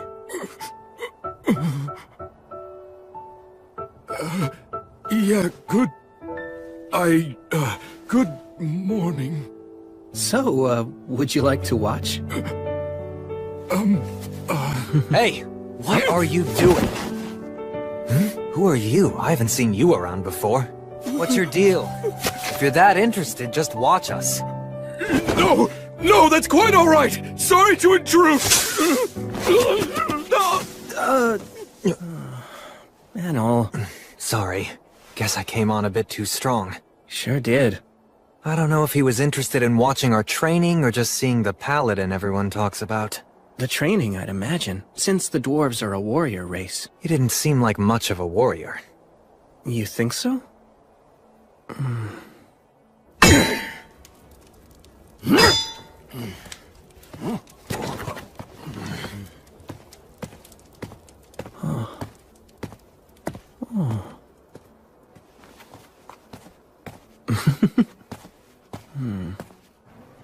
Welcome. Thank you for coming here to see me. I'm sorry for visiting you on such short notice. Oh no, it's no problem at all. Besides, there's someone that I wanted to introduce you to. He represents the immigrants who've recently arrived in this city. He's actually my granduncle. His name is Grendir. At your service. I serve His Highness, the Crown Prince Ethelbald Southmark. I've been entrusted by him with the duty of governing Beastwoods. My name is William, sir. So you and your people, why did you come here? We came to die. Pardon me. Uncle Grandir, you're only going to upset him by speaking so frankly. We haven't much longer left in this world. Our only wish now is to die with our eyes on our homeland. Uncle Grandir is one of the last survivors from the mountains to the west. Oh, from the Iron Mountains. I gaze at those mountains from this great distance, dreaming of the day when we can reclaim them, and hoping such a thing is even possible. I know that I'd be able to die happy if that dream would only come to pass. While I realize that this may cause you some inconvenience, I would be willing to do any kind of work if you could just allow me to stay in some little corner of the city that... Please just rest at ease. I'll do everything that I can. I promise that I'll protect all of you from injustice. Thank you. Thank you so much. 200 years ago, there was a monarch who ruled in the Iron Country. Short and frail, he wasn't very proficient in the martial arts and preferred to spend his time writing. His name was Arvanger, the last king of the Iron Country. He presided over an age of peace. The land was blessed with prosperity and well-being. But then, a storm came. From the depths of the abyss came an invasion of demons that was led by the High King of the Eternals. When the fires of war encroached upon the Iron Country, an emissary from the demons appeared. It demanded that our people agree to follow the High King. Today's our last day to respond to their demand. If the only difference is who sells us weapons, does it really even matter? Those demons can't be trusted! We must fight them to the death! But if we're dragged into war, our children will die! What are we to do? I will make the decision.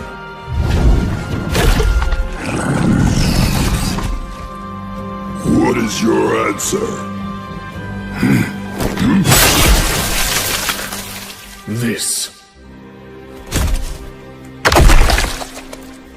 This is the iron you and your brethren wanted. Come and take it! The dragon is coming! And the Kirkin will destroy everything!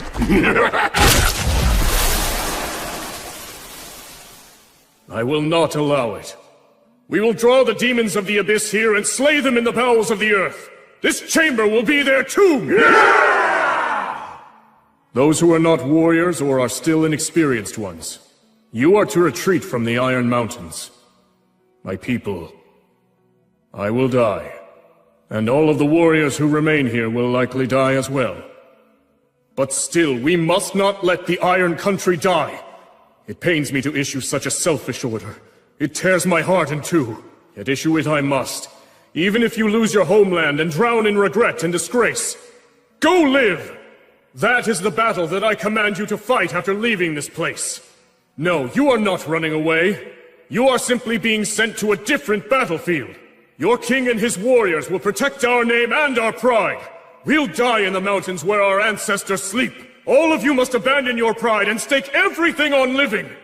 Do not let the flames in our kilns die. Go live. Live and keep fighting that battle until we may reclaim our land. That is my final order. That tale is the legend of the Iron Mountains handed down to us. I wasn't even born at the time when that terrible atrocity occurred. At the time, we'd only recently become royal guards. We didn't even get to fight. The only thing that we could do was obey orders. And we left amid the bitter cold and the treacherous path. My child, my joyful child who was always smiling, encouraged us all to keep going. But even they could not smile any longer, and they passed away. I can no longer even remember how many died. Yet somehow I survived. I made it through that time of chaos and the 200 years. And now you have returned this land to the hands of man. And not only that, You have even shed tears with me. We can return home. Someday not far off we can fulfill our king's decree. How noble it feels to be able to continue believing such things. Sir William, thank you. Thank you. Arvanger, the king of the Iron Country. And what about the dragon he spoke of? Bastard! Hey, stop it! Stop it, I said! You're causing a disturbance! Hey, take this outside! Shut your hole, damn it! Hey! Hold him still!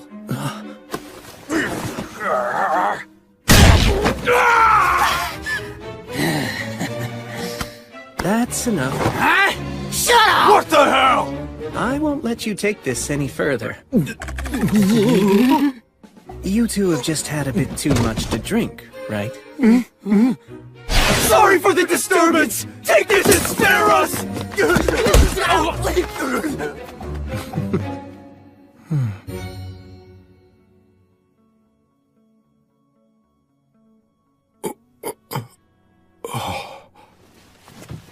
Oh, you awake?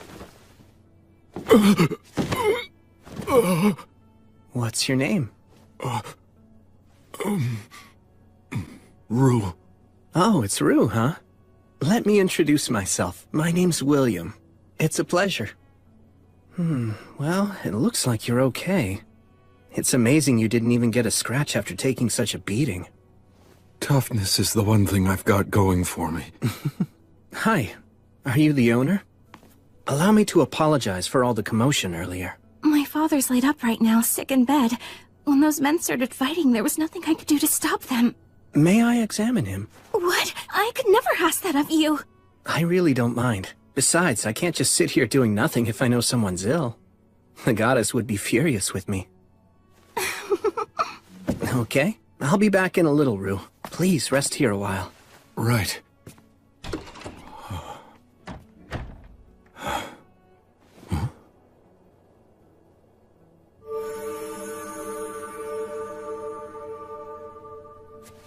Okay, you ought to be just fine now.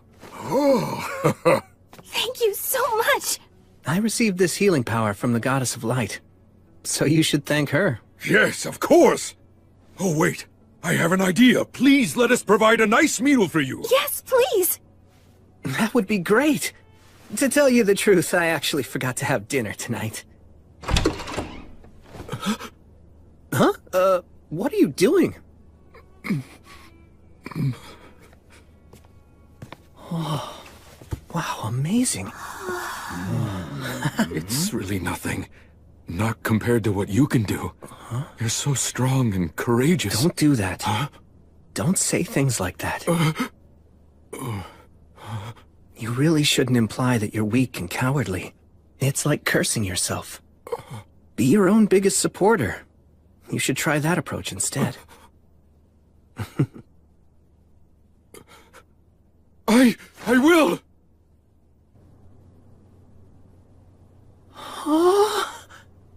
Enjoy it before it gets cold. Thank you very much. Earth Mother Mater, and all of the virtuous gods, as we now partake of this meal, we give thanks for your grace.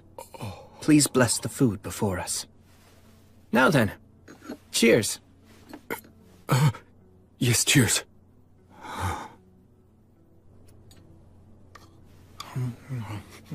Tasty. Yeah. Tell me, why were you here anyway? Well, you see, I just migrated here, and I guess I kinda wanted to get my bearings. So I was sort of exploring. There's nothing unusual about wanting to look around.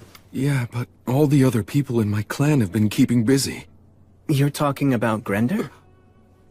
You don't need to worry about that. Actually, I just happened to come from speaking with him in Agnar. You are remarkable. You're just so strong and dependable. I'm afraid I'm nothing like you. Then, why don't you give it a try, too? You can get a certain degree of strength by eating well and training. Dependability comes from good choices and habits. I believe that we met for a reason. I'll tell you what. Try considering this idea. Become a Thane. You could work for me if you want, if that's something you're interested in. Wait, really? Do you actually mean that? Just tell me what you want to do. As long as it's what your heart desires, then I want to help you achieve it.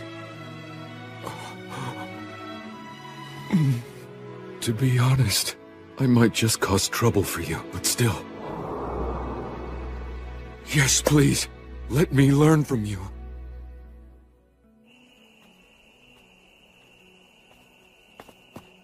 Huh?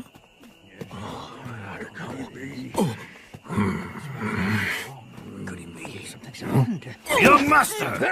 Where in the world have you been? Before you go somewhere, you must tell us! Regardless, I'm glad you're safe. I'm very sorry. We were so... Seems Rue was raised by people who really care about him. Perhaps they even care a bit too much. You get it? Could have been hurt. Huh? Listen to me. Never do something like this again. Pardon me. Hello, everyone. I'm William G. Merryblood. I must apologize. Rue and I met by chance and we got to talking. We hit it off and I didn't realize what time it was. No apologies, please. That's the paladin? He's dreadfully strong. He's more than just strong. He could crush us all, if he wished to do so. My name is Gelreese. I appreciate your apology, and I will gladly accept it. You have my humble thanks. Now then, what brings you here? It's about Rue. I would like him to become my Thane. You want to make the young master a Thane? That means that he'd have to accompany you on beast hunts. Being the paladin's Thane is too dangerous. You have to give this more thought. What do you want to do?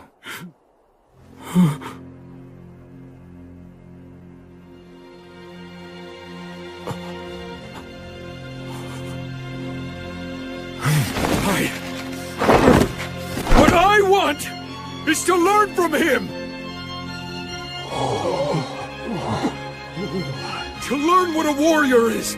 To find out what courage is! To discover it with my own two hands! If I never confront danger, or never even take a single step on my own, what can I ever know about being a warrior? What can I really know about having true courage? It's simple. I want to be someone I'm not ashamed of.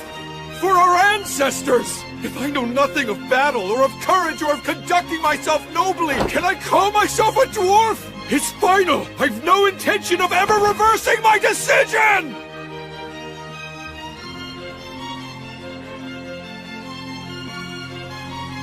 Wow. Sir Will! I beg of you, accept me as your Thane right here and now!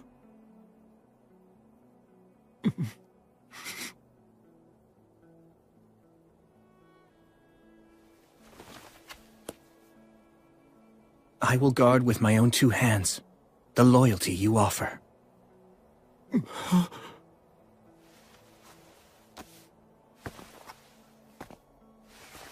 As you just heard, Rue's given me his oath as a Thane. And so, as the knight that he now serves, I will gladly listen to what you have to say. Our young master will be the faraway paladin's Thane. So be it. You're agreeing to this? He's never asked for selfish favors. He's always respected the predicament we have lived in. And as he just said, this is what he wants. All right. I will explain the situation to Grendir, young master. Thanks so much. But still, know this. From this day on, you can consider yourself to be like a dead man to me. But why? Since you've entrusted your loyalty to a great warrior, you must never value your life above his. Serve him faithfully, prepared to die for him without hesitation if it ever becomes necessary. You understand? Yes, I understand. Grendir and I will check in later to see how things are going. Take good care of our young master. Of course, I most certainly will.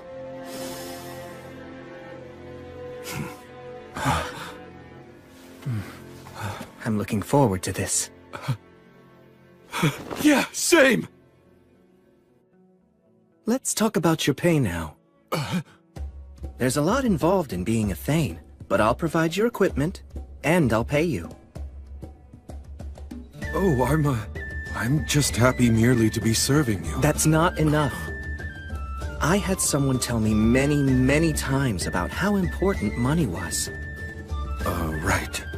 If I don't compensate you fairly, it'll look bad. Some may say I don't value your work or loyalty.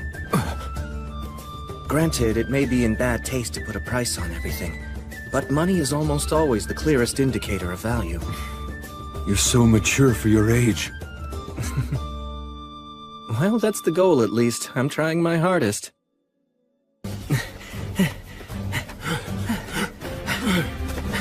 Are you doing all right? I'm just fine! Great, we'll do one more lap then. Okay!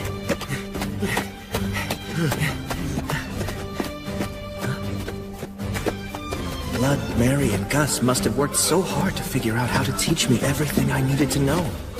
How'd they train me so efficiently? Last lap, full speed! All right! Well, all I can do is keep trying my best, and maybe I'll reach their level someday.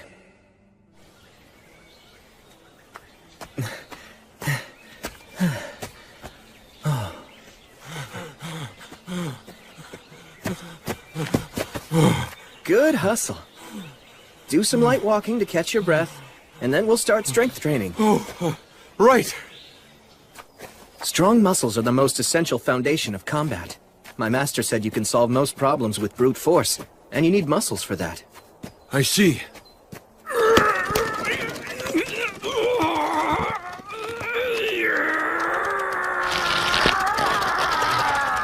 Okay, that's good. That's enough strength training for now. Will we do this every day? Yep, we worked on your arms this morning, but we'll alternate our training. We'll focus on different muscles on different days. Yeah, I guess that makes sense. Actually, later on, I'd like to do some practice swings with you to check your footwork and how you move your body. Uh-huh. But first... I think you guys met before, but let me introduce my friend, Menel. Hey. Oh, yes, hello. So, I guess I should say I'm sorry for scaring you the other day. Oh, that's okay. So from this point forward, Menel will join your training sessions. Also, I'll be asking him to work with you whenever I'm away or unavailable. Right! I appreciate your guidance. Sure thing. I need to go and attend an assembly. After that, I'm going to go check on the people who we treated earlier. I'll let you take over now. Fine. Okay, let's start with practice swings. Right! Okay, I'm counting on you then. No problem. I'll take care of it. Oh, hey! It's our lord!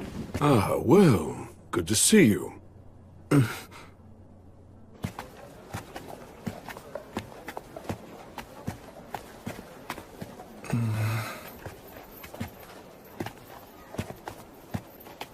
So, Gelreese, what were you doing at the tavern?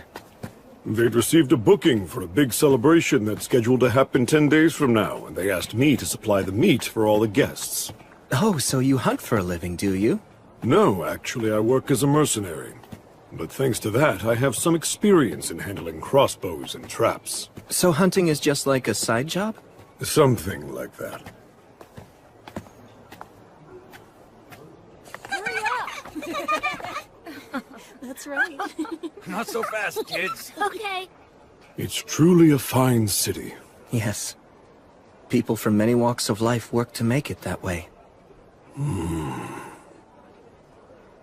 You know, Paladin. Yes? There was a time when I was a warrior in the service to the Iron Country. I was inexperienced as a fighter, so I wasn't granted the honor of dying in battle beside our king. To fulfill our king's final command, we took up weapons and worked for many different employers to get by. Contentment was not easy to find. We traveled across many lands before finally arriving here in this city. Please, I beg of you, guide our young master and teach him as best you can. Yes. I swear on her light.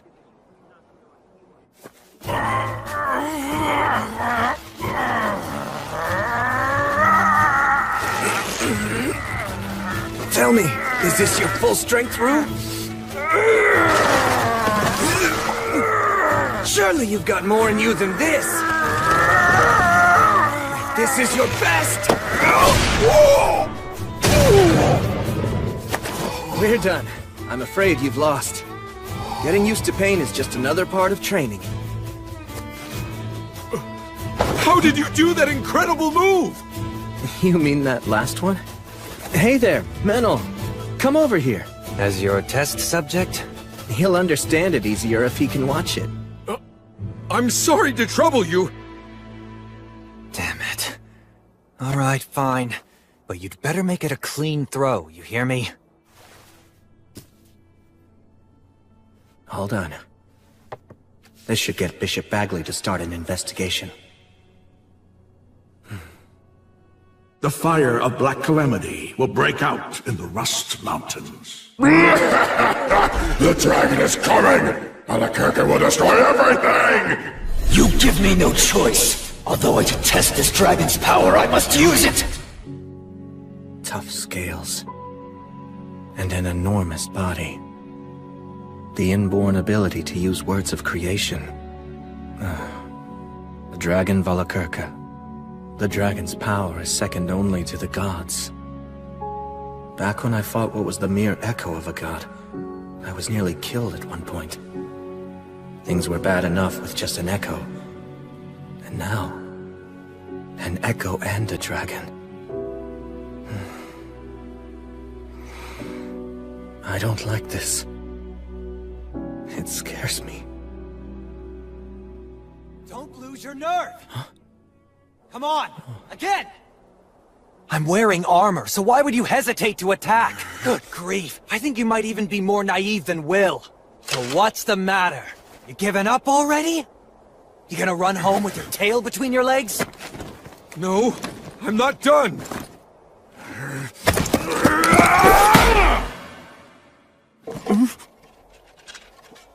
Right on my head and I barely felt it. Are those bulky arms just for show? Huh?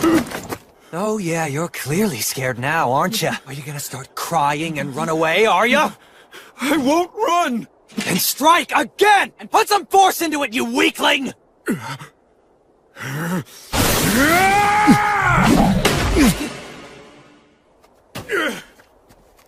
Always reliable, that Menel.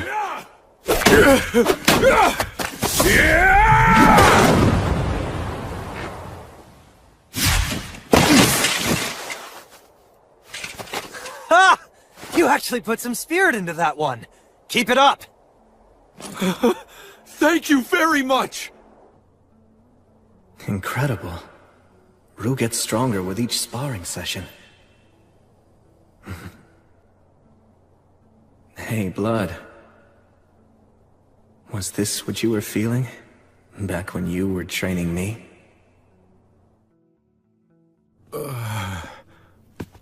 Here you go. I don't know. I don't think I can eat all this. Then your training will go to waste. Force it down if you must. You need to replenish all the energy you burned up when you exercised. You can eat it slowly, but please, eat it all. Okay.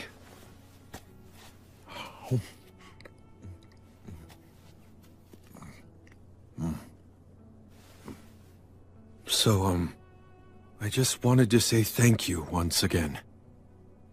For what? Well, first of all, for allowing me to become your Thane. And second, for the training you're giving me.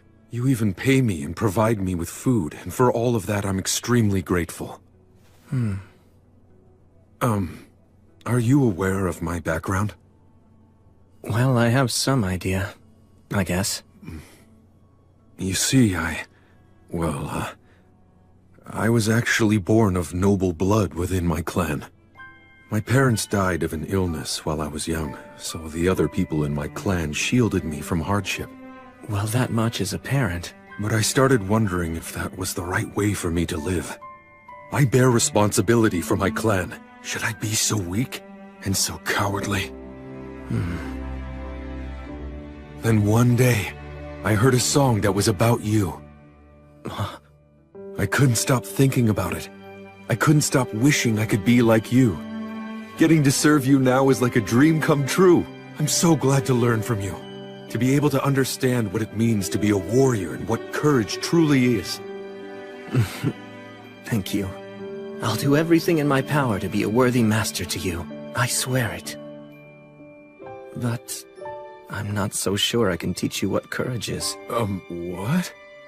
I mean, the truth is, I don't actually have much courage. What? Even though you faced a wyvern and a chimera? Rue, if you face opponents you know you can defeat, is that really courageous? You knew that you could defeat them? To be frank about my combat strength, I'm far more powerful than a wyvern or a chimera. I can kill them by just using my fighting techniques. Wyverns and chimeras, none of them frighten me.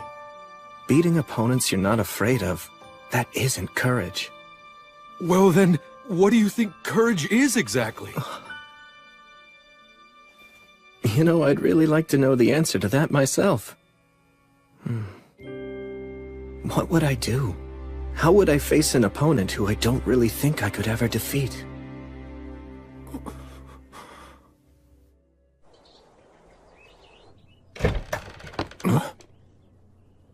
I have returned. Oh, Rastov! I'm glad that you're back. How'd it go? Nothing seemed especially out of place. Should I go see Anna and report my findings to her as usual? Yes, please. Thanks, Rastov. I'd heard you'd taken on a new thing.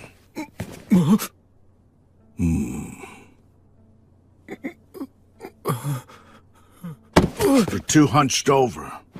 Your shoulders are too far forward. It makes you look weak. Pull in your chin, straighten your back, clench your teeth together. Don't let your eyes dart around. Look someone in the eyes or look at their mouth when you're talking to them. Right! That's good. Or at least it's a little better. My name is Rastov. What do they call you? Rue. I see. And what do you think of William? I respect him. Then make sure you don't do anything to damage his reputation as your master. Keep your eyes facing forward and always stand up straight. Right! When you speak, do so with confidence and choose your words carefully. If you can't do that, stay silent. Got it? Yes! Was that okay? Of course. I was actually planning to ask you for your input. Good then. You said your name was Rue? Well, be prepared. I'll be butting into your training. Right! Oh, that's right. Hey, Rastov. What is it? Let me ask you, what do you think courage is? I don't know what's been going through your head, but as long as you keep thinking like that, you'll never know. I guess you're right. I kept an eye on the Rust Mountains for a while, but throughout the summer and fall, they were as peaceful as could be. Just as the Lord of Holly promised, the forest was plentiful, which made everyone happy. When the time was right, the city even held a festival for the wheat harvest. The third winter that I'd spent in Torchboard was drawing ever closer.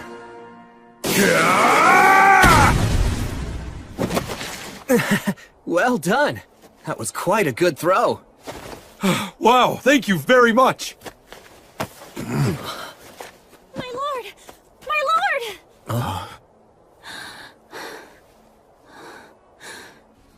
Sightings of undead were reported. Sorry it happened again. It's fine.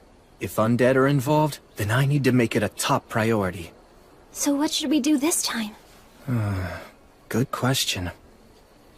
Oh, Rue, I need to go handle this matter. It's very important. Will you come too? Really? Of course! It would be an honor to go with you!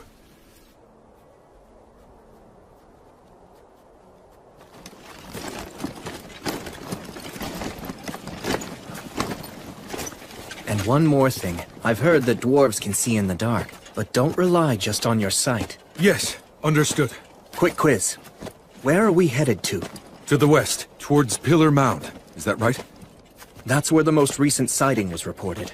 But it's deep in the forest, so it hasn't been fully explored yet. Right.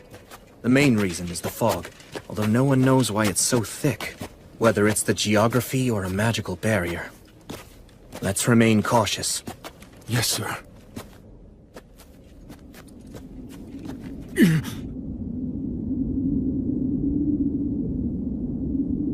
It's, quite eerie, isn't it? But still, magnificent.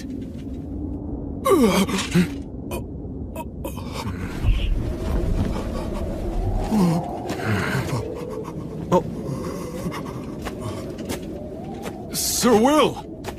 It's all right. Look closely. What is that thing? A gravekeeper, I think. A gravekeeper? This place is a burial site. Really? It is? This figure is probably here to scare off any potential grave robbers, and the fog is likely either a magical barrier or the result of a contract with the land spirits. I imagine the reason this place was created was to be a resting place for loved ones who'd passed on. And so... may everyone here please rest in peace.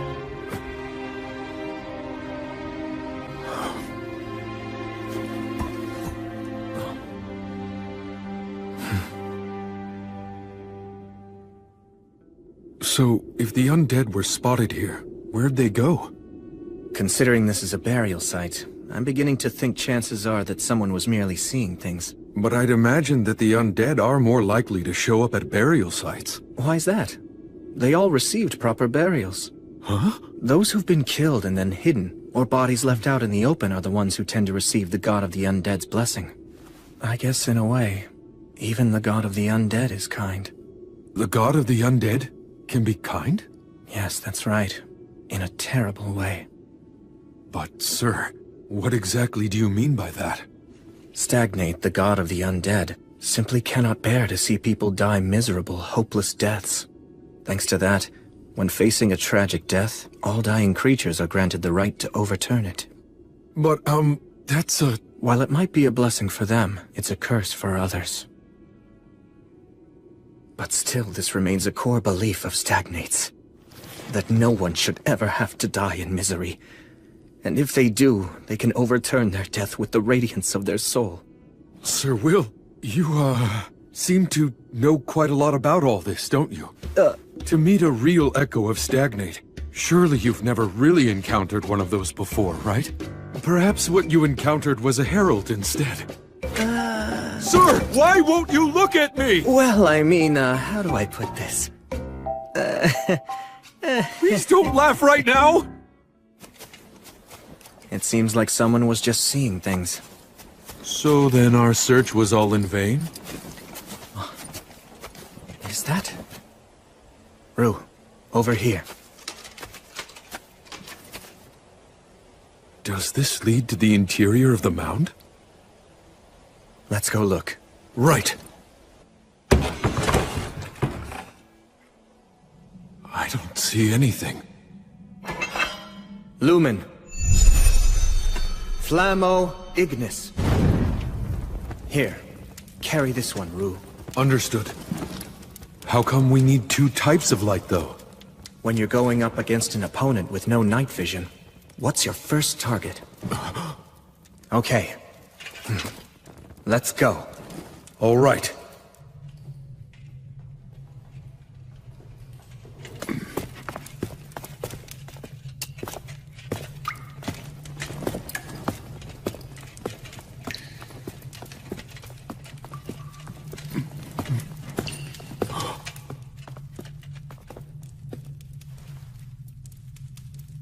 Does this lead to the innermost chamber, then?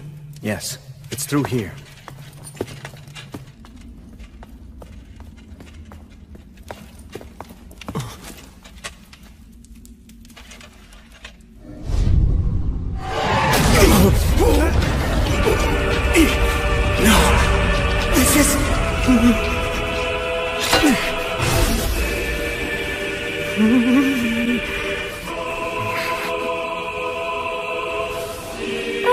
Welcome.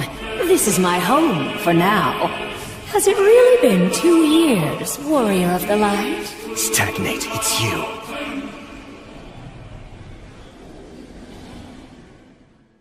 Warrior of the Light. Has it really been 2 years? It's you, Stagnate. The god of the undead? Defense isn't an option here. So we have Now to— hold on just a minute. If you two intend to fight me, you will win. The form that you see here today isn't an echo after all. A herald. Very astute. The last time we faced, you gave me an utter thrashing. Thanks to that, it's unlikely I'll be able to send an echo to this world for quite some time, no matter how hard I try. Heralds. Messengers of the gods that convey their will. I had no choice but to send a herald this time around. You doing some fishing? Again, you're very astute. You're just as sharp as you ever were, I see. They knew that if they tossed enough rumors of the undead around here as bait, there was a good chance that I'd bite. How despicable. Regular fishing is despicable as well, at least from the fish's point of view. But then, that's just how gods are. It seems that you're not here seeking revenge for our last encounter. First, an apology. Apology? The echo that you faced last time behaved shamefully in its dying moments, and for that, I am deeply ashamed. Newborn echoes tend to be very emotional and irrational. They act impulsively, and in general are rather infantile. Still, that's no excuse. The god of the undead is apologizing? You know, young dwarf, that powerful warrior you're with actually managed to kill me. All that stabbing and being stabbed, what a fiery night it was. I wasn't aware that gods had such a fondness for jokes. Look, just tell me what you want. You're no fun. I mean, really, would it kill you to humor me a little while we chat? This god can speak the words. That's what makes them so dangerous. Brave warrior who defeated me. Paladin of the Light.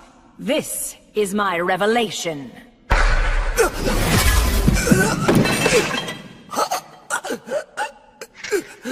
Sir Will! William, armed with the blessing of light, you will face the dragon, and you will die in defeat.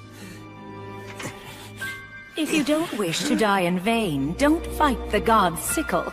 Don't face the evil dragon Valakirka. If you don't believe that what I'm saying is true, then feel free to ask the goddess Gracefield. But why? Why tell me all this? Because you've already proven that you have what it takes to be a true hero. I have a sincere love for humans, but I'm especially partial to heroes. I find that the radiance of their souls possesses a rare and true beauty. That's why I wish undeath and eternity for them. I simply cannot bear to see their souls dragged down by the fools of this world and lose their radiance to bitterness and regret. And I'd hate to see you killed by the likes of a vulgar beast such as Valakirka. Vulgar beast? During the Age of Myth, back when I was still on the side of good, I met him once. The evil dragon Valakirka, known as the God's Sickle. He fought not for any particular beliefs, but merely for the sake of victory and plunder. I'm surprised that the virtuous gods would be willing to employ him. If a mercenary isn't on your side, then he will end up on the side of your enemy. Soon after that, I betrayed the virtuous gods for the sake of my own beliefs. Many remarkable battles were fought, and several of the old gods ended up leaving this world. It's the same myth that Gus told me. But he was different. You mean... the dragon is actually a remnant from back in the Age of the Gods? Correct. And he's remained a mercenary ever since then. And that includes during the Great Uprising led by the demons from the Abyss. The Great Cataclysm 200 years ago, and the end of the Union Age. He was hired by the demon army. brought about the fall of the Rust Mountains, and then fell asleep. See, his wounds from the battle were too severe. Wait, hold on just a moment! His wounds from the battle, you say? My ancestors. Ah, of course. You are a descendant of the mountain people? I am! Well, perhaps there really is such a thing as fate after all. All right, then for you, descendants of the Iron Country, I, Stagnate, the god of the undead, shall reveal the truth. I'm sure you've heard of Arvinger, the king of the Iron Mountains. He was also a true hero. Be proud. Kaldon, the famed sword handed down through generations, took an eye from the evil dragon who survived from the Age of the Gods. Wait, is that true? It was exhilarating! He was truly a great hero. I'm so glad. So glad. I wouldn't have expected such kindness from an evil god. But this is a god who distorts the rules of life and death, and brings about disaster because their emotions drive them. William, in time, you may very well surpass even Arvinger's great achievements and succeed in slaying Valakirka. But now is not that time, I'm afraid.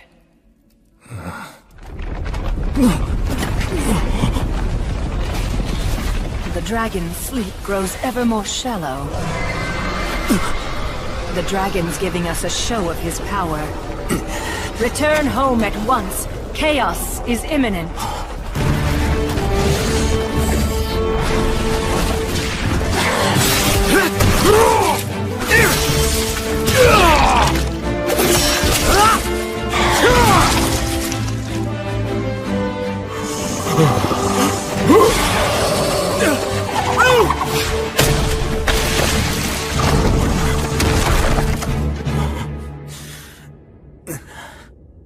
This is the cry of the dragon.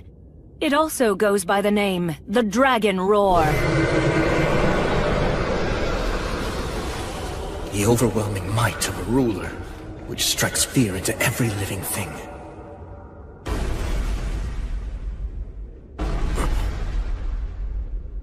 Something troublesome's coming this way. Even you will likely struggle some with this foe.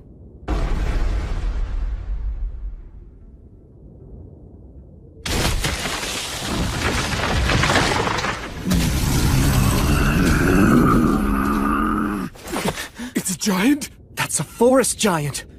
They're normally a mild-mannered race. He's been hit by the Dragon Roar. He's not in his right mind. What now? Will you kill him? Of course not. You can solve most any problem with just brute force, but that isn't the only way to solve things. So will!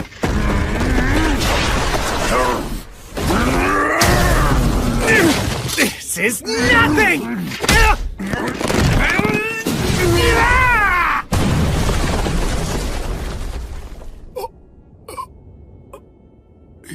Just... Through a giant. Yes. Shine the light of reason upon the fog of confusion. I'm awfully sorry about my behavior just now. Can you make it home? I think so. Oguni zoiku, e sokse uraka. Uhusama. Otenum, Roshiatagaro. Let's see. Nogarado, Reo Yanaba, O Sedo. Yeah, it really is scary, but Oko Wendabum wentem ben rekurana. Onawushum, Nezimanem ho shabe oko pascha. Oh. I am Gungar of the Jotun. Ogiho ye soyowium, no ho ne ruhuso.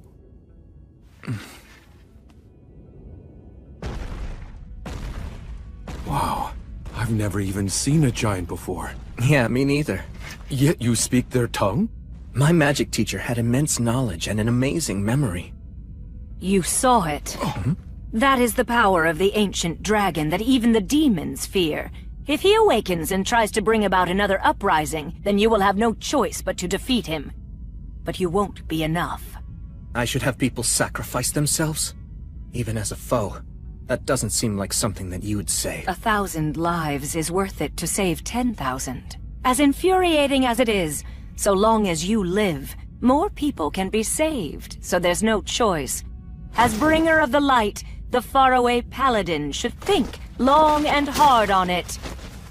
Farewell. Soon enough, we will meet again. They appear to be rather partial to you. They have their eye on me, that's all. I've heard it said that the gods wish for heroes. They send proxies to the living world to make their divine will known. You are the hero who symbolizes the goddess of light. Is that why? The god of the undead wants me to feel indebted to them. Well, knowing that, what are you planning to do now, Sir Will? Good question. I wonder what I should do. The effects of the dragon roar caused a great amount of damage throughout Beastwoods. In order to take in people who lost their homes, to treat the injured, and to subjugate the demons now running rampant, I sent adventurers out across the land. If the dragon were to awaken and happen to fly this way, it would most likely destroy not only Torchport, but Whitesails as well. There's no doubt about it. The evil dragon is accompanied by high-ranking demons. I sincerely doubt that you can defeat them on your own. Of course. There's nothing shameful about running away. I'm sure you wrote that under the assumption that I'd be the one going. That right, Bishop?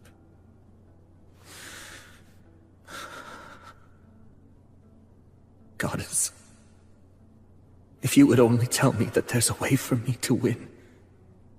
Or if you told me to fight even if I couldn't win. If you ordered me to prove my righteousness, I'm sure that back when I couldn't move forward, when I was mired in frustration, when time was just passing me by as I sat idle, I was reborn, raised with love, respected and acknowledged, and regarded as the central figure among my peers. I'm coming in. Wrestling with yourself again, huh? Yeah. So that's why you didn't notice. Take a look outside. We've got a bit of trouble. Huh? Tell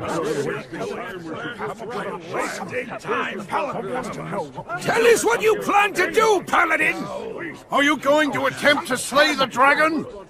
What's the point of this? Why are you asking that? We dwarfs bear the blame for not slaying the dragon! If you intend to try to slay it, then allow us to come along with you! That's enough! Please, just stop it! The dragon's a dangerous foe! The Paladin's trying to come up with a plan! Listen, I don't know what orders he's given you, but don't butt in. Stop trying to buy him more time. He hasn't ordered me to do anything! I'm just telling all of you not to panic! You dare accuse us? Look, even if all of us banded together, we couldn't even make a mark on the dragon! I'm going in there. I'm telling you to stop! Face it. At this point, all of you are even too old to defeat me! I just don't want to see any of you die in vain! Young master. Grendir. You have truly grown into a fine young man. Although, that very achievement is also the exact reason why all of us wish to die. We had wanted to fight by our king's side, and were ready to die with him. But we were denied that. We forsook our pride. Since then, we've wandered miserable for a terrible 200 years. It seemed that we had done more than enough suffering. That is what we believed. And yet now, after all that time, we've learned that that loathsome dragon still lives! What's wrong with our wish? Why shouldn't we long to continue that fight and die as we should? Just let me through! I'll ask the Paladin what he intends! No, you won't! You hear me, Grendir?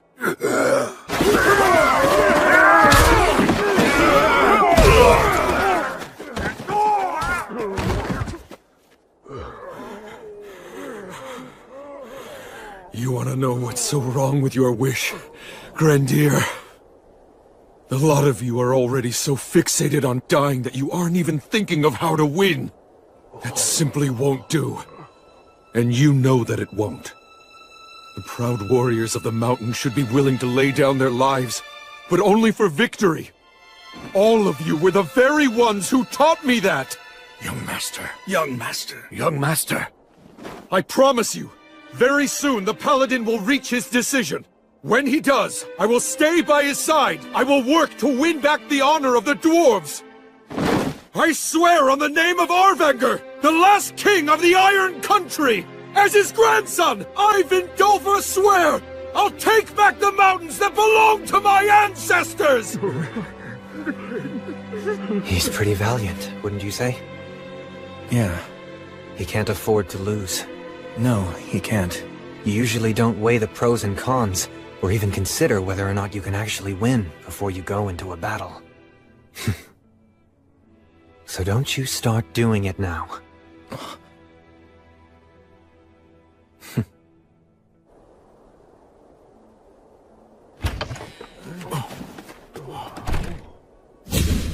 I will slay the dragon!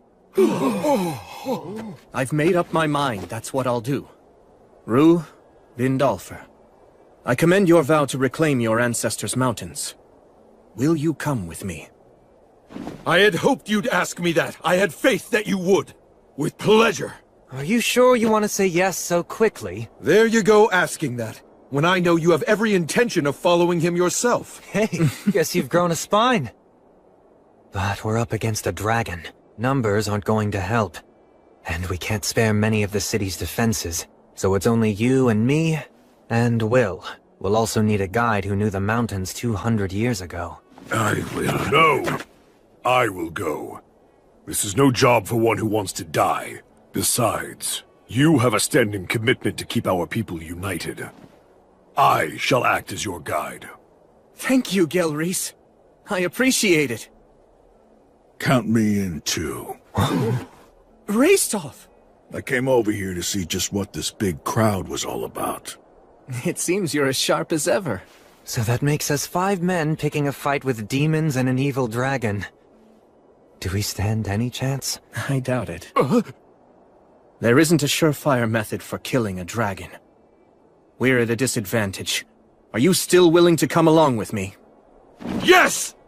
That is right where glory and honor lie. That's what a warrior's true worth is. I'm already used to having to go along with your crazy ideas.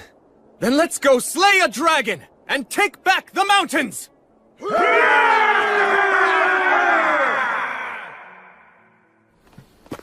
So you're going? Yeah. Then please, try to stay safe.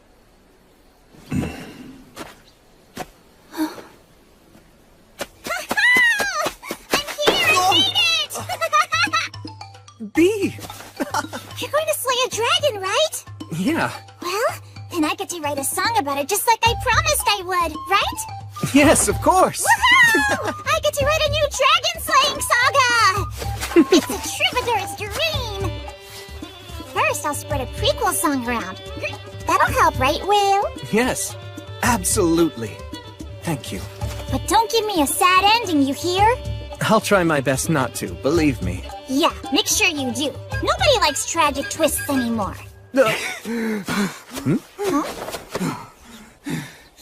Don't leave me behind like that. Sorry about that.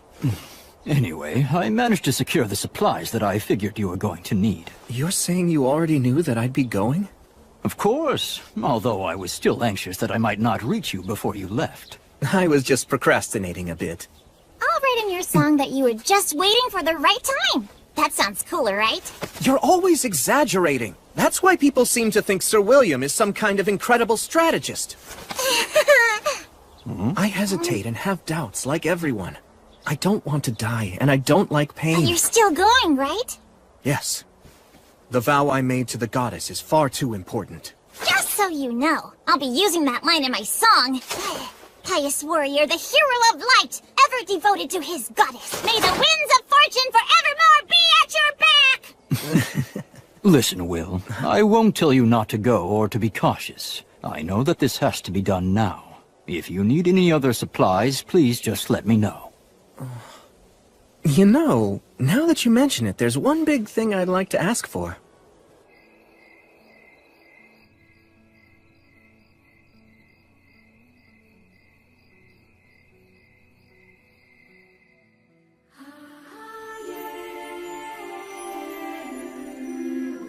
So, you're going? I must admit, I do not wish to see you die. I'm very honored. Thank you so much. You still plan to go? You insist on keeping your promise to me? Yes. Well then, I cannot say your decision defies my will. After all, that promise is shared between the two of us. Now, kneel before me.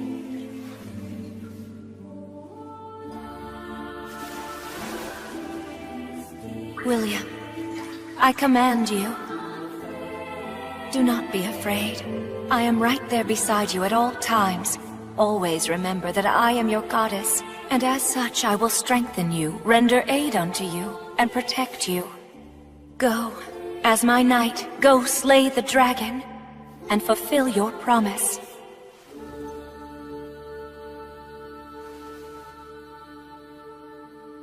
On your light.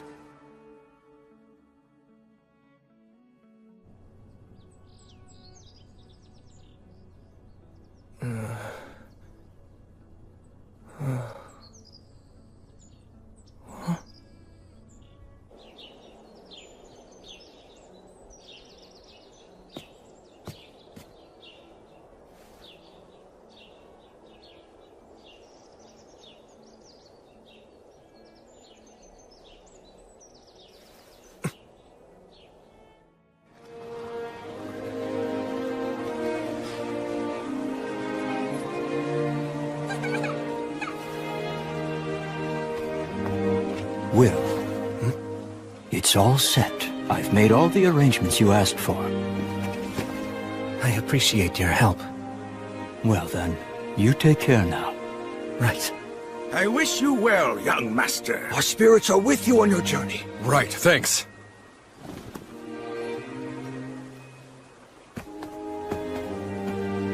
Come back soon. I'll be waiting here. Come on, can't you even be a little sociable at a time like this? Well, you know, just think of the stories I'll bring back. All right, here we go! Yeah! Time for the heroes to depart!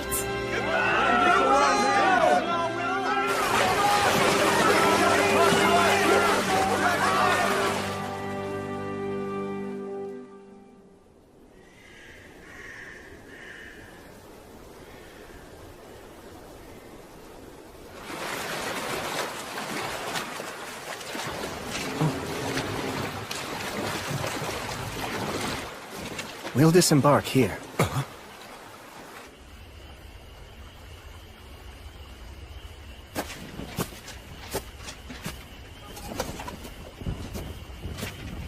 Okay, we can take it from here on out. Right. Please carry out the plan as we discussed. You bet. We'll be counting on your continued favor after this, too. Of course. You stay safe out there. Yeah.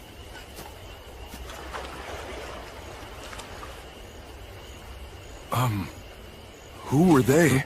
Also, what's the reason for us getting off the boat here? Should we not have gone at least a little farther? We've had a great start to our voyage downriver so far, but the demons will be on the move too. Marcus and his group will act as our body doubles to confuse them. Meanwhile, we'll head upriver.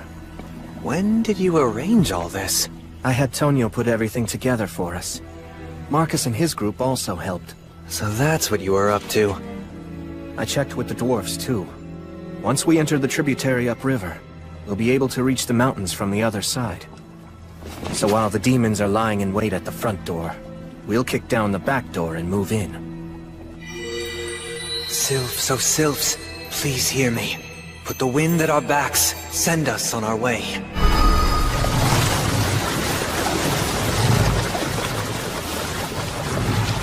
I put conceal and silence on us to make sure that we won't be easy to find. Moving at this speed, we should be there by morning.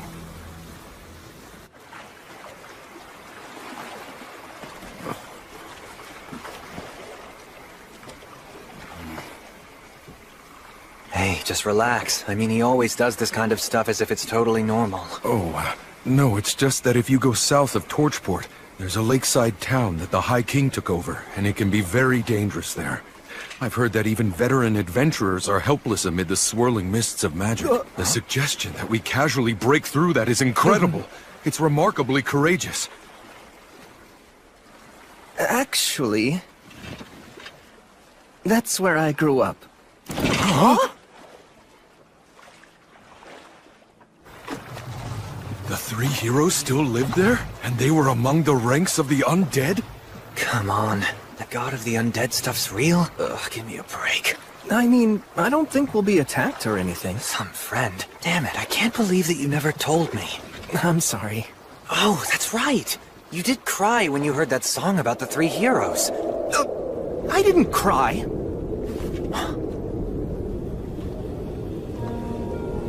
The maze fog. That's what this is, right? Yes. It's grandfather's magic. Like the maze alley magic? This is the higher version of what protects the Academy? I heard rumors, but never seen it. That makes it top-ranked magic, then! A human who'll only live a few decades can actually learn and use this? Really? Yes, really. And he'll even whip out the words of obliteration in battle. What? Hang on, I'll create a path through this for us. That's so like Gus.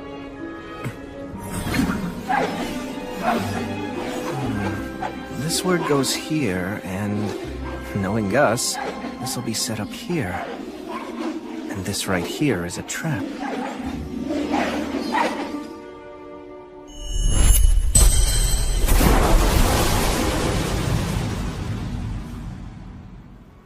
All right, let's go.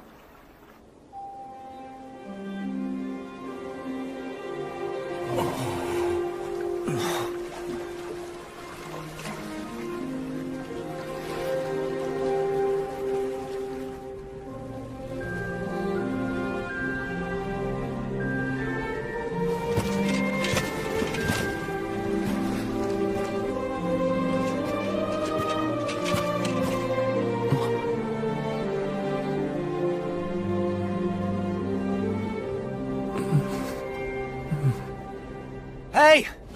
Huh? Go on ahead. Thanks so much.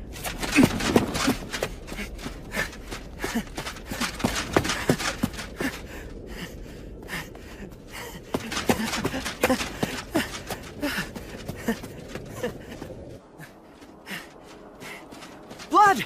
Mary!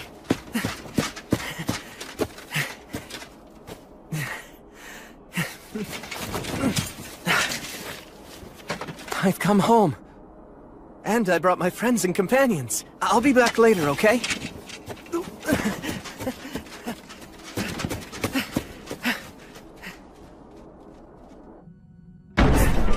Gus, I'm home!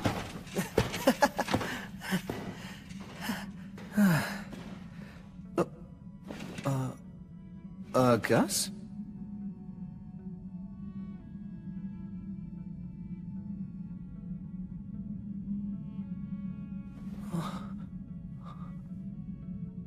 No, no way.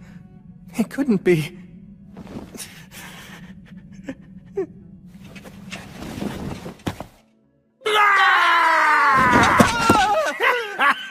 Carelessness is the greatest enemy.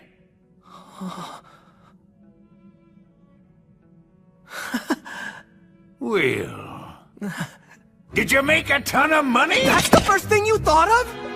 How about something like, hey, you're still alive? I knew that the boy Blood Mary and I raised together would never die so easily. I wasn't worried about that.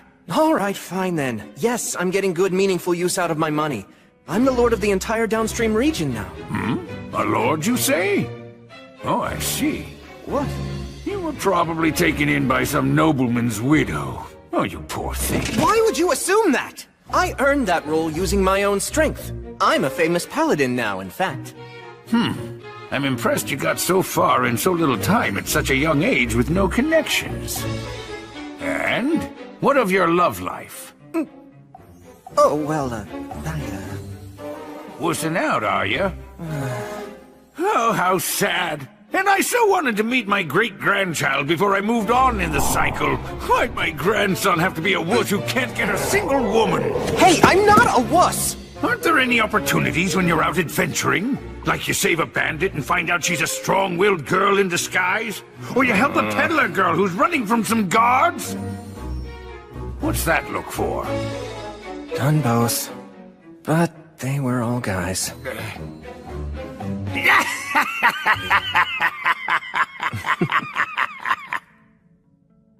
You know, I'm so glad you've come back, Will. Welcome home.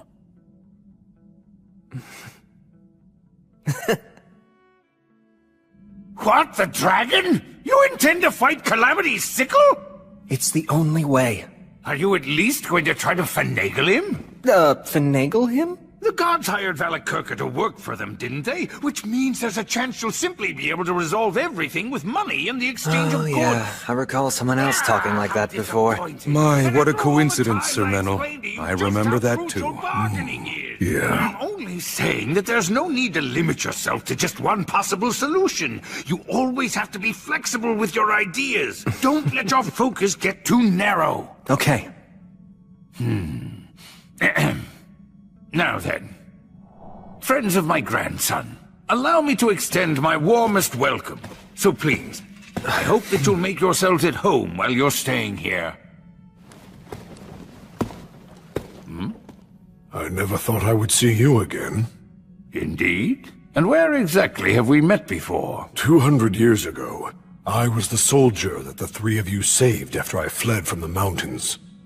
I had no idea back then that you were the renowned wandering sage. Oh, you're that inexperienced injured soldier? Oh my word, you have really aged. Yes, indeed. I've grown old. Thanks to your help, I survived. I came to serve a new ruler. Now I'm able to walk the same path as your grandson, Sir William. How serendipitous.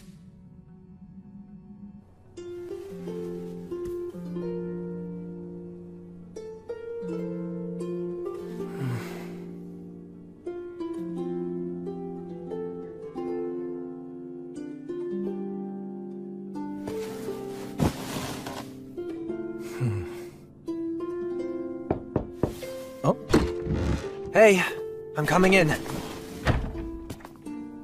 Was this your room? Yeah. You know, that Gus guy is really something else. I thought for sure you'd say he's more lowbrow than you expected. I mean, he is, but it's more like when he showed me the way here, I felt like he could see everything about me.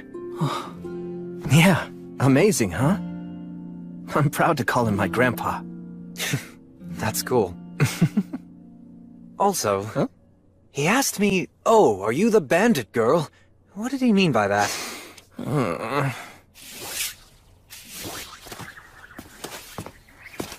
Gus, got a minute? Huh? You want to know about Valakirka? Yeah. The evil dragon Valakirka. I've never seen him with my own two eyes either. I would have liked to have tried bargaining with him if I'd ever had the chance. If the demons hadn't been the ones to employ him as a mercenary, then all those heroic lives would never have been lost. If you really do intend to fight him, you're going to want to aim for his old wounds. Dragon scales are very tough. I doubt that even blood would be able to cut through them and reach the dragon's flesh. What about the words of obliteration? Only if they land right. I thought so.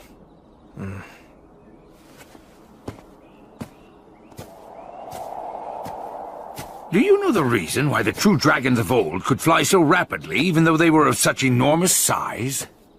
Because words are able to race quickly through the air. Exactly. The dragons of old reside within myths. As such, they are far closer to the words than those of us who live today are. Which means if it comes down to a battle of magic, you'll lose. He has the advantage in magic, huh? His constitution, along with the physical strength and hardiness it provides him, are no joke. You're disadvantaged in close combat, too. To phrase it like blood might, he has got you beat in muscle. The typical strategy used to beat a dragon is an ambush. However, Valakirka is likely using the demons as an early warning system. I'm really starting to see why the god of the undead tried to stop me. Stagnate did, huh? Did a herald come to you? Yeah, in the form of a crow. Huh. Sounds like you've got an admirer. I hate to agree, but... Stagnate thinks the way all gods think. You can't keep up, and talk about being overly friendly for a god, and impertinent to boot. Although, I have to admit that I am still somewhat grateful. Stagnate gave me the chance to live as one of the undead and keep raising you, and allowed Blood and Mary to die happy as well.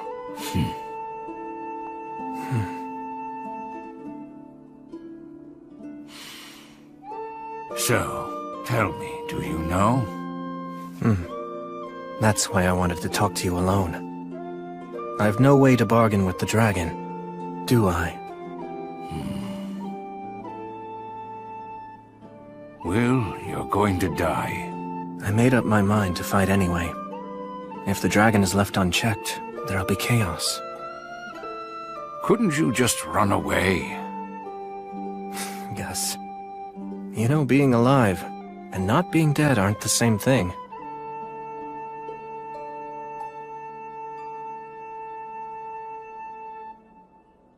Well, I guess there's nothing more I can say. Oh, yeah. There's something I've been wanting to ask. I heard the story of how the three of you killed the wyvern. Oh? Well, there was a boy and a half-elf girl that you lent some money to, remember? Oh, that brings back memories. Of course I remember that. They were promoted and became nobility. The old half-elf lady is still waiting for you to this day. Mind if I collect the debt she owes in your place? Oh, well, getting one's money is important after all. You can't do that if you're dead. And when you borrow something, you have to make sure to return it. It's fine by me, then. If that's the case and you're gonna go through the trouble of collecting that debt for me, I can't just sit around and let you die. Oh. The equipment used by the compatriots who battled the High King is still kept here in the city. Why not refurbish it for your own use? For you and your companions?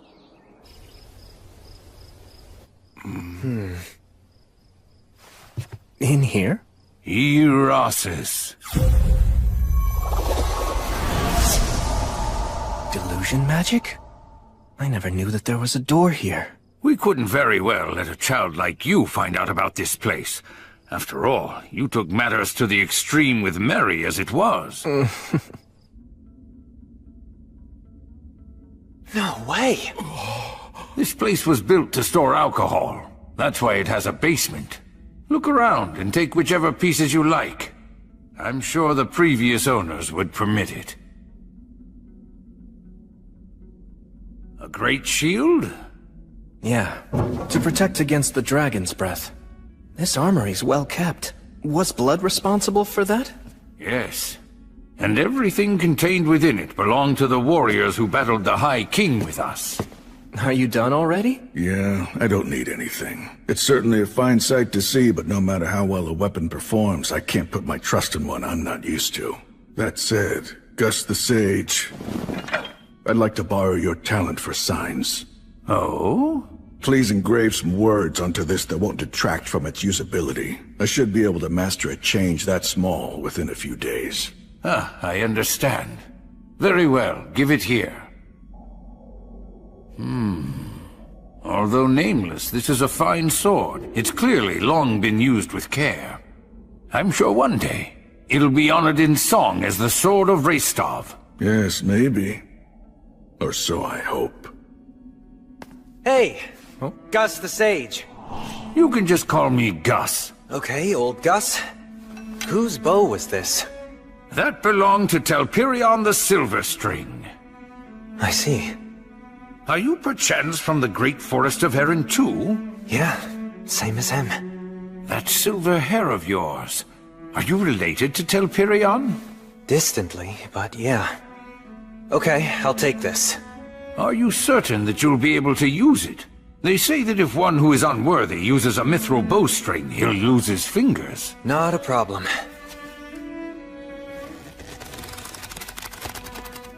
See?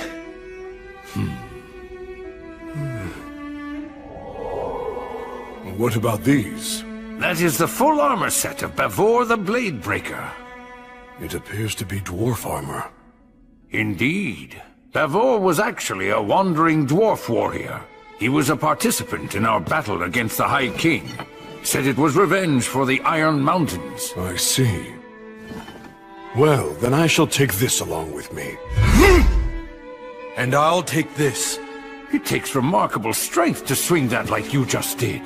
Can you tell me about the person who used this before? That weapon belonged to Ewing the Fierce. He always wore a smile on his face. He didn't very much care for fighting. If the world had been at peace, perhaps he would have taken a different path and become a fine farmer. That's right. Ewing, Bavor, Telperion, all of them gave their lives in order to defeat the High King. All the weapons and armor pieces within this depot, every single one of them was so important to someone. And each has its own story to tell. Wherever their owners are now, I pray that they find guidance and repose. Hey. Huh? Once we return from taking care of the demons and the dragon, is it okay if I bring a troubadour girl I know back here?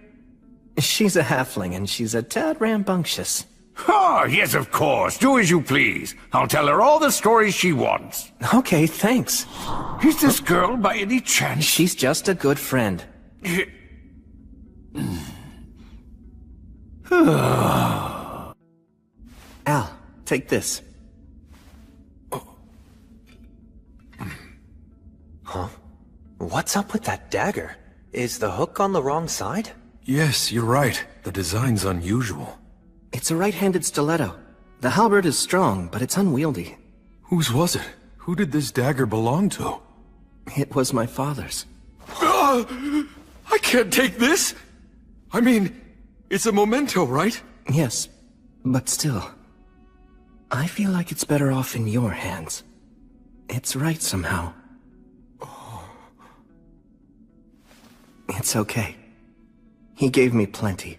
He gave me many valuable things. All right. Let's finish this before the others come back with the food. You could have just let me take care of all this myself. It'll go faster if we work together. Besides, you're royalty, aren't you? Well, only a name. Honestly, I've often wondered why I couldn't have been born to another family who ran something simple, like a workshop. Although if you'd been born to a family like that, you'd probably say to yourself, maybe I'm actually a prince descended from the royalty of some fallen nation, and it's my duty and destiny to rebuild my kingdom. I wish I could tell that version of myself that trying to rebuild a kingdom isn't as great as it sounds. Even so, you'll still do it, right? Yes, I will. In truth, all of my people long for their homeland. If putting my life on the line will inspire them, I'm happy to do it. I think that would be truly wonderful. But I feel like I've dragged you into my own problems. You haven't. I always knew that I'd have to fight too. If I abandoned this place now, I'd never be able to face my parents or Gus again. Besides, I want to do something I'm proud of. When I return to the Goddess of Light's side one day, I want to be able to tell her I lived my life the best I could, and show off a little, you know? So I won't run. I'll fight the dragon. It's because of you that I made that decision. So thank you. I ought to be the one who's thanking you. I swear on your father's dagger, no matter how this may end, I won't regret anything. I'm counting on you, and I trust in you. All right. You guys!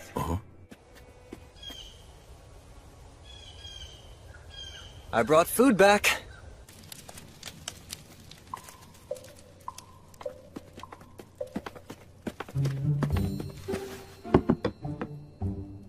Hey, it's fine you didn't catch fish. Just a fluke. Yeah.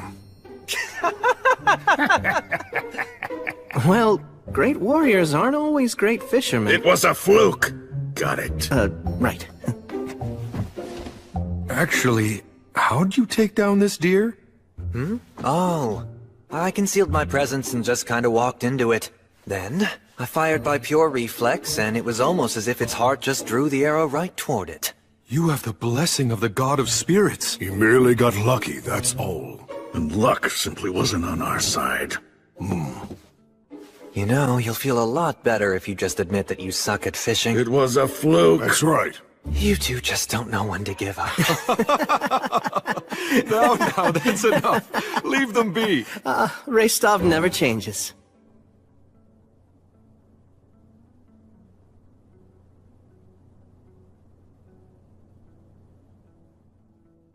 Will, are you afraid of me? No way. Of course not. Listen close. Humans have flesh that feels warm to the touch, and they breathe air in and out. You should get used to how humans look. I'm sure that one day you're going to make other friends, and they probably aren't going to look like the three of us do. It'll be fine, really. I'm not afraid of you at all, Mary. I won't be afraid of other people I meet either. I'm so glad. My mind's at ease now. Will, there very well may come a day when you'll feel regretful. Huh? Valor is the strength to destroy injustice, but at the same time, it is a curse. A curse? Because you know you're strong, there are times when you can't give up, even if it means your own death. I'm only teaching you to fight because it's something I want to do. I'll understand if you hate me for it. Hate you? There's no way! Blood, I can never hate you! That's so.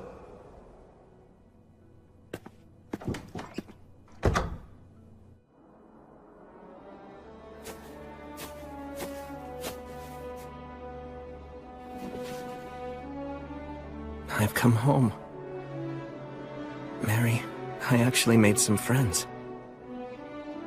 And it's all thanks to you, Blood, that I made it this far. It's tough not having you two around, but I'm managing. Because I remember the last things you both said to me. And that's what helps me see these things through. I have to leave now. Oh, Gus. So you're leaving then? In the morning. Valakurka is an absolute warmonger through and through. He can only survive amid the chaos of war. It's unlikely that you can avoid a fight. And besides, the only one who's even capable of posing a threat to him right now is you. Not true. The fact is, I'm not strong enough. At this point, a dragon could easily defeat me without using its full power. Chances are that you're going to die. Both you and your friends. And even if you somehow manage to survive, that doesn't mean someone else won't die. It seems this place is your last stop. You could run away. If I threw it all away to survive, it'd just mean I wasn't dead. In this life and my past one, I learned that that's simply not good enough. I'm pretty sure that all the others feel the same way. Al, Menel, Restov, and Gelreese, they've all come prepared. Maybe even more so than me. Besides, in spite of the odds, we don't intend to die. Honestly, it's mystifying. Just who do you take after? Good question. Then you should attack the dragon as soon as possible, before his body has had a chance to fully heal. The wound to the eye that King Arvanger gave him. You have no idea of just how deeply I wish that I could go along with you and help you out. But yet, when it matters the most, I'm of no use to you at all. Honestly, just hearing you say that is enough. It's okay. You can stay here. Please watch over Blood and Mary. I'll be waiting.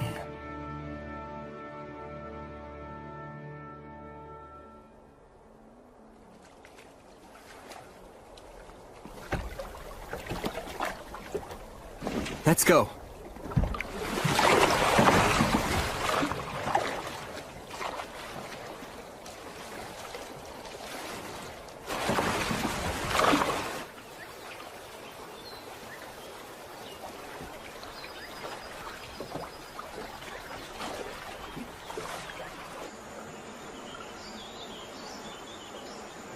We need to take this tributary, don't we? So the map says. Any changes in the terrain and we turn back. All right. Sylphs, oh sylphs, please hear me. Put the wind at our backs and send us on our way.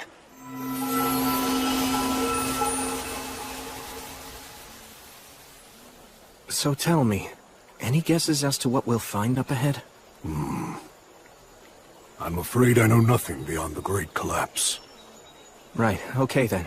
However, I do know that before the Great Collapse, there was an elven forest to the west of the Iron Country. It was called Lothdor. Hold on, Lothdor? As in Land of Flowers? You know the elven language. Somewhat. Gus taught me enough of it to get by. Lothdor, huh? I've heard of it before. Pass beyond the Iron Country, where dwarfs dwell within caves. Cross the shining rainbow bridge, and there is where you shall find Lothdor. Lyres of silver and flutes of gold sing the song of Remirath. What was that? A travel song from my homeland. That brings back memories. Although in truth, the Iron Country didn't have a very good relationship with the elves of Lothdor. Oh, because of the logging? You know the history well. It's just that something similar happened in my homeland. Skirmishes between our people grew violent on occasion. Sometimes we hated each other. Regardless of that, they still remained our neighbors. They excelled at song and the spirit arts. Yet they were also a proud and ill-tempered people. Despite our differences, we had a certain respect for them. And in their own way, they had respect for us too. And during the Great Collapse? I only know they withdrew into the forest and kept resisting. They absolutely would not give up no matter what. Perhaps they managed to survive. Elves live long lives after all. And maybe...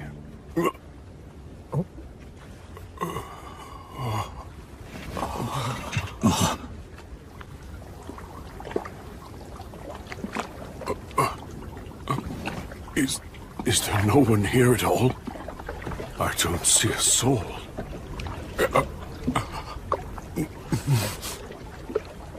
How regrettable. Looks like in 200 years, the flow of the river has changed. You know, this landscape looks rather familiar. Words of taboo. Yeah, if the elves really did sequester themselves in the forest, then there wouldn't be anything that anyone could do to discover them. So demons cursed the forest with rot. We must destroy them. You said it. We can't let them live. But first... Yeah.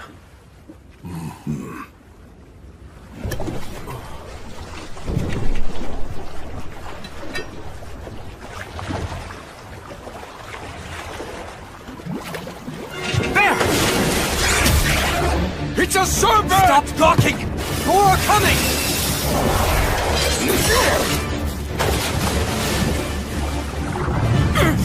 Metal, full speed! Yeah, I know! Sylphs, oh Sylphs, please hear me! Put the wind at our backs and send us on our way! Damn it!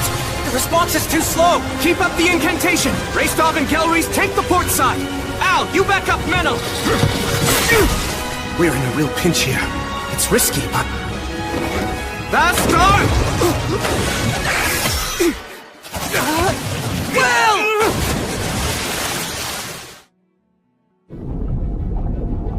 I can't see a thing. In which case...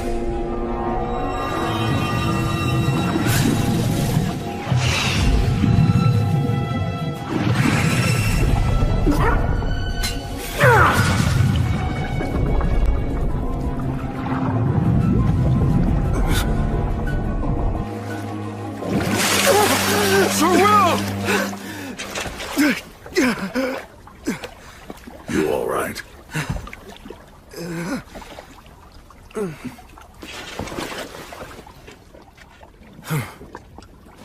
Now, Vastare!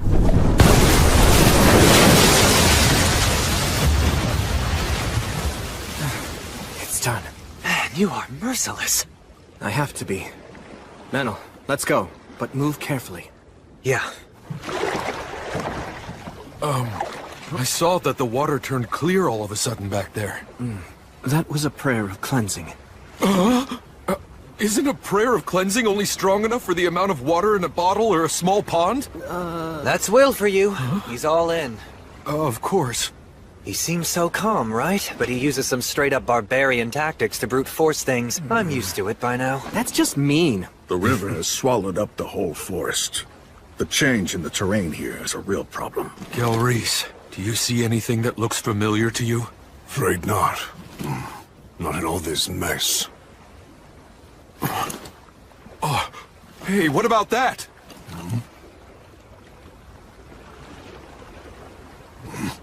Going by that style of architecture, it's definitely elven workmanship.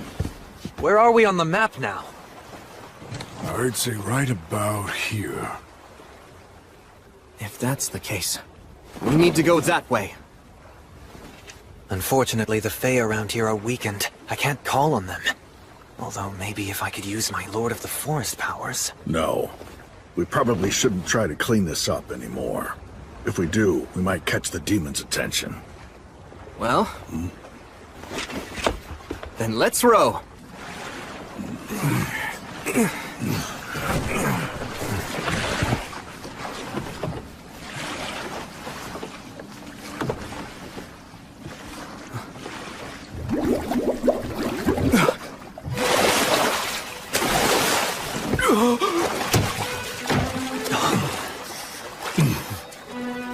Enemies?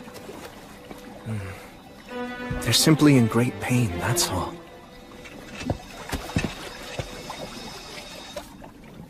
It's okay. Everything is all right. After this, none of you will curse anyone anymore. You won't haunt or torment.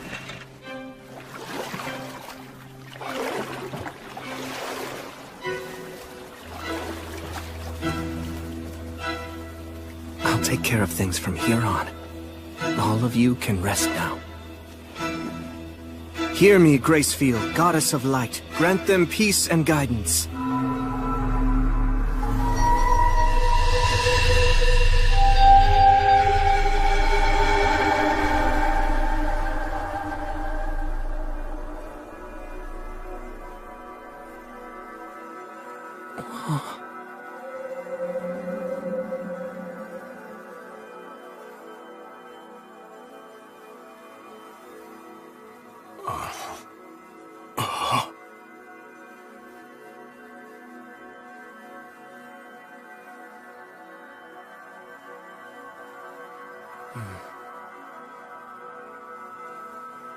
You're saying that we should go that way, as quickly as possible?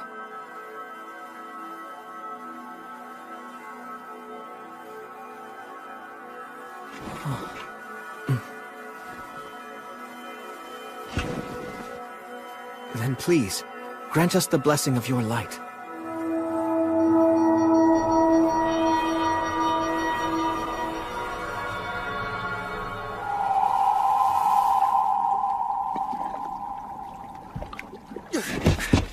Let's go! Come on, full speed that way! Right now! Move it!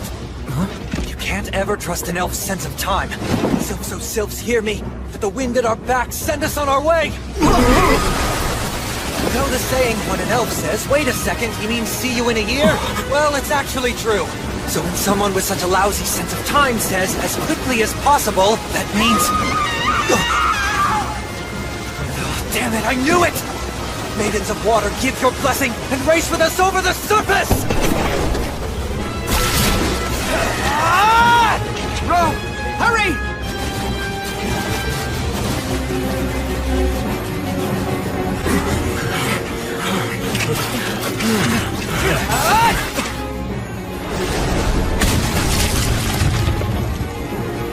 Metal!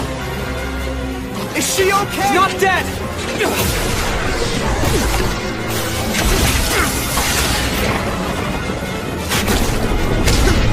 Damn it!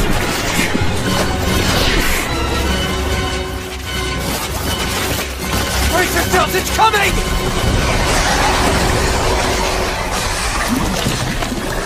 Hydra. Sagita Flamium! Fire hurts it! Right! Al, Gelreese, and Raystov, stay in front! Menel, take her and swap with me! Right! I'll stay in the rear. From there, I'll burn its heads. The rest of you, stay in front! Right! Got it! Ready to go!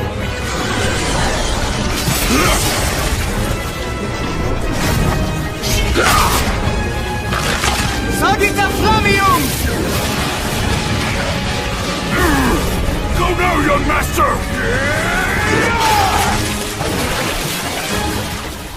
It's over. Well, looks like I'm not needed here anymore. Fine, I don't want to waste my arrows.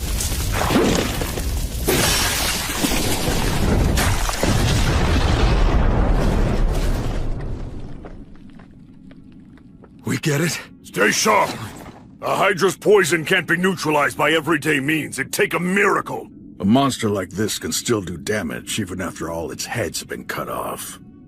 You don't want to suddenly find yourself hurt fighting its death throes. Will! Help her out. She's been bitten. Hang in there. I'll heal you right away. You can't. Hydra. Poison deadly. This is bad. The prayer of healing won't work if she refuses it. Just stop talking! No. Up north. My people's... village. Enough, my brethren. Come on, let him help you. Just stop! Breath. Run. He's no ordinary priest. You can be saved, fellow forest dweller. So please, accept his miracle. Now pray!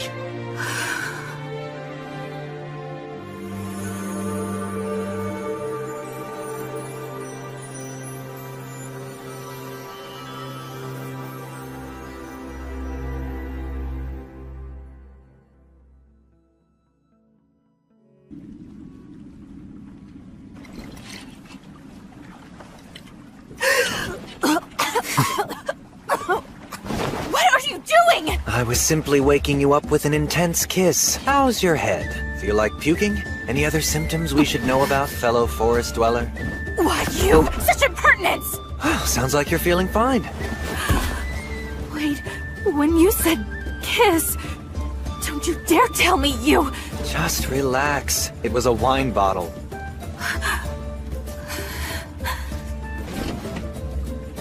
Erendra rumen komen tiarmo. Sorry for startling you. I wasn't taught a lot of manners. I am Menaldor of Isil. And I am called Dinalind of Remirath. I was named after the swift-winged eagle who appears beneath the silver moon. May our fateful meeting be singularly blessed. You are clearly a young lady who embodies the enchanting silence of the shining stars. So you can speak with propriety. Frankly speaking, elf etiquette really isn't my thing, and I think we should leave it at that. My deepest apologies. May I assume that you are the leader of this group? It's a pleasure to meet you. My name is Dinalind. And I am William G. Merryblood. You saved my life earlier. From the bottom of my heart, you have my most profound thanks. Slay the dragon? Just you five? Seriously? You think we'd come this far into the middle of nowhere for nothing? I could believe that you'd do so, perhaps. But I'm sure that William wouldn't. He seems quite honest and sincere. I realize it's crazy. But even so, we still have to do it. I see. You are very brave. Why were you taking on a Hydra in a place like that anyway? It's somewhat of a long story, I'm afraid. We should eat first before hearing it then. You can't trust what an elf really means by somewhat.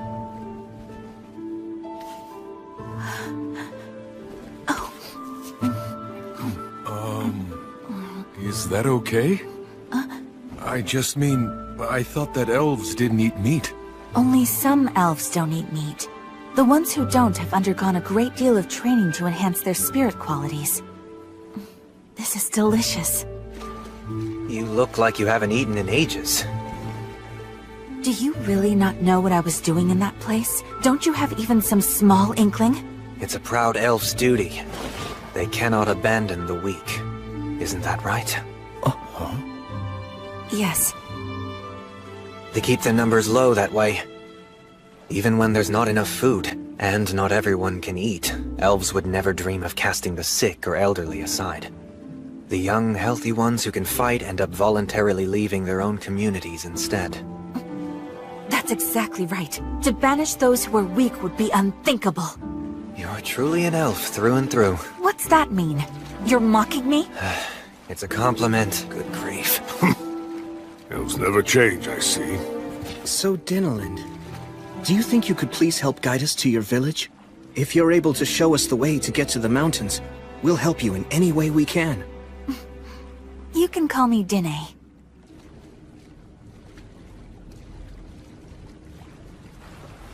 This all looks pretty bad. There's more than only the demon's words of taboo at work here. That's true. It's the evil dragon's miasma. The evil dragon? It defiles the forest, degrading it year after year, killing it bit by bit. And there are more and more strange beasts. All of this fog and mire. It blocks contact between our clans. The mountains, our only true landmark, are now the dragon and demon's den.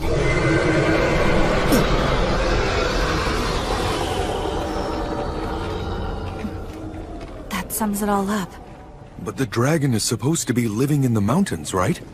How has the miasma come this far? Through underground tunnels, built by the dwarfs. By using the tunnels, the dragon's miasma pours into every corner of the forest. So then we're... Don't be worried. Your people aren't to blame.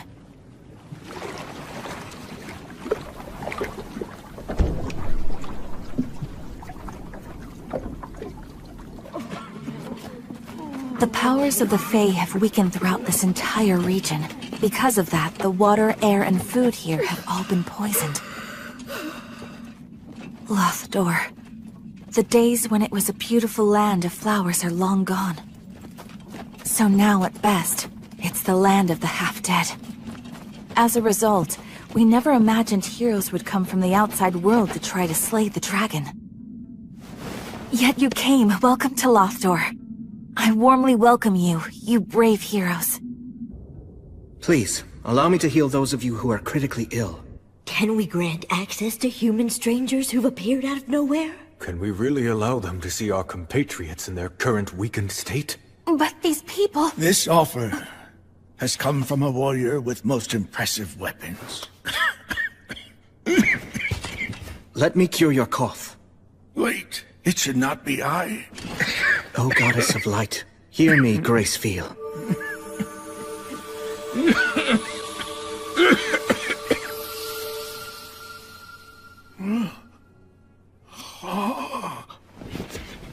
My cough. It's gone. Oh. Gather all those with the most severe symptoms. If there's anyone too critical to move, then I'll go to them. Oh, but healing through blessings takes a great toll on one's vitality and on their ability to concentrate. If you heal so many... If it's just 100 or 2, it won't be a problem. I can heal them all.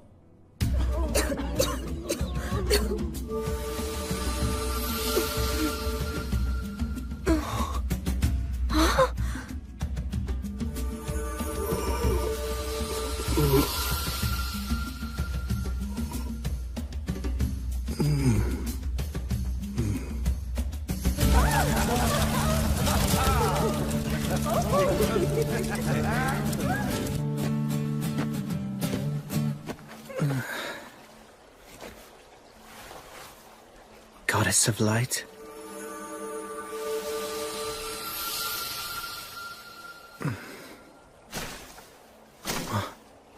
You're using a poison-neutralizing blessing to sober yourself up? How tasteless. This is enemy territory. I can't relax. Is your journey going well so far? It is for now, at least. A little warning from Gracefield, huh? I hope you're aware that Gracefield truly does love you. Wouldn't you like me to love you as well? What do you say? Please spare me your jokes. Well, go on. What do you want? Only to deliver a warning. This will likely be the last chance for you to abandon your mission.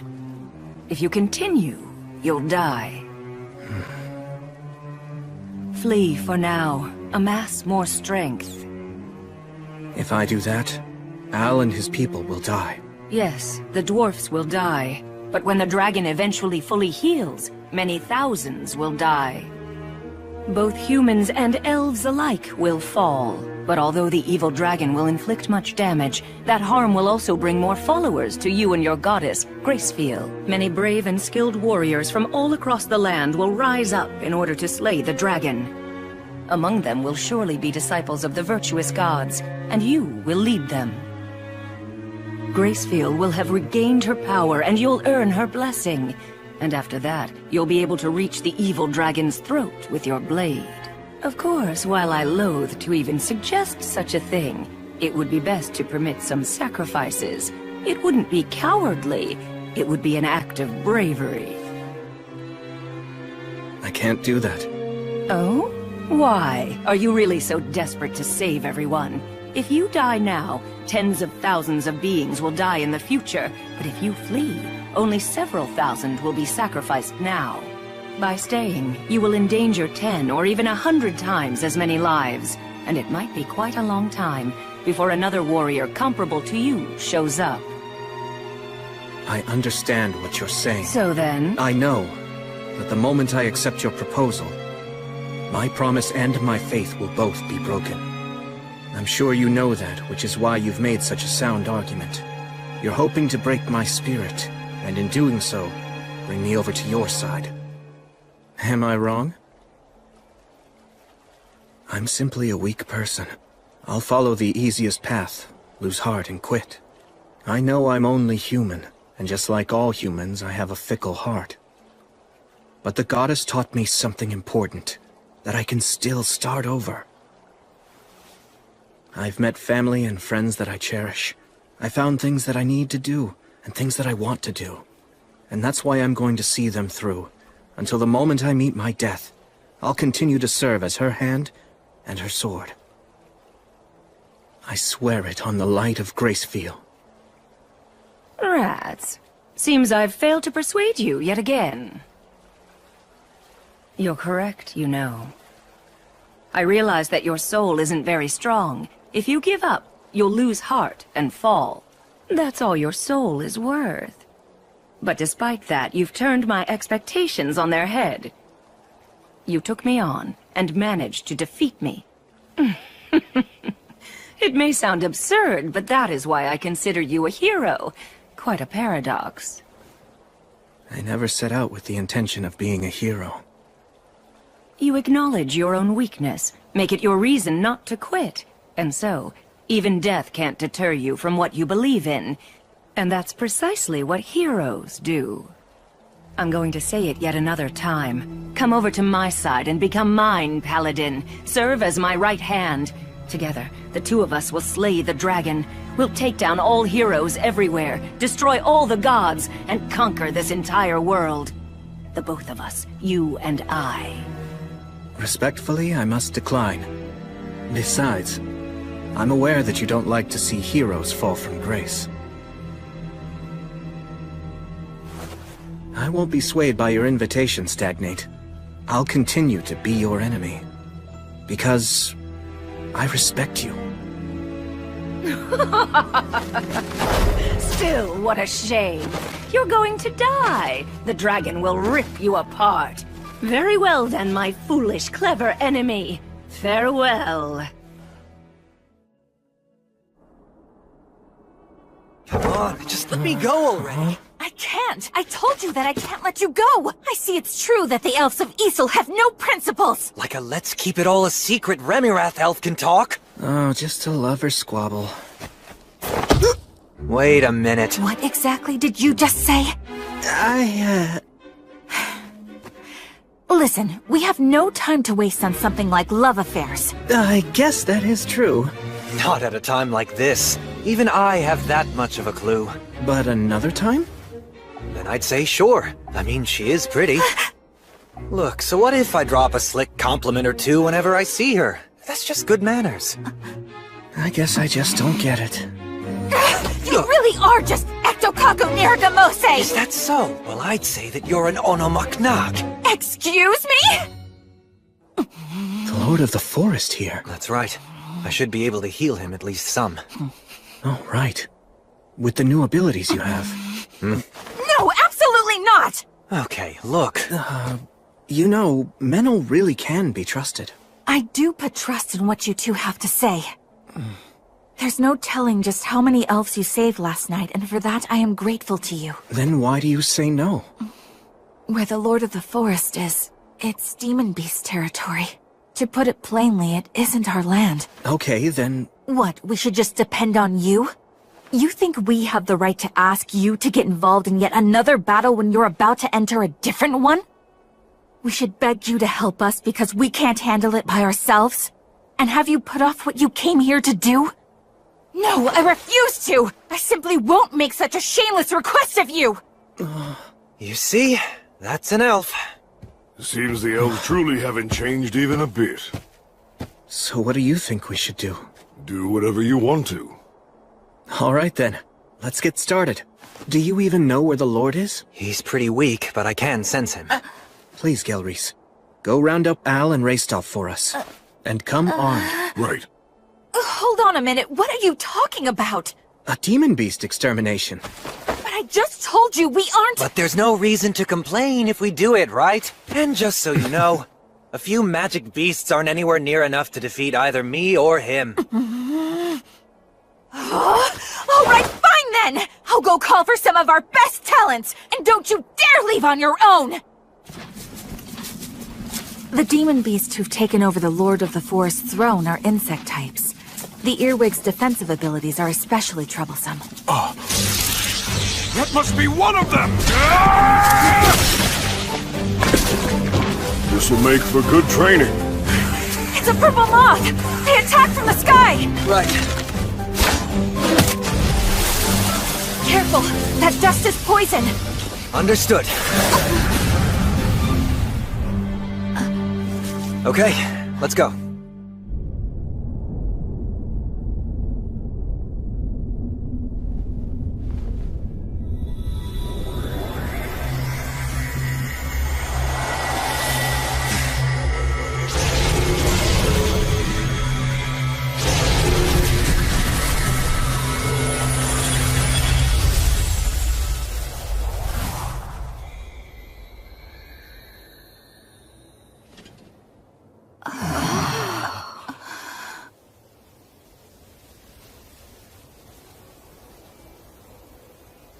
Nicely done there. Of course. William? Are you quite sure about this? Why do you ask? Well, it's just that if the dragon or the demons notice what you're doing... Yes, that would be bad. Well then... But still, if we ignore this and move on, then that would be worse. Al, Raystov, Gelreese, I'm sorry for getting you all involved in my problem. You don't need to worry about that. After all, the truth of the matter is, if it weren't for you, then we never would have been able to make it this far. The young master is absolutely right. Agreed. Nothing new there. I'm more worried about you. You're planning to charge straight in, right? Yes. What? Charge straight in? Could you please show me to the nearest underground tunnel entrance? One that leads to the Rust Mountains where the dragon is right now. If the enemy is going to find us, better sooner than later. I beg you, please. Very well, then. I'll send someone back to inform the villagers. The rest of us will come along. We'll face the dragon with you. We can act as decoys or shields, at least. I'm sorry. You're just too weak. We can't afford to take anyone who'll slow us down. After everything that you've done for us, you'll simply march to your death? Yes. How humiliating. Very well. We shall do as you say. But Dinalin, we must go! Yeah, all of this is just too... Would you add another layer to our shame by refusing to acknowledge our weakness? No matter how hard we may fight, right now we're simply too sick and frail. We are weaklings. This way. Follow me. should have let me handle that. I couldn't. It needed to come from me. The West Gate. Never in my life did I dream that I'd ever come here again. This is it. This is the entrance to the Iron Country. So you're really going to continue on then? Yes. Pulsate et aperiatur vobis. Al, knock on the door. That is the signal. Sir Will. Are you sure I should be the one?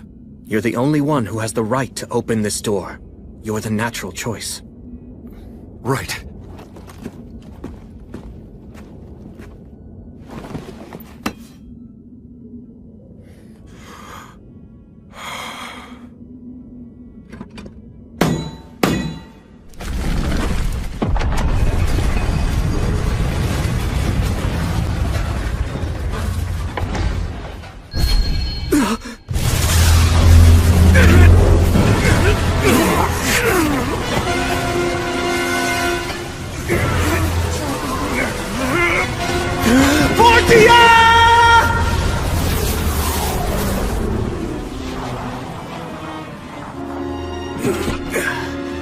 It seems that they did notice us. Calamity Sickle. The evil dragon, Valakirka. Damn it.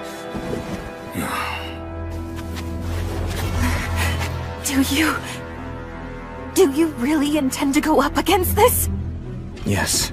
This is the reason we came. Lumen. We came here to reclaim the mountains. To reclaim peace. So we're going in. Wait! We won't forget our debt to you.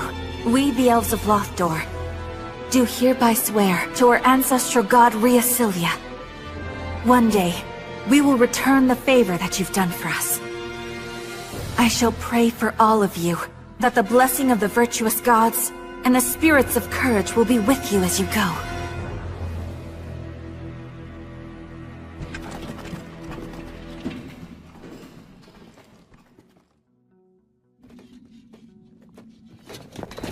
Wait!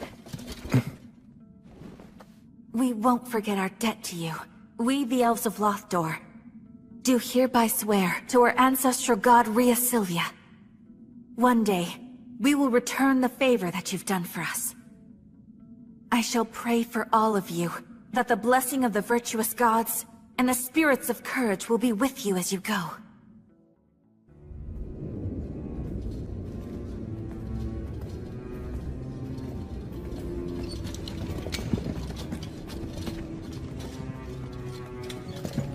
Oh, man. Let's not stay here too long.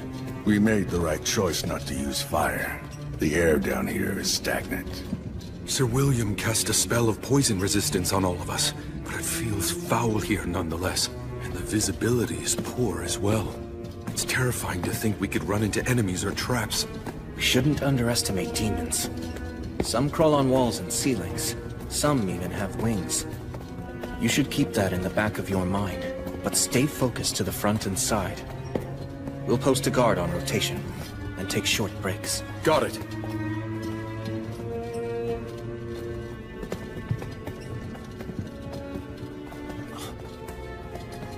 Hold it! A trap. I'll disarm it. Do you know where we are in these tunnels now? We should be close to approaching a hall of stone. The tunnels diverge drastically from that point. We're all good now. Come on. Okay. I'm surprised. Yeah. We haven't been attacked by demons, not even once. So, that means that we were wrong about the dragon and the demons? They aren't working together? We can't say that for certain yet.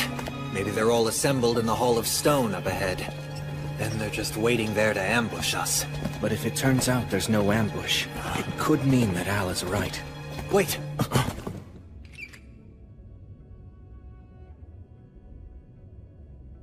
What is it? I heard something. Like the sound of clanking metal. And footsteps as well. Do you think it's an ambush? Don't know. All that I can really say for sure is that something's out there. So, then does that mean this is, Yeah.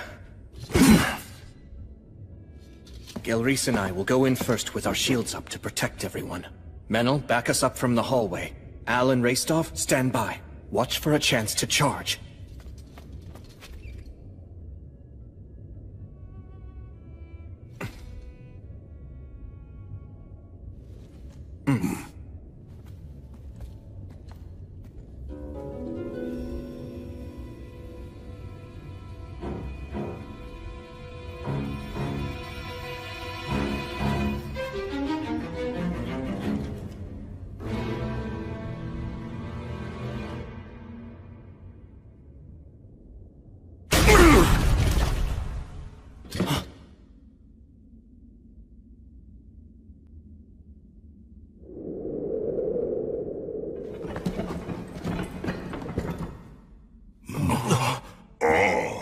A couple dwarves. Humans and an elf, too. But I thought that Lothdor had fallen. Did this one escape? Don't worry, brethren. You're safe here.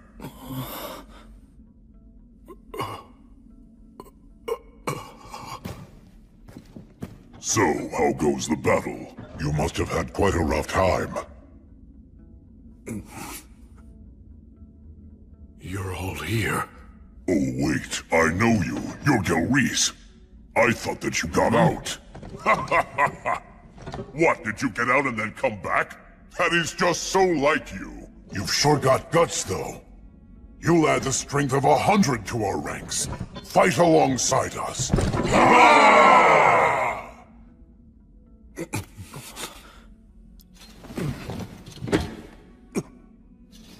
Al, you... I think that I ought to be the one to tell them.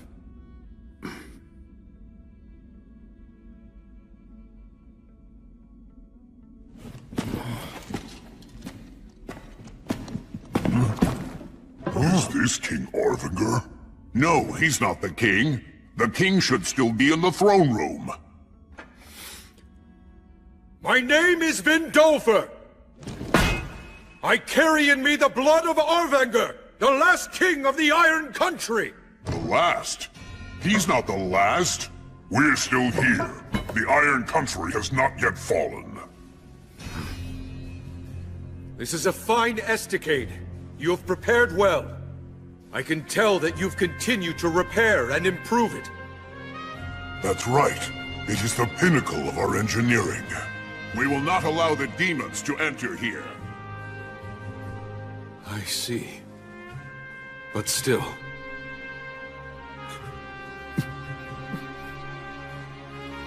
Despite all of this, the Iron Country has fallen! All of the warriors have died, and the great King Arvinger is dead! Lothdor tragically withered away, and the Iron Country is now the Rust Mountains. Demons and a dragon lurk here! No, that simply cannot be. The Iron Country. It cannot fall. You know it's true! Do not avert your eyes from the truth, brave dwarf warriors! It was my grandfather, Arvinger, who struck back at the evil dragon and took one of his eyes! A heroic act celebrated by the gods themselves! And now, I, Vindolfer, have committed to carrying on his heroism! I'm here with the heroes of the present day! It's true that the Iron Country has fallen, but I pray that all who are lost may now sit at the side of our ancestral god Blaze, as well as that of Gracefield, goddess of light. So I hereby take an oath, on the names of all the virtuous gods and our ancestral spirits, that no matter what, I will restore the Iron Country's glory. The kiln fires yet burn, and their flames will spread, burning away all the rust. Soon the Rust Mountains will be the Iron Mountains once again!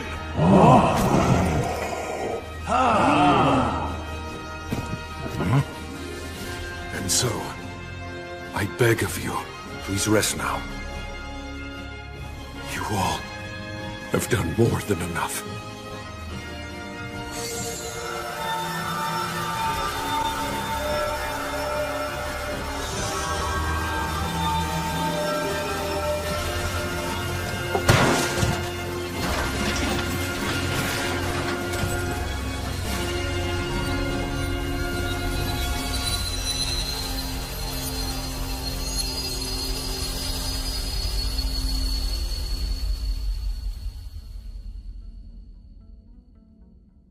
Good job.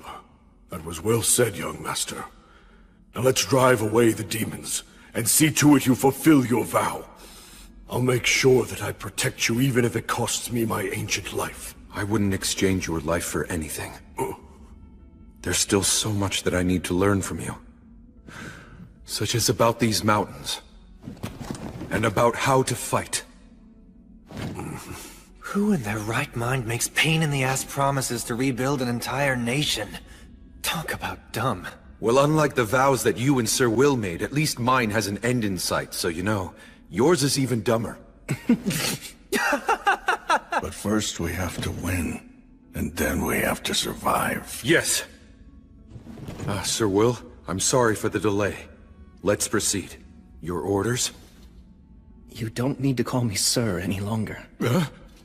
I can't very well make a king be my thane. But... No! You are still Sir Will! The peerless knight I admire. I respect you deeply. I see. Guess I can't stop you then. What you did back there was commendable. I'm sure that they all felt blessed as well. Right. But should I also feel somewhat grateful to the god of the undead, or shouldn't I?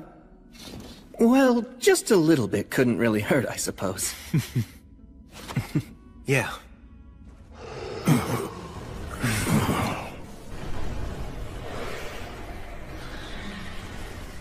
I know this had to be done, but it looks like we've lost too much time.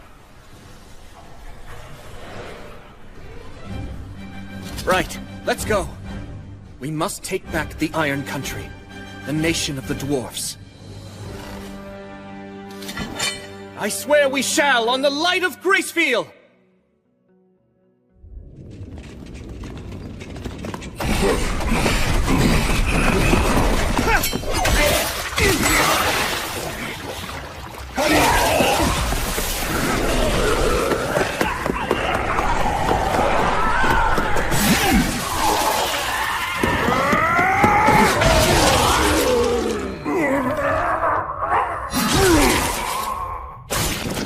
Take a right at the next junction!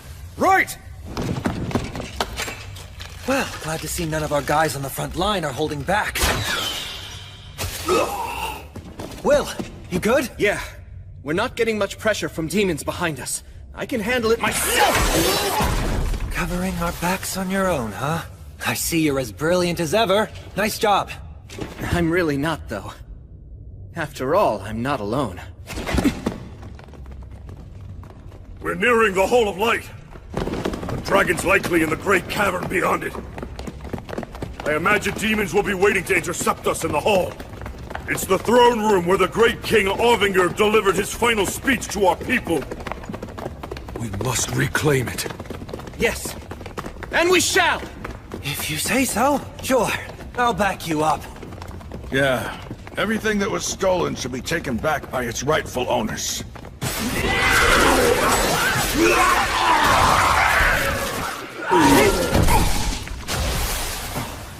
Is that...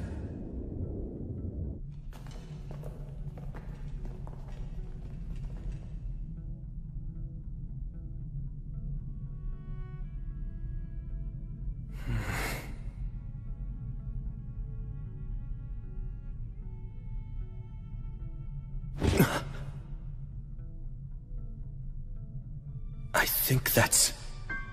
the General Scarabaeus.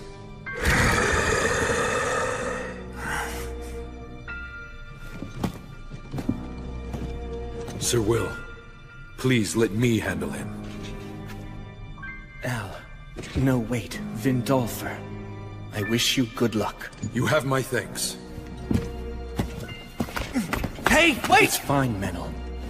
Let him do this. Hang on a minute. That's a general. It's way out of his league. Still, this is Al's battle now. It's a king's battle to reclaim his throne.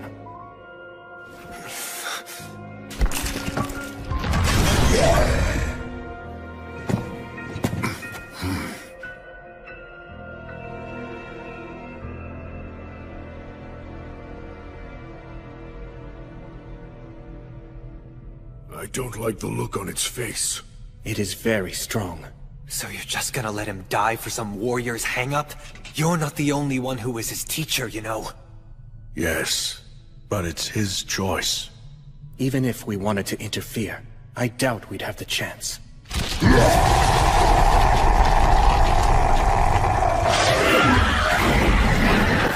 see what you mean.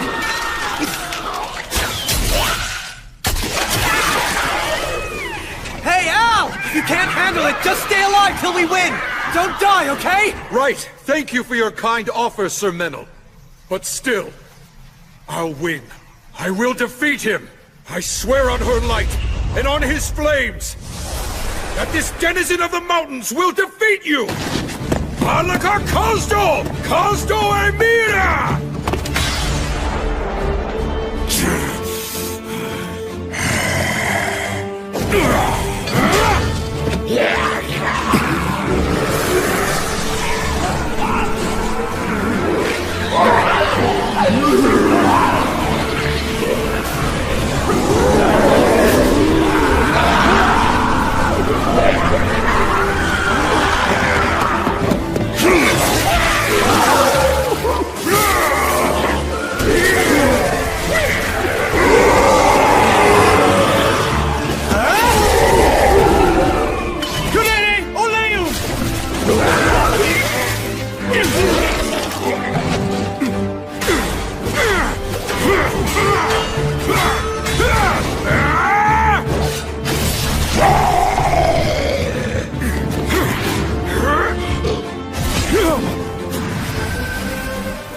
Is that a blessing?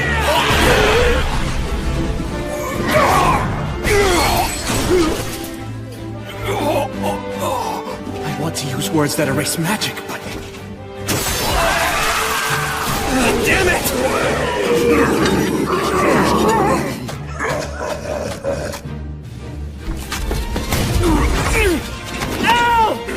It's all right, because I will not lose this on my solemn vow and on the hopes of all of my brethren. I swear that I will take back our homeland!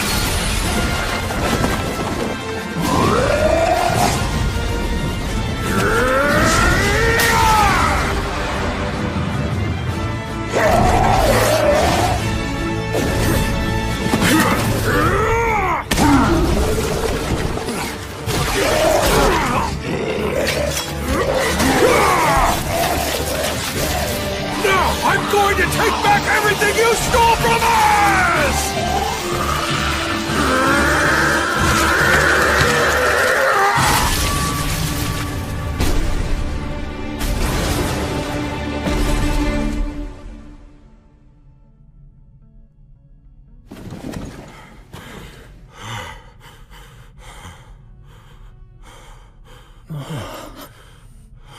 When they go into battle, it's like their souls are on fire. They have no fear of death. I've won! The enemy general...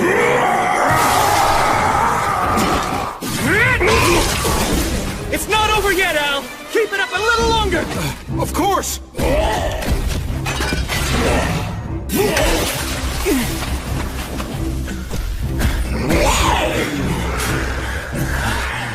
We're nearing our limit.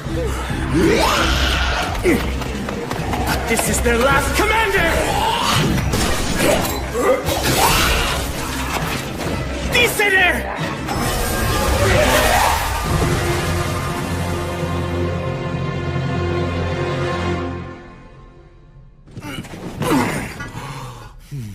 Now, Gilreese, you go stand guard first.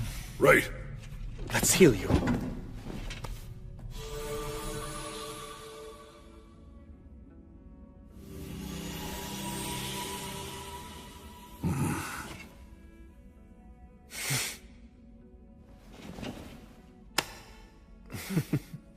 Man, I really thought that we were all dead meat there. The 5 of us charging into the demon's base was definitely a reckless move. Oh, that was well done. You did great, my man. Oh, no. I didn't really...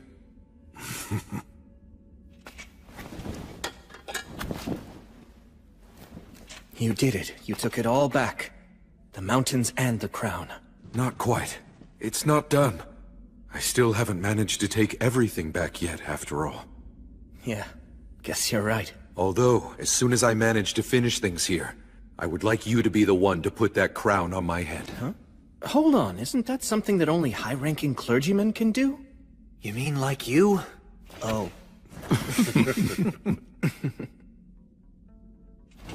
Let's go. Wait. Look at that. Scarabaeus' body is gone. But his head is still right there. Demons are supposed to turn to dust when they die. But even after he was beheaded... Let's track him down!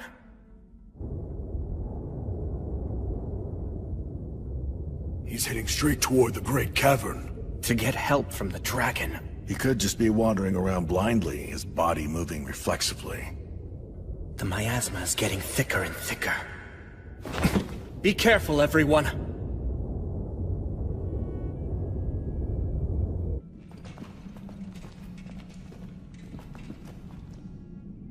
This is the Great Cavern. Look around, find him!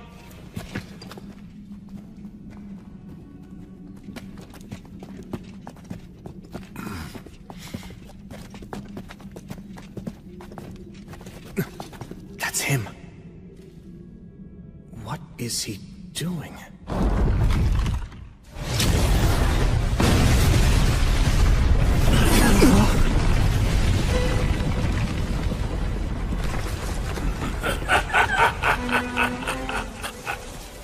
What a pathetic little weakling!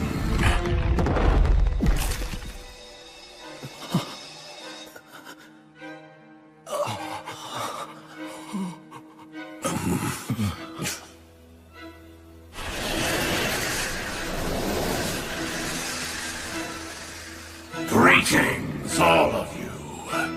I welcome you to my bedchamber.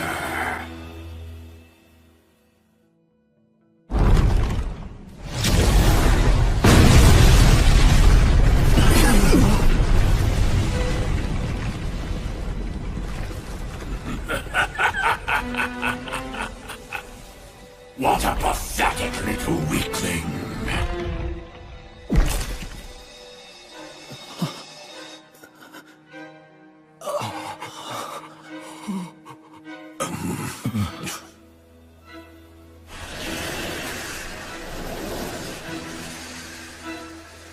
Greetings, all of you. I welcome you to my bedchamber.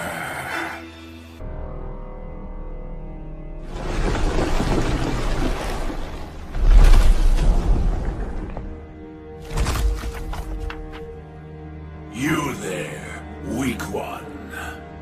The one who is destined to die here. I ask you, what is your name?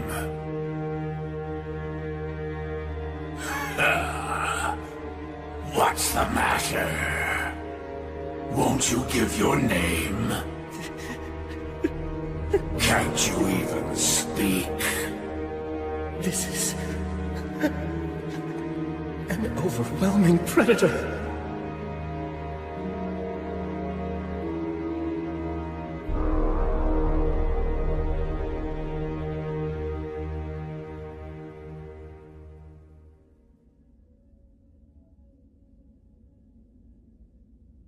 You may try to deny unpleasant feelings such as fear and anxiety, but doing so won't make them go away. If you wish to be confident, pride is not what you need, just as false bravado is not what you need to be courageous. The actual truth is that everything begins with acceptance.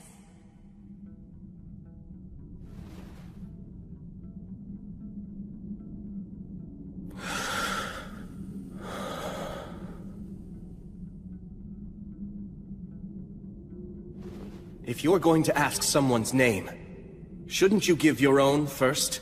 Oh? It seems that you are not merely another one of the lowly rabble who are only seeking to plunder. Fine. Fine, I shall give you my name. I am the Sickle of the Gods, also called Calamity's Sickle. I was born with the last flicker of a star. My life is eternal and everlasting. I am the Lord of Miasma and Sulfur, the brother of the lava. I am Valakirka!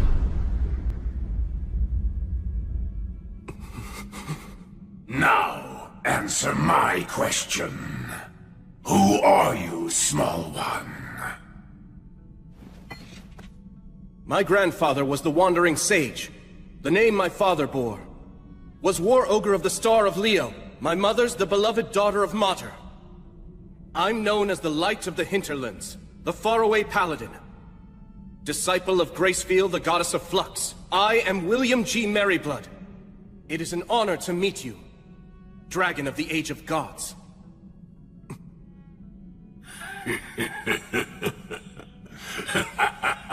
What serendipity! Such nostalgic names. Nostalgic? Had they been the ones who called upon me and established an agreement before the demons did, then perhaps we might have fought alongside each other instead of being adversaries. I sense a trace of the god of the undead scent on you, yet you proclaim yourself a disciple of the goddess of light. Yes, I see. Well, that explains the age disparity. Now then, I believe that concludes our introductions and inquiries. Yes.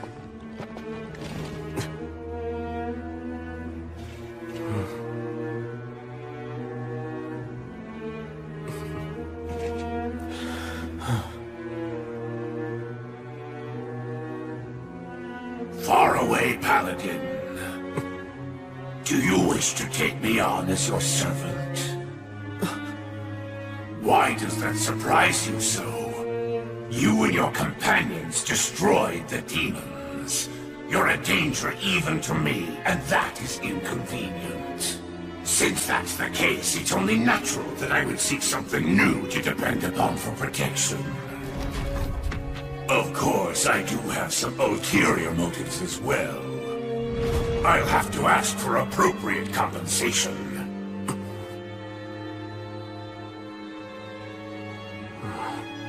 Have no fear. I have no wish to do battle against a brave warrior such as yourself.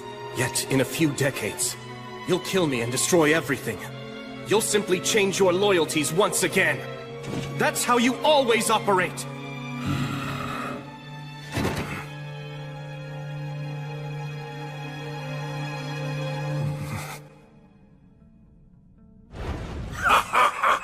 Splendid, splendid. You're completely correct.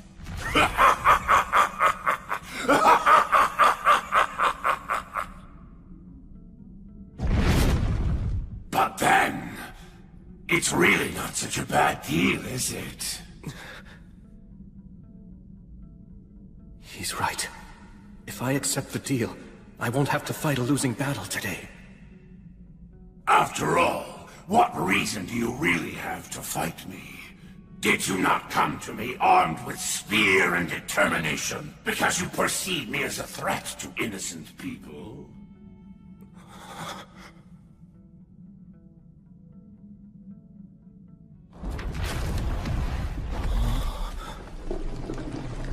Look at me. Now I am no threat at all. I've bowed my head to you.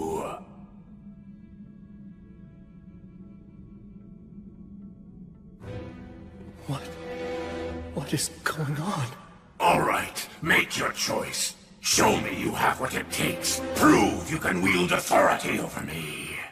Now what will it be? Are you going to choose peace? Or will you choose battle, even if it means your demise? You should be aware that I'm not a patient creature. Act now, choose quickly.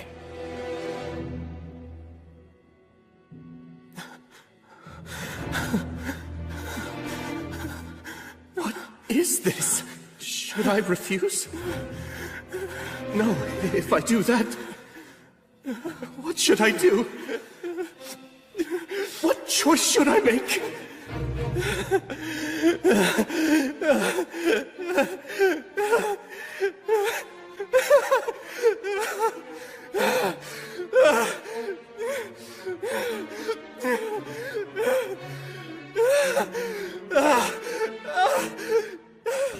Someone...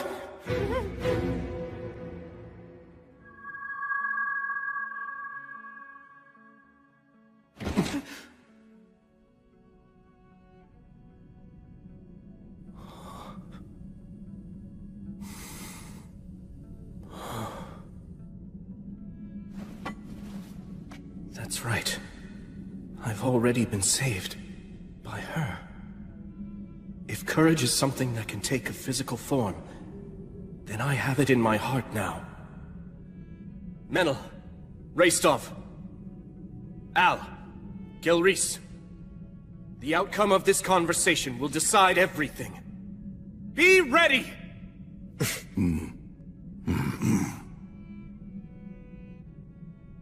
So then, have you decided? The time is upon you. You must choose, faraway paladin.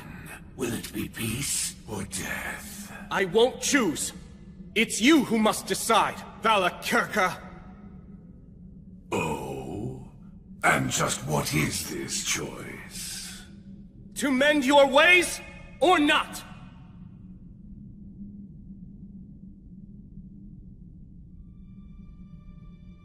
Let's be clear. The peace that you're speaking about, it's merely a limited peace between you and me. It's not specifically peace for me, or for the innocent people you mentioned before. Am I wrong? No, indeed, you're correct about that. In that case, I can only offer you one way out. Mend your ways! And just what am I supposed to improve? The extreme eagerness you show for constantly scheming and seeking conflict. If you swear to mend your ways and truly seek my patronage, I'll also take a vow. I'll swear to the Goddess of Light that I will protect you. And for as long as I live, I'll defend you from all who are hostile to you. That is how I operate. Well, decide now! Will you choose to improve or fight? Give me your answer, dragon!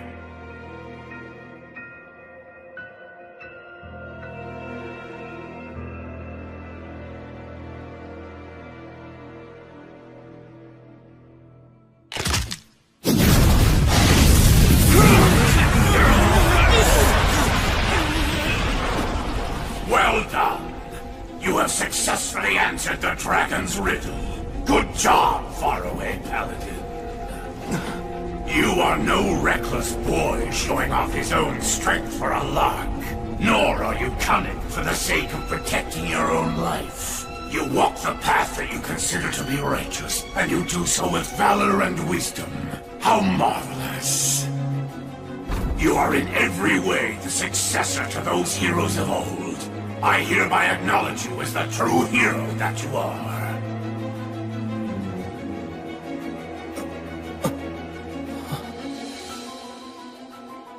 However, I refuse to meet your conditions. I won't change my ways.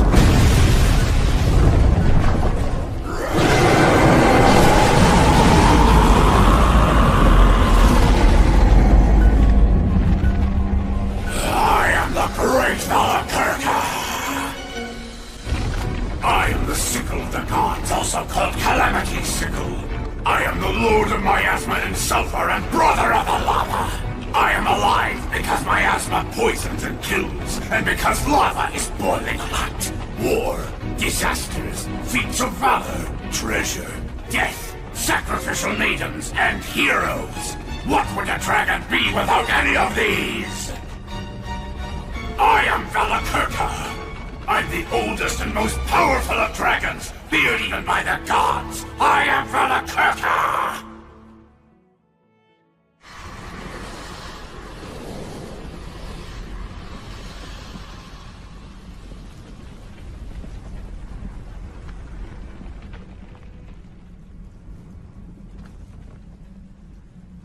To the hero, and the warriors who follow this hero.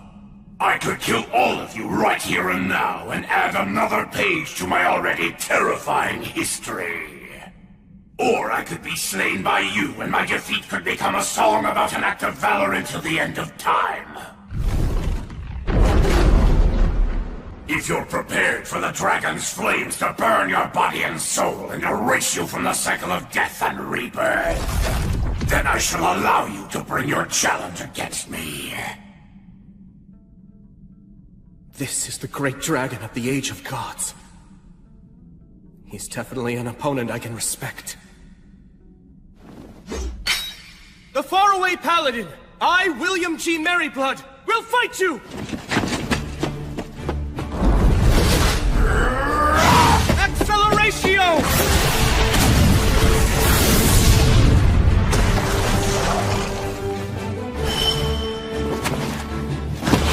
Lamina!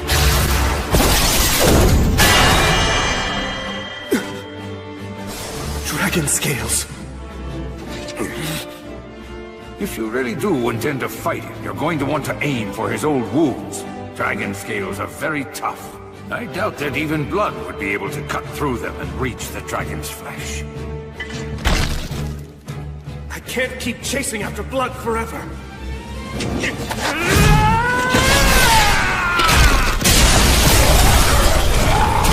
Acceleratio!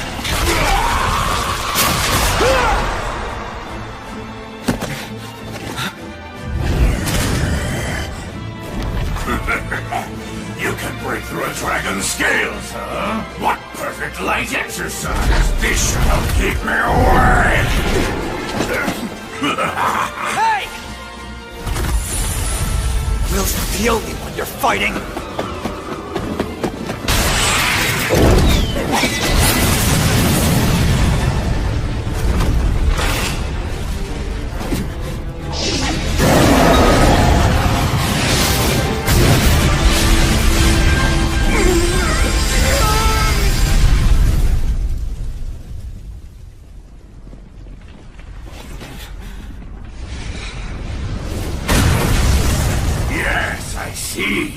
Very impressive teamwork!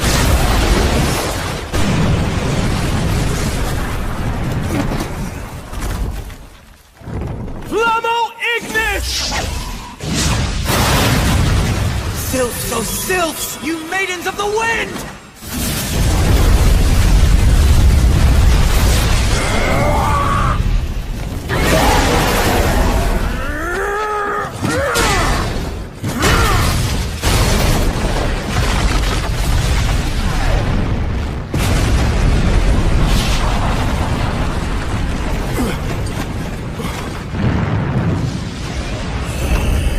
Right now! Legata! Notice! Obligatio! Conciliat Sequitur!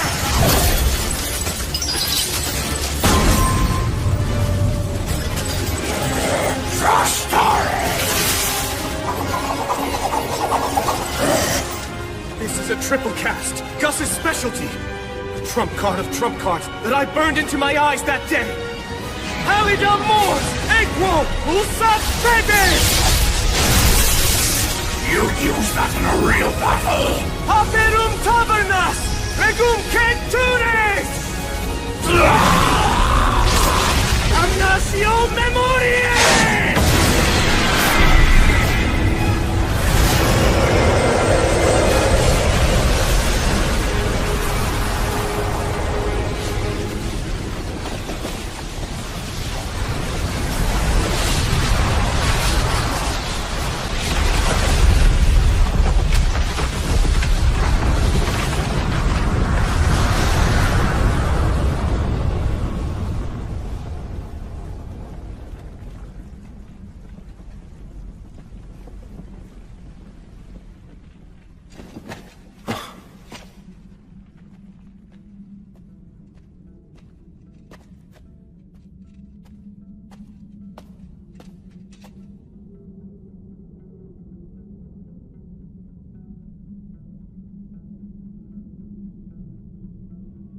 Did we win? Looks like it. The moment of victory is surprisingly disappointing.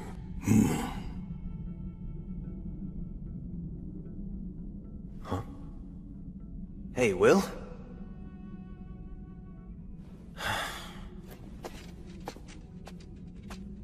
dragon's destroyed, isn't it?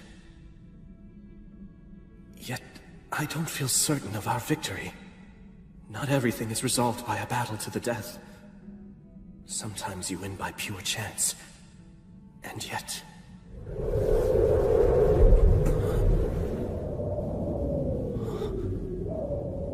Is that wind? It's not over!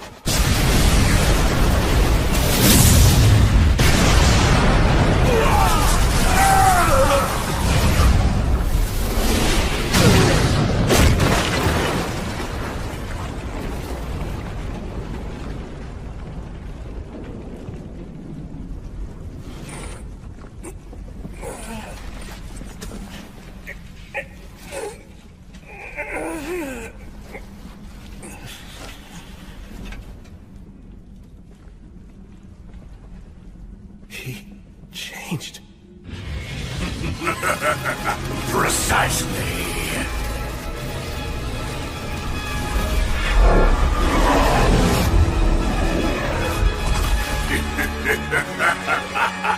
Words of transformation.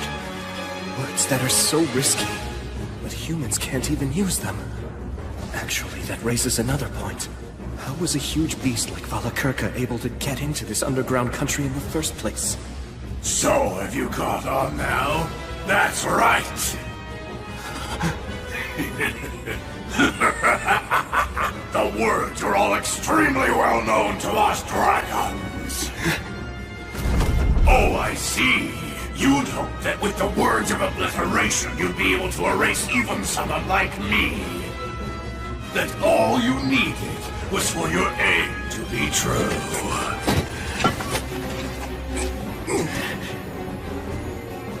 He even knows how to counter the ultimate destructive magic. No, the result would likely be the same no matter what magic I chose. This dragon has fought every kind of word on every kind of battlefield, and he's been able to defeat every last one of them. Of course he has. This is a dragon.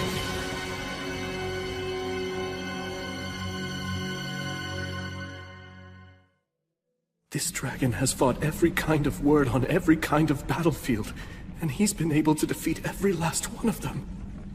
Of course he has. This is a dragon. Well now, faraway paladin. You fought bravely, and for that I commend you. Out of respect for the spirited fight that you've managed to put up thus far, I have an offer. Do you have any interest in serving me? I see that you're wise to my intentions, but I'm prepared to give you a justification. Should you refuse to accept my proposal, I'll burn your companions' flesh and bones, and even their very souls, till they're nothing but ashes. Thus threatened, you can say that you had no choice but to capitulate to the dragon to save your companions' lives. Well, it serves as a good excuse, doesn't it? I have seen many humans with that very same look in their eyes. Even if I were to threaten to burn you to ashes, I know that you won't bend or falter. I can see that you're still trying to ensure that your companions don't suffer such a fate, while you continue to search to find a way out of this predicament. But no matter how hard you might try, all of your efforts are completely in vain. Am I wrong? Although, there actually is one single way for you to avoid giving it to me.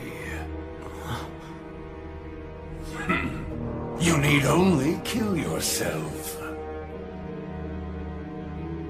You're loved by the goddess of flux, aren't you? So, all you have to do is simply cut off your own head. After all, the next world awaits you, right? And the next one after that as well. And the one after that, too. And even the one after that. You have an infinite number of chances, don't you? If you wish to prevent a tragedy for your friends, simply end your life. Like tossing a game board if you can't win. You can just tell yourself, not here, not now, next time. This isn't the right moment for me to fight. No way. I won't choose that. Very well, then. To be frank, if you don't place a higher value upon your own life than that, I don't want you in my service. All right, now choose. Will you side with me? Or will you fight me and in doing so, die? I can well imagine what would happen if I were to take your side. I simply cannot bow to you. Then your companions will die. We all came here prepared for that possibility. If any of us are lost, so long as just a single one of us survives to put a blade to your throat, that will be enough. But surely you see that you have no chance at all of winning this fight. Yes, I do. If I persist, use this blade, and strike you, thousands or millions of times, I'll win this battle. Am I wrong? Maybe you could, but only after thousands or millions of miracles come to pass. It doesn't matter how many thousands, millions, or even billions it takes. If I have a chance at winning, if there's even a possibility of keeping my promise, then I'll take it. So now, you'll see how stubborn I can be. Dragon Valakirka! Speak your peace, faraway paladin. I'll slay you. Right now! I'll strike you down long before you can!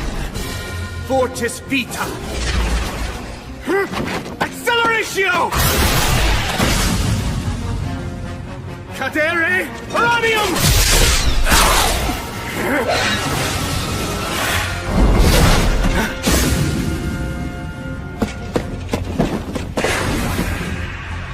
I need to try to keep them out of this. Verba Balanto! Tony Truth!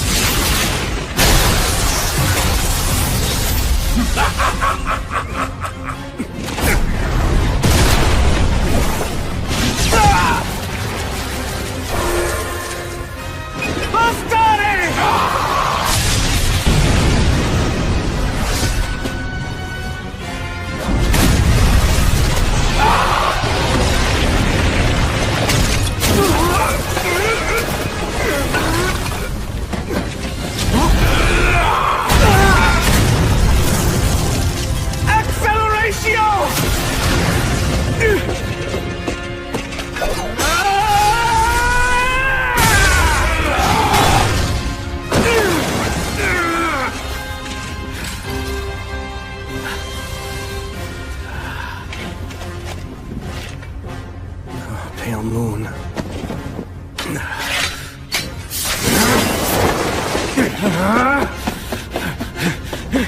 Valakirka's wounded all over, too. If I can just manage to stab him somewhere with Overeater and extract his life force. Truly a shame.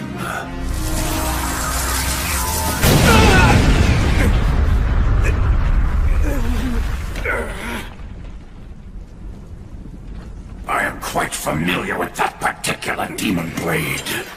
I know that it's indeed a legitimate threat to me. It's said to have been forged by the hand of a demon king in times gone by. It was created in order to confront and kill the High King, who was obsessed with swords. But despite its power, if one knows how it works, it can be defeated. Much like this.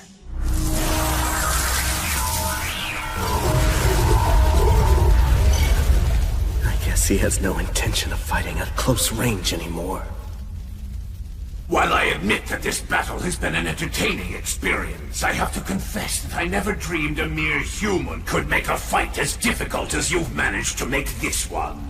Faraway Paladin, William G. Merryblood. My mana, it's already... And I commend you for being able to wound me as many times as you have. Were we merely taking this opportunity to test each other's skills, I might have been tempted to place a wreath of victory on your head for putting up such a tenacious fight against a dragon. Your strength genuinely rivals that of the heroes from the Age of the Gods. You are, without a doubt, a true man of power. A hero of the present age. However, this is no mere test of skill. It's a battle to the death. I won't make you suffer. At the very least, I'll allow you to die quickly! I swore an oath. I made a vow to the goddess!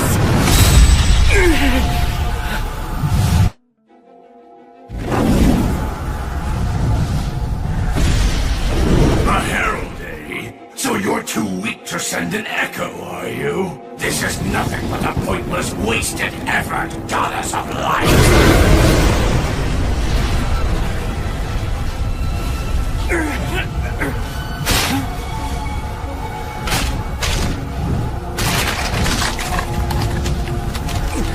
Goddess! So you value your hero's life that much, do you? But be that as it may, the intervention of a mere herald from one single god isn't enough to change anything about the outcome!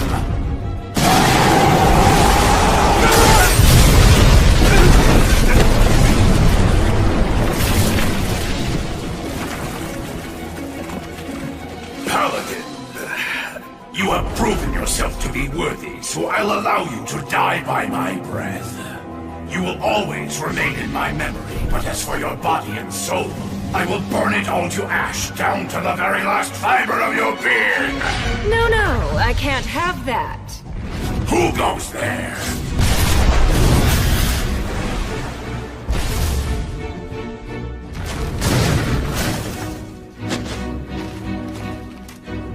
This hero is my prey. I've chosen him as my enemy. After having watched him fight, I'm absolutely certain about that. And I won't have him defeated by someone else right in front of me. The god of the undead here? Stagnate? Well now, evil dragon Velikirka. I believe you said that the intervention of a mere herald from one single god isn't enough to change anything. And you're right. I told him that too. That's the same prediction that I gave him. I said that heroes are insufficient, even with the goddess of light helping. That's true. There's no chance of slaying a dragon like Calamity's sickle. But you know, now that I come to think about it, I didn't consider what could happen if such an intervention actually involved two gods. I wonder what would change. Would a hero have a chance of winning? I believe they'd have at least some chance, Velikirka. Well, it seems that you're as talkative as ever, god of the undead. You and I are two of a kind. A detestable kind, that is. I feel as if we have similar tastes. But my taste is nowhere near as bad as yours. A life, a soul, only has value if it burns out in a final blaze of glory. What's the point of living forever anyway, you worldly fool? That itself is poor taste. Beautiful things should last forever. That's only natural, but you just destroy. My, what a lady killer you are, Paladin. Even in the age of the gods, I never saw the like. Just imagine, two goddesses rushing to your side when you're in peril. Wait, goddess? In the grand scheme of things, does it matter whether I'm a god or a goddess? After all, to someone who's a god, gender is only decorative. Right? Oh, come now, don't be so angry, Gracefield. I mean, where's the harm in enjoying a little perk like this? What's that? Why now? Is that what you're asking me? Well, after watching such a furious battle unfold before me, I'd regret not intervening much more. You did your fear in a fight involving the great and powerful Velikirka just for a petty reason like that? Why, you pathetic, hero-obsessed hedonist! Yes, precisely. This strange paladin, this hero who's standing before you, I think he's worth going mad for.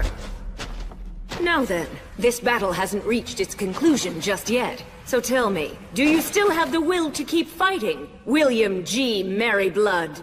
Come now, my foolish yet clever enemy, Paladin of the Light. Uphold your vow. Hold your conviction steadfastly in your heart. You said before that you'd fight until the moment you fell over dead. Surely that wasn't a lie, was it? Guess I have no choice. I can't get out of this, huh? Velikirka! What is it? Remember what I said? I'm very stubborn. Indeed, you are incredibly stubborn. Was it this persistence of yours that made the gods finally take action? I admit, you're truly a hero. Very well then. It seems that the gods have given you their utmost blessings and protection, allowing a mere man to stand as an equal to a dragon. And burning even a hero who's lauded by the gods is what makes me a dragon! So now, you merciful goddesses who oversee the soul, lovely maidens who have lost the protection of war, what safeguards are you planning to give to this hero? That is, how will you kill me? I won't give him any. As I said before, this man is my enemy, and he's declared that he always will be. So I have no reason to grant him any kind of protection. Oh? But surely you haven't forgotten, have you, Valakirka? You do know where you are right now. That's right. This is the Iron Country. The mountains where the regretful souls of the Warriors of Flame reside. Now is the time to return. Your compatriots, your descendants, have come back. They've brought one who is undeniably a hero, so that he may defeat the demons, challenge the dragon, and take back the mountains that were once called home. A warrior shouldn't wander asleep merely observing such an event.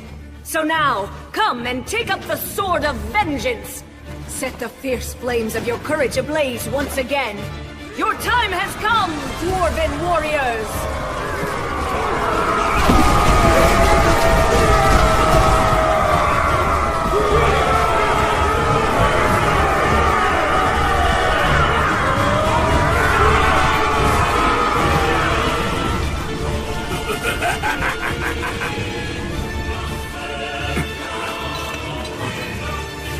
You guys haven't all become undead, have you? Relax. We're all still alive. That's right. As you see. We did cut it pretty close, though. That solo battle of yours kept the dragon distracted for a while. Then, with the protection of our ancestral god. Well, it took a while since I'm not used to it, but I healed us all. I see. Alan, remember when you were fighting against that demon? You were in the divine protection of Blaze, the god of fire. Indeed. So, what is all this? They're our allies. Reinforcements we can rely on.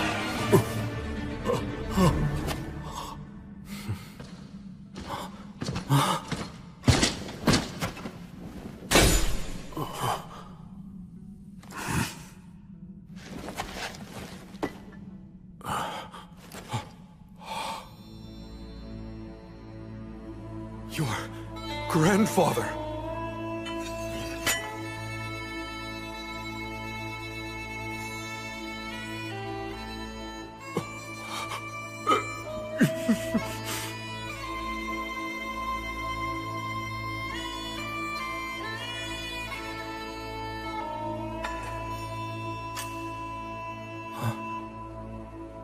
Hold on. Shouldn't you give that to Al?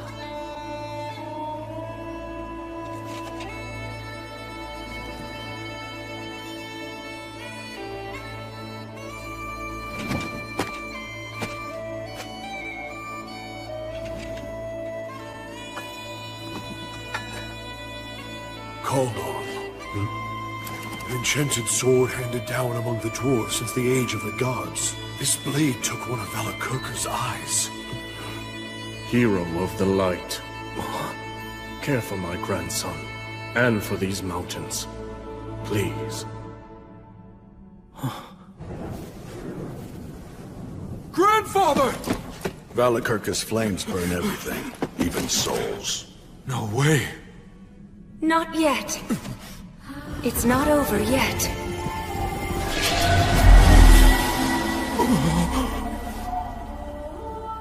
Goddess, you... Hear me, all of you who cannot preserve your souls. You who've been burned by the dragon's breath and cannot return to the cycle of rebirth.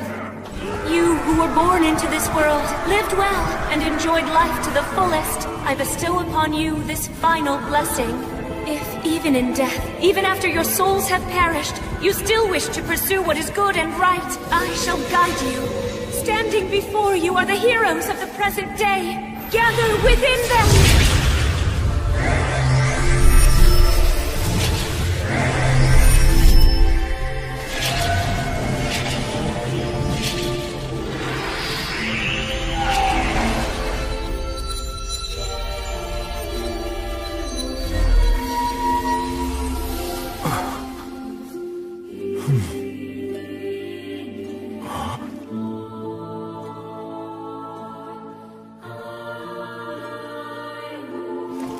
Grandfather.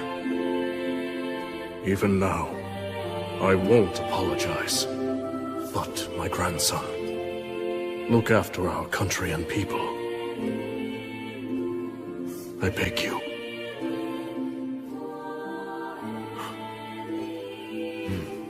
I will. You can count on me.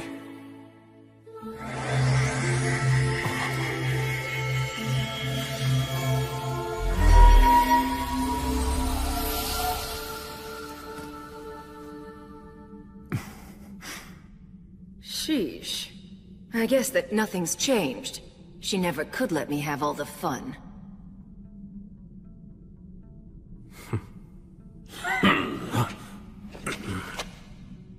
It seems that you're finally ready, faraway paladin. You weren't just being nice, were you? Certainly not. I merely like to let my wine age a little. Now that you've prepared and gathered all you need, you, the heroes, will come for me filled with hope, and I will crush you.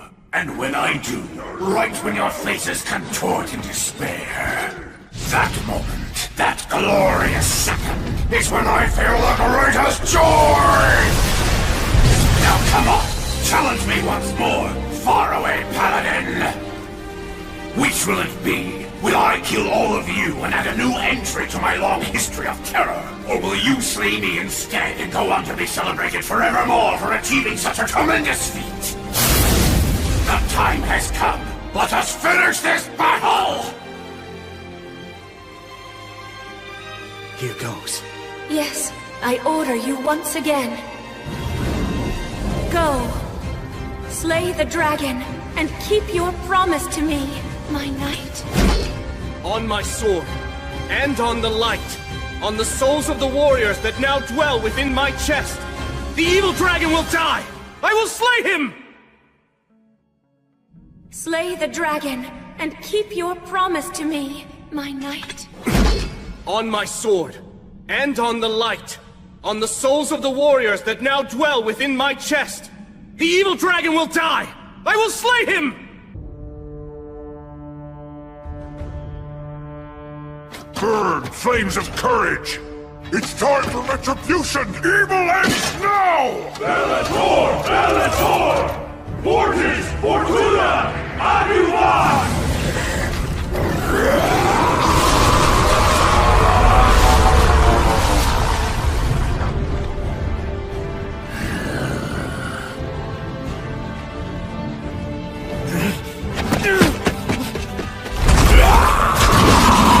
Divine protection of light!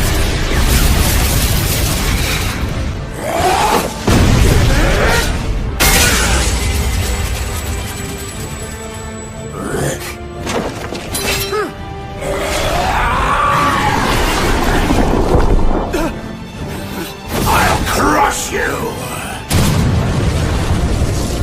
Will, no! Sir Will!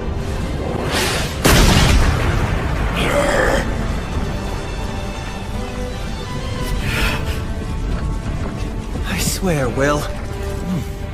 He's figured out the dragon's moves.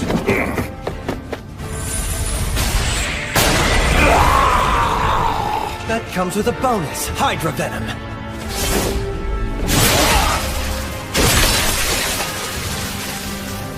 Now fire!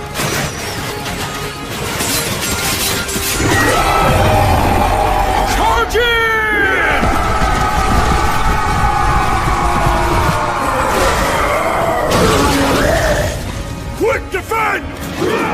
Now burn brightly! Flames of courage!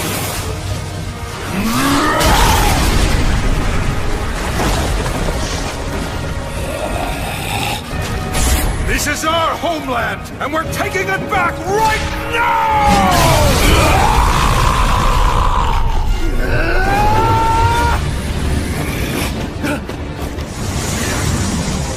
I didn't want to have to do this, since it will also harm my treasure. If he breathes on us, we're done! Brave warriors, this shall be your demise! Acceleratio!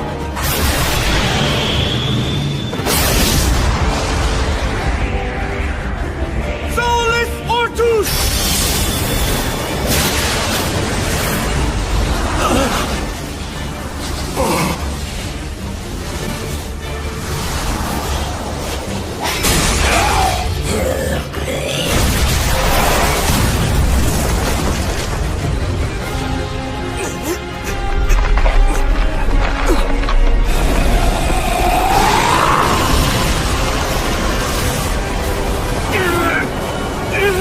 If I go down with the dragon, that's fine. You must not give up.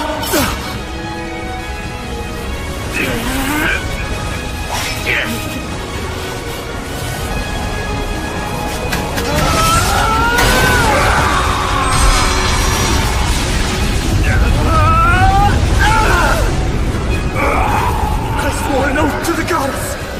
I made a solemn vow to her. I promised not to give up on life to the very end!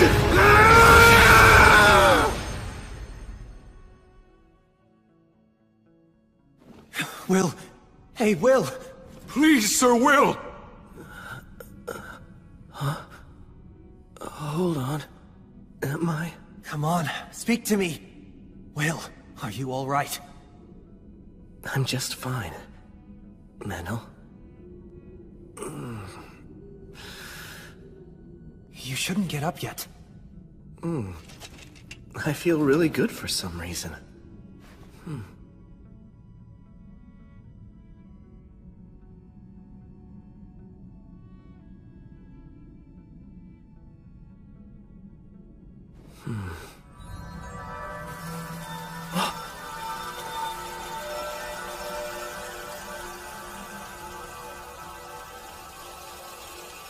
You guys saved us.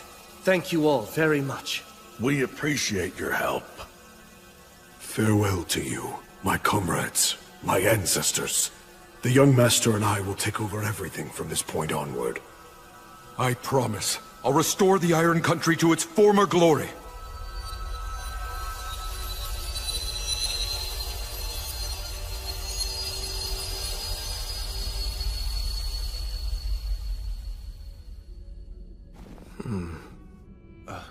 What's wrong? My body. Something feels strange. Yeah, I'm sure it does. Do you know how many times that dragon turned you to charcoal? You need to rest, Will. Oh no, I don't mean like that. What? Huh? What's this? You absorbed the dragon's life force through that demon blade. It's obvious. The dragon's breath burned your body and soul until they were red hot. It tempered you, and then his blood hardened you, just like forged metal. What? To put it plainly, Valakirka's dragon factor has interwoven itself deeply into your body and soul. Ordinary blades will no longer be able to cut you, and weak words will feel as if they're nothing more than a light breeze on your skin. However, your new condition increases your animal nature. Don't let this power make you arrogant. Make every effort to keep the dragon factor quiet. If you don't, then it will only bring you to ruin. And to be honest, I do not wish to see you die such a pitiful death. Stagnate, you... I'm afraid I've been rather free with the use of my power. But then, since I helped you slay the dragon, you now owe me. I'd say that's not such a bad trade-off. You do feel indebted to me, don't you? Yes. Excellent. You see, when dealing with a hero such as yourself, pinning you down and forcing you to yield to me is much less effective than making you feel grateful and indebted to me. It is a shame that Gracefield guided those dwarf warriors away. But why should I bother seeking them out simply to make trouble for you? When asking for nothing and simply making you more and more indebted to me will prove more profitable later on. That's exactly what scares me about you. Then I shall go now. And farewell to you, Gracefield. I've troubled you enough for now. Stagnate, goddess of the undead, won't you consider giving up your ideals? It's not too late. Will you discard your undead powers and work with me to guide souls once again? If you would Don't finish that thought. And no, I won't. I'll always follow my own ideals. I see. Farewell, my elder sister. Yes. Farewell, my little sister. Well then, William G. Merryblood. Huh? You have acquired great power, and your name will now shine even more brightly as a hero. But as light grows, so too does the darkness. So try to avoid becoming a warmonger and hating people, and keep your womanizing in check. Oh dear, that's right. You don't actually have a woman, do you? Hey, mind your own business. I understand that you've devoted yourself to my sister's service, but even so, you should take at least one mate. How else will I have the pleasure of seducing your offspring? That's the worst possible reason. Actually, if I were to create a female Echo one day, would you consider siring offspring with me? Look, I'm not asking you to do it for me, but really, what harm could one single child do? Rhea Sylvia creates demigod children with heroes all the time, after all. All right, I'll let it go for now. Also, as you may recall, I once asked you if you'd like me to love you, didn't I? Well, I lied.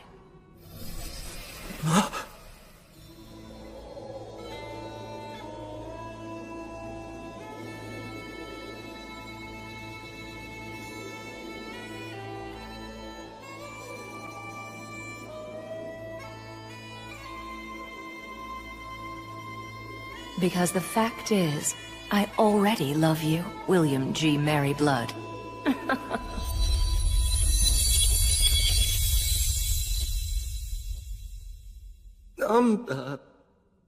Man, goddesses sure are impetuous. Anyway, just be happy, Will. My knight, and all of you heroes, you've done well in your goal of slaying the evil dragon. Splendid work. I still can't believe we won. I shall reward your efforts. If there's anything you want, you need only speak it. A wish? If I may. Please, Goddess of Light. This area is full of the dragon's miasma. Can it be expelled from the mountains and Lothdor? Now that the evil dragon is gone, this request can be granted. At least to an extent. Well, if that's the case, then please, I beg you to purify our homeland. Yeah, I'd like to ask for that as well. Gotta think of Dina and her people.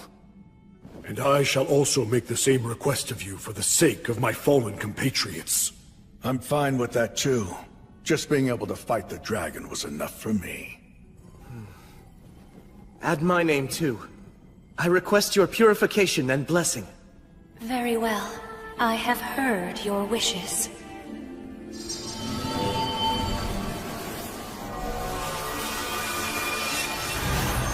Sorrow for all those who've been lost. Blessings upon those about to be born. May there be peace, prosperity, and joy all across the land.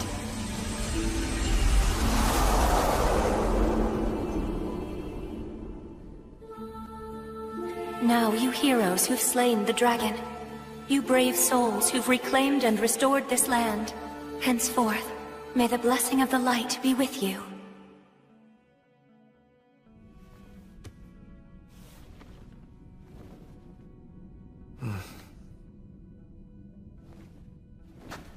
Let's clean up here and head home.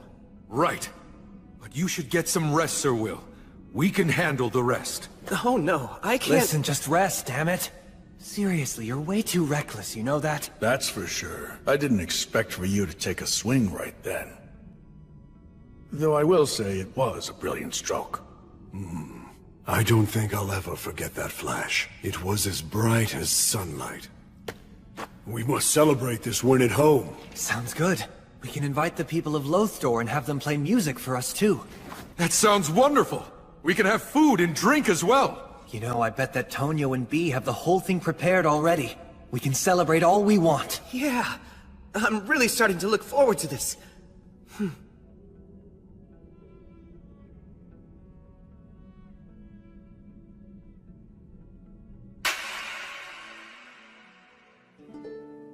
We took some of the dragon's treasure and a few of his scales as proof of the successful completion of our quest. Shortly after, we headed out for town.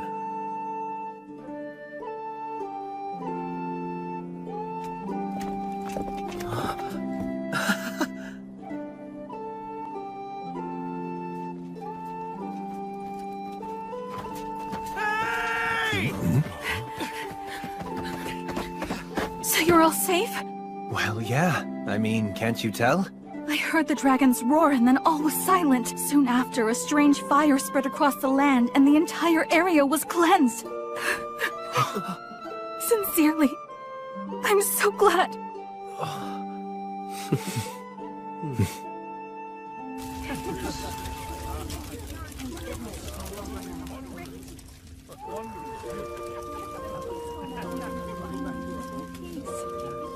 I thought there was a pretty good chance you wouldn't return. I'm not gonna die.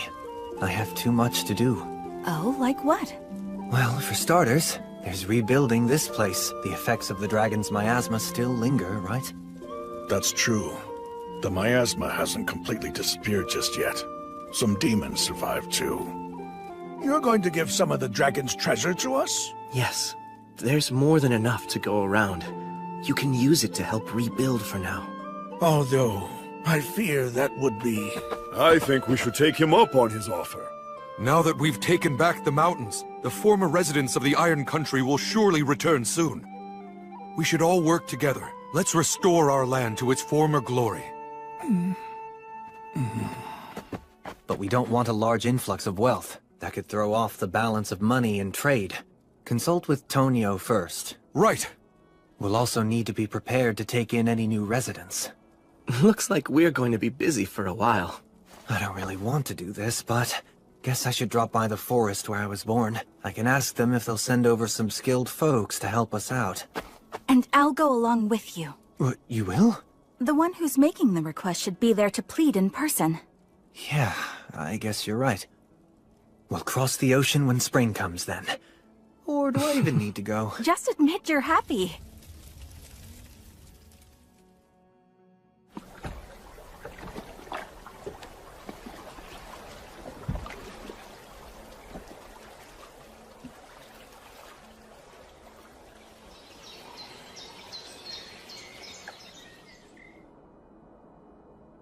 Hey, Gus! Hello, Wandering Sage! Oh, you're all here. You mean you didn't die? The flow of your mana seems quite odd. A dragon factor? You nailed it.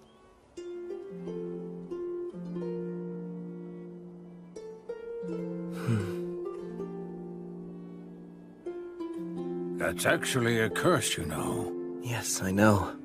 But I accept it. Well, just so long as you understand what you're getting into. More importantly, go on, let them know. All right. I'm home. I made it back from defeating the dragon. The two of you saved me yet again.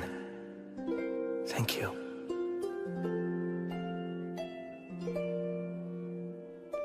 Allow me to return the weapon that you lent me. No need. Just keep it. I have no use for it. Oh, but, isn't it a memento of your beloved comrade? My, how kind. You're really quite sincere. It's precisely because it belonged to my comrade that I simply can't bring myself to let it rot away in storage. Well then, I gratefully accept it. I'm absolutely certain that there could be no greater honor for the weapon than to serve the new king of the dwarves. I'll return called on. No, Sir Will. That sword should belong to you. No, I couldn't. It's been treasured by the dwarfs for generations. And they entrusted it to you. Fighting fierce battles is a hero's destiny. Please, just make good use of that sword. I'll take good care of it on loan, and then one day I'll return it to your homeland. Right. Although, what you said makes it sound like even more difficult enemies are going to be coming my way. Hello? Well, you know. Try to live strong. I'll help you out when I can. That's not reassuring at all. Jeez.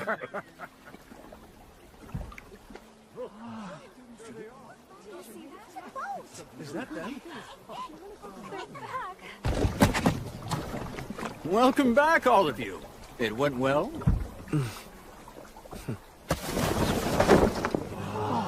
Never seen anything like that. Wow. Incredible. We've slain the demons in the mountains, and as for the evil dragon Valakirka, we slayed him too! Congratulations! Bee! And everyone's okay? That's so awesome! What's that? Is that a dragon horde? Let me go see! I'm gonna write a song about it! Whoa, what's that? New equipment? Cool! Where did you get it? Young master, you've grown into quite a fine young man. There are so many things I want to tell all of you about. About our Iron Country home, about its courageous warriors, and also about our great king.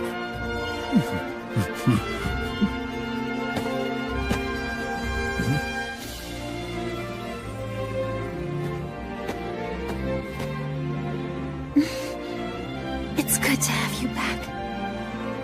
Indeed. All right, everyone. Our lord and his companions must be tired. They've only just gotten back from defeating a dragon, after all. We have to give them some time to get a little rest now. And then tomorrow we'll kick off the party. We'll cheer the dragon's end. Tomorrow, you can eat, drink, and sing all you want. Come, help us celebrate! Yeah!